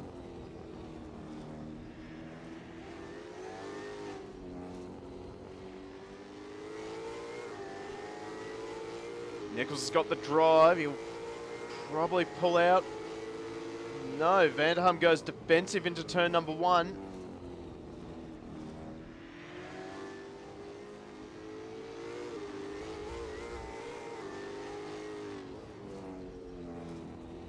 Not quite able to get the move done just yet, so check back in with Nichols and Vanderham soon, because I can see a good battle still going on between Scarcella and Munro. Munro just showing the nose again.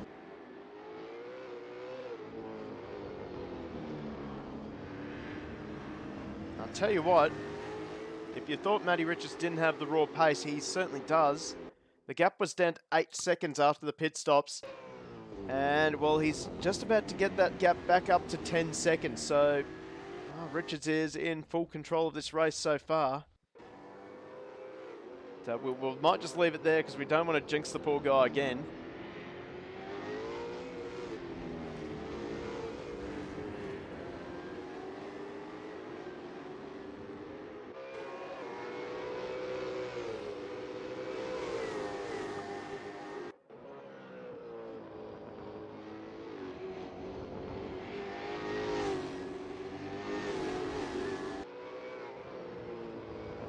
Quick lap there from Dave Thornton. 23.5. 23. God. And he's closing in on the back of Scott Cortum at a rate of knots.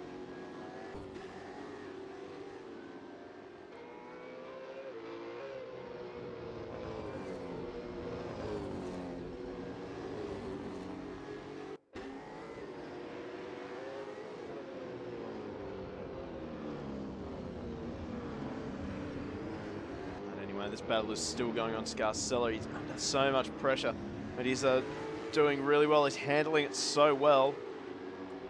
Munro just can't find a way through. What's more, Scarcella is not losing any time to the back of the number 1 ahead of him. Oh, Munro, he's lost it! Oh, Chris Munro! Oh, that was absolutely wild! But luckily he has a big enough gap. He's able to rejoin ahead of Scott Cordham.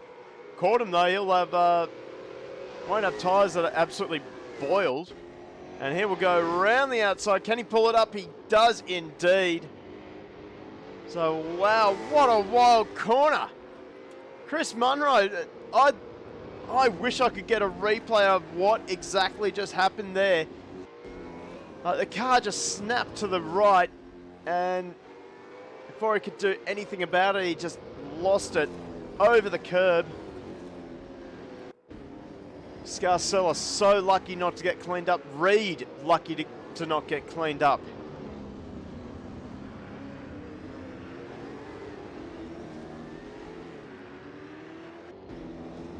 So, but that is, you know what, we're going to have to give that bin of the round.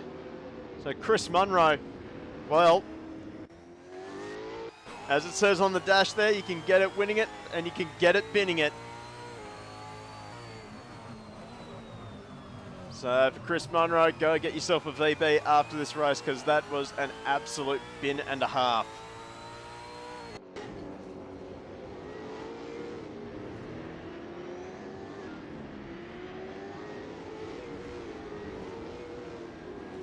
Now he's running wide again, so I wonder if he's damaged his tyres in some way. I imagine he would have. Maybe flat spots on all 4 tyres.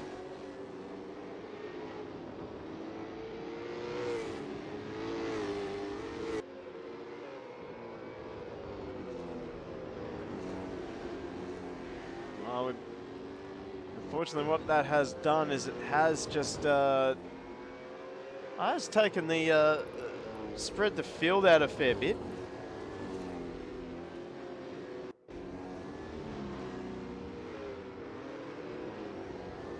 So I'll take this opportunity to ask some of our Grid 2 drivers. So I was talking about this during the Grid 2 stream about how you prefer to drive the cars. Now, who out there uses the clutch on downshift? And who just left foot brakes and blips with the right foot?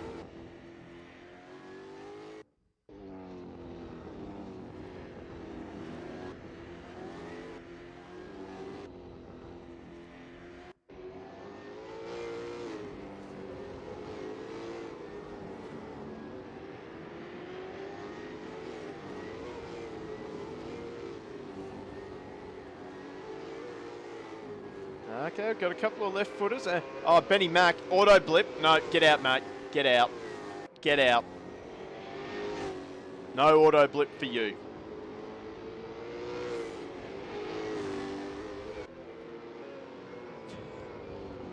I'm just kidding, mate. Just kidding. Don't actually get out of here.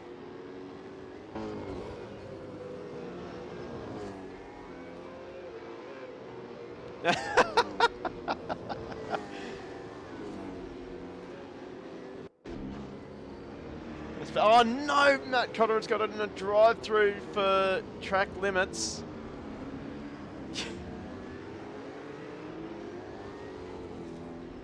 So Matt Cotter, as if this round could not get any worse for him, he cops a drive-through penalty for track limits.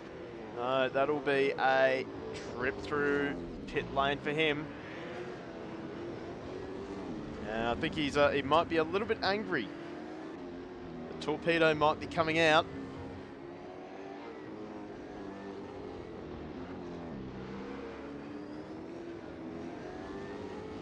And thank you for the new follow from Envious.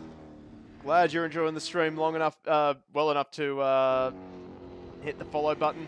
Make sure you hit the notification bell because we stream for quite a few leagues. Unfortunately, though, we will not be streaming for a little while.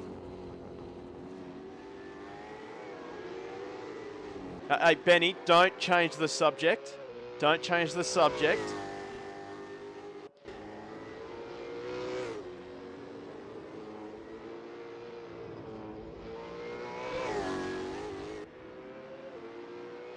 Anyway, let's switch back to this battle between Cordham and Munro. Don't jinx it, I will find you. I want to say something smart there. Maybe Simmons, you can't even find the brake pedal. That was mean. That was mean, but it was there. Had to say it.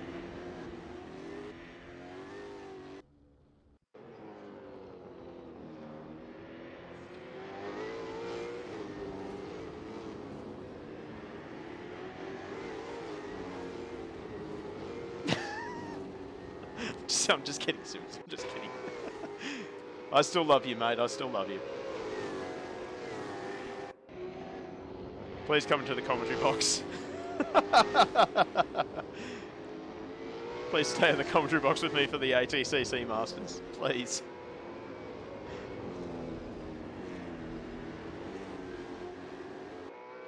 Well, anyway, we'll get back to the action here.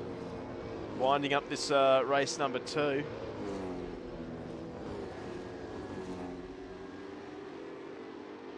So, well, geez, I'll tell you what,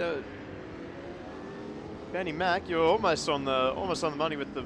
Well, we're still not at the end of the race, I suppose. But geez, Munro's not too far off your prediction. P6. Take it to the bank if he ends up in 6th. As Thornton is closing in on the back of him through the hairpins. Right on board now with David Thornton as he's trying to chase down Chris Munro. You said P5. No, you didn't. I have the chat history in front of me.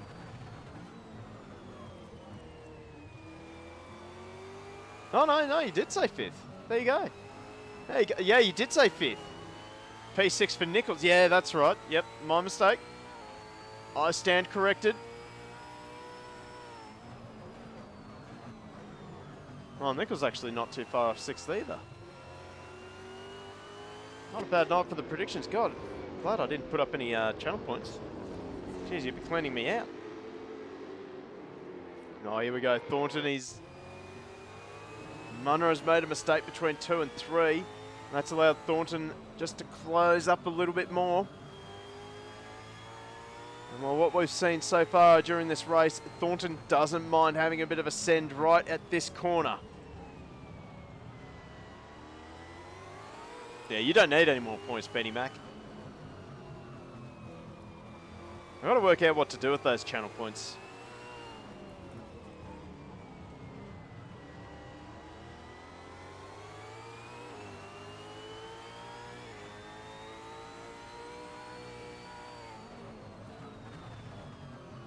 I'll have to do some research during the week, what I can do with them. I'll tell you what though, Scarcella's actually managed to get the gap down to just under a second now between himself and Peter Reid. I'll definitely have to check in with that battle as this battle continues on. As our man Scarcella, he's actually got Cordham closing in on the back of him as well. So this could be a 3-way battle, maybe even a 5-way battle in the dying stages of this race for 2nd place. At this stage, forget Matt Richards, he is gone. He is absolutely flying as well. He has stretched that gap out to just over 11 seconds, so. Oh, caught him! Oh, just as I was saying, we were about to have a 3-way battle for 2nd. He goes and bins it in turn 5. He's going to be vulnerable now to Chris Munro. Goes around the outside and gets it done.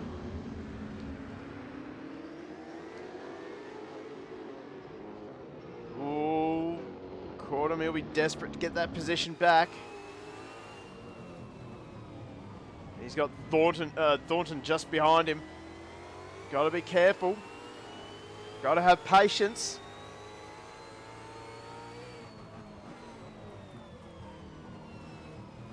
Return 10.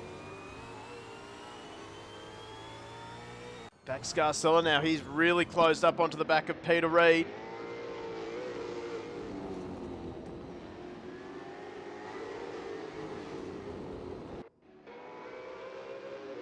Peter Reid now, he's coming under pressure from Alex Scarcella.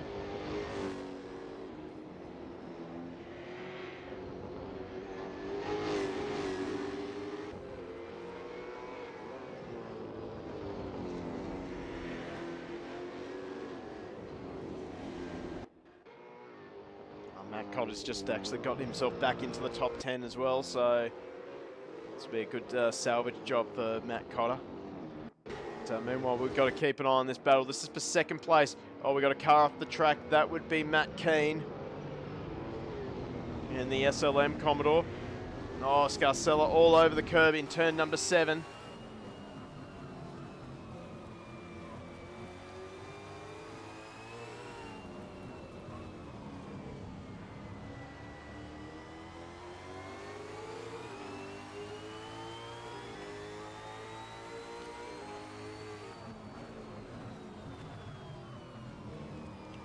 Oh, Reed, another locked brake. We're seeing a lot of locked brakes lately from Peter Reed. We're going to see a send here from Scarcella. No, he thinks better of it. Tucks back in behind the number 60, number 1 of Peter Reed. We'll look out the back of Peter Reed now.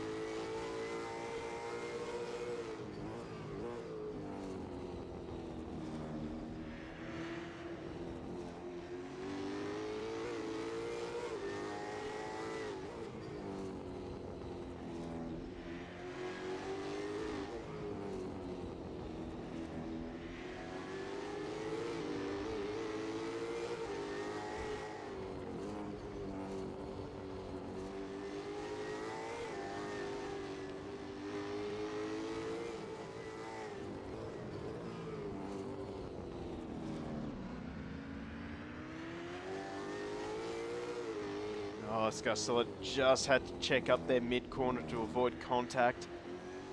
This is actually bringing Chris Munro into this battle.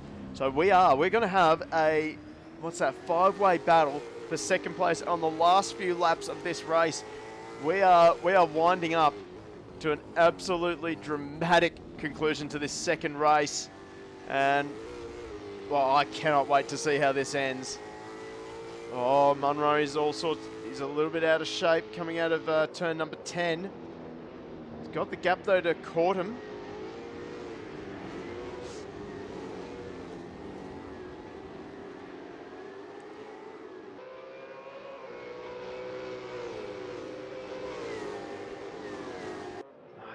Jeez, Munro 24/7. He's on a charge trying to get up onto the back of Scarcella and Reed. Scarcella is going to be absolutely fuming with the sight of that Nissan once more.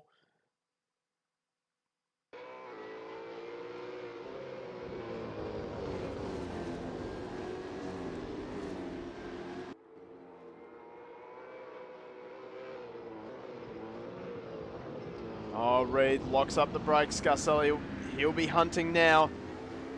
The aisles will be as wide as dinner plates for Alex Scarcella.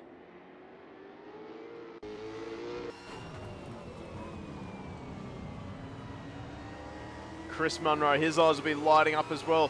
Thornton, his eyes will be lighting up as well at the back of this group.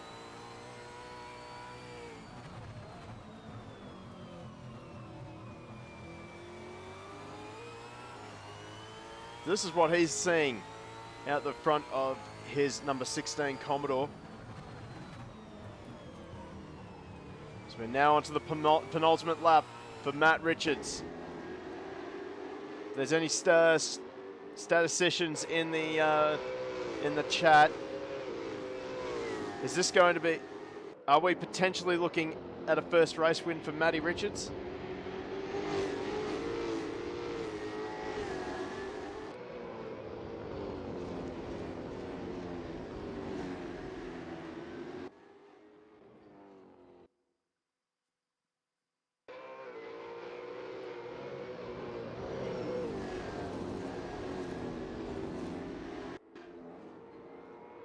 Actually now Scarcella, he's under pressure from Chris Munro. This will take the pressure off of Peter Reed, but he still locks it up going into turn number 7.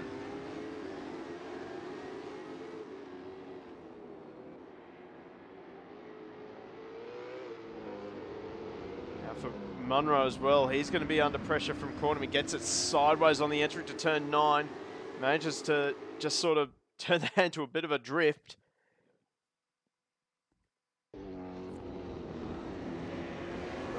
Let's jump on board with Scott Cordham. He's right in the middle of this battle.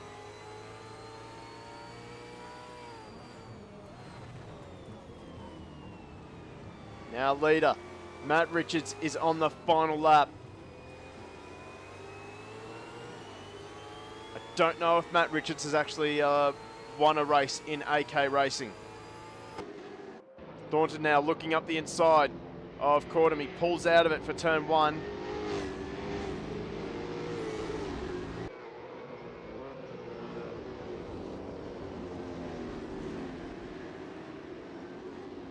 Oh, try and keep an eye on that battle in the background as much as we can.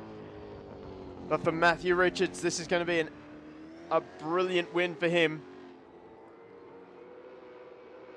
There we go, confirmation. This will be his first main grid win. And it's going to be a well-deserved win. Just got 3 corners to go.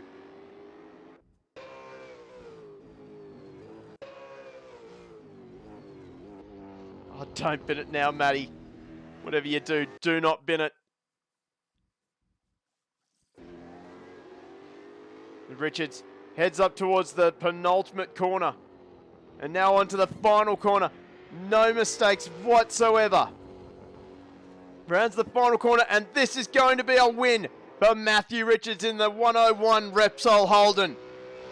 He is going to be absolutely ecstatic at home. Peter Reid is going to hang on to second place ahead of Alex Garcella, Chris Munro in 4th, Scott Thornton, Cordham in 5th, and David Thornton in 6th. Matty Richards doing a well-deserved burnout. We got cars going into each other. Oh, we got the teammates stuck into each other. Cycluna manages to come home in a lonely 7th. Ahead of Lachlan Nichols. Nichols up, comes around for 7th. Oh, is he slowed down too early. Oh, that was a lovely form finish between Susanna and Nichols. Assume those two are teammates. Lucas Dowd comes home to finish at the top 10, and Matt Cotter, he'll be happy with salvaging 11th. Those are valuable points. Oh, Matt Richards, you keep doing those burnouts, mate, because we're going to return to pits and wrap up this race. So, the winner of race number 2, Matthew Richards in the 101 Holden Commodore, ahead of Peter Reid, Alex Garcella, Chris Munro, and Scott Cordham, rounding out the top 5. Oh, what was that? Did we just have someone yeet themselves in the background there? That was distracting. In 6th place, we have David Thornton. 7th, Daniel Cycluna. Lachlan Nichols in 8th. Anthony Susanna in 9th. And Lucas Dowd in the top 10. Over the page, we're going to have Matt Cotter in 11th. James Van Hum in 12th. Shane Paul 13th. And Matthew Keane rounding out the field in 14th. Having a very, very, very difficult race in race number 2. I'm actually quite impressed that these Dunlop tyres are holding on.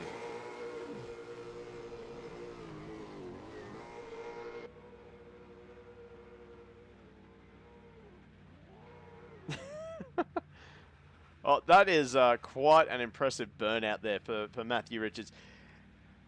Okay, well, let's wrap this stream up. So I'm pretty certain that that is it for tonight. I'll just do a quick double check.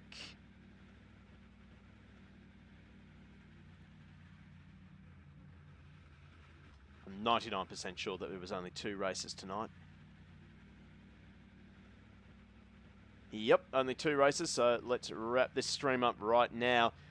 So thank you very much to everyone who joined the stream. Well done to Matty Richards for his first win in the main game. It was a very well done race for him.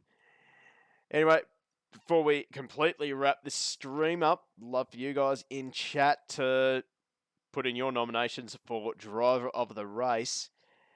For me, I mean, I will have to nominate Matt Richards myself, because that was a phenomenal drive. He fought his way through nice and clean, and then just put his head down, nice and consistent, very few mistakes, and manages to take home the W. Let me know, Hum or Rich? Yeah, Hum, Vanderhum. I would agree with that as well. That was a stupidly wide Ford Mustang, and he did Richards a massive favour by backing the field up. Yeah, we got another one for Richo. Yep. Seems like it should be a very popular win for sure. Well, anyway, we're going to wrap this up here. We will not be live for about a week. Mostly because our new season of our karting championship, the New South Wales KZ2 Super Series, will be racing next weekend at Eastern Creek, and also the first appearance of the 1-6 Motorsport kart team at Eastern Creek as well. So that's going to be a really exciting weekend for us out there. But unfortunately, it does mean that we will not be streaming the next round of the GT Club GT4 series, which is a huge shame for us. We're absolutely loving that. And we will not be able to, well, actually, our driver, me, I won't be able to race at the AK Racing GT4 League, which is a huge shame for me because I'm enjoying that as well. But anyway, we will be back live on the following Thursday for the next round of the ATCC Masters by Go Race Promotions Sim Sports. We are live. We'll be racing at Oschersleben for another night of ATCC Madness. Then the very next night, we'll be live for GT Club's GT4 League again, which will be, if I'm not mistaken, Salzburg Ring in Austria. So make sure you hit the follow and notification button for that. And then, well, the very next Sunday, we'll be live again for the V8 Supercars. And that round, if I can have a quick look, will be from Lime Rock. Nope, sorry. No, yep, the Lime Rock Park 500. 2 races. That's going to be quite an exciting race. I don't even know.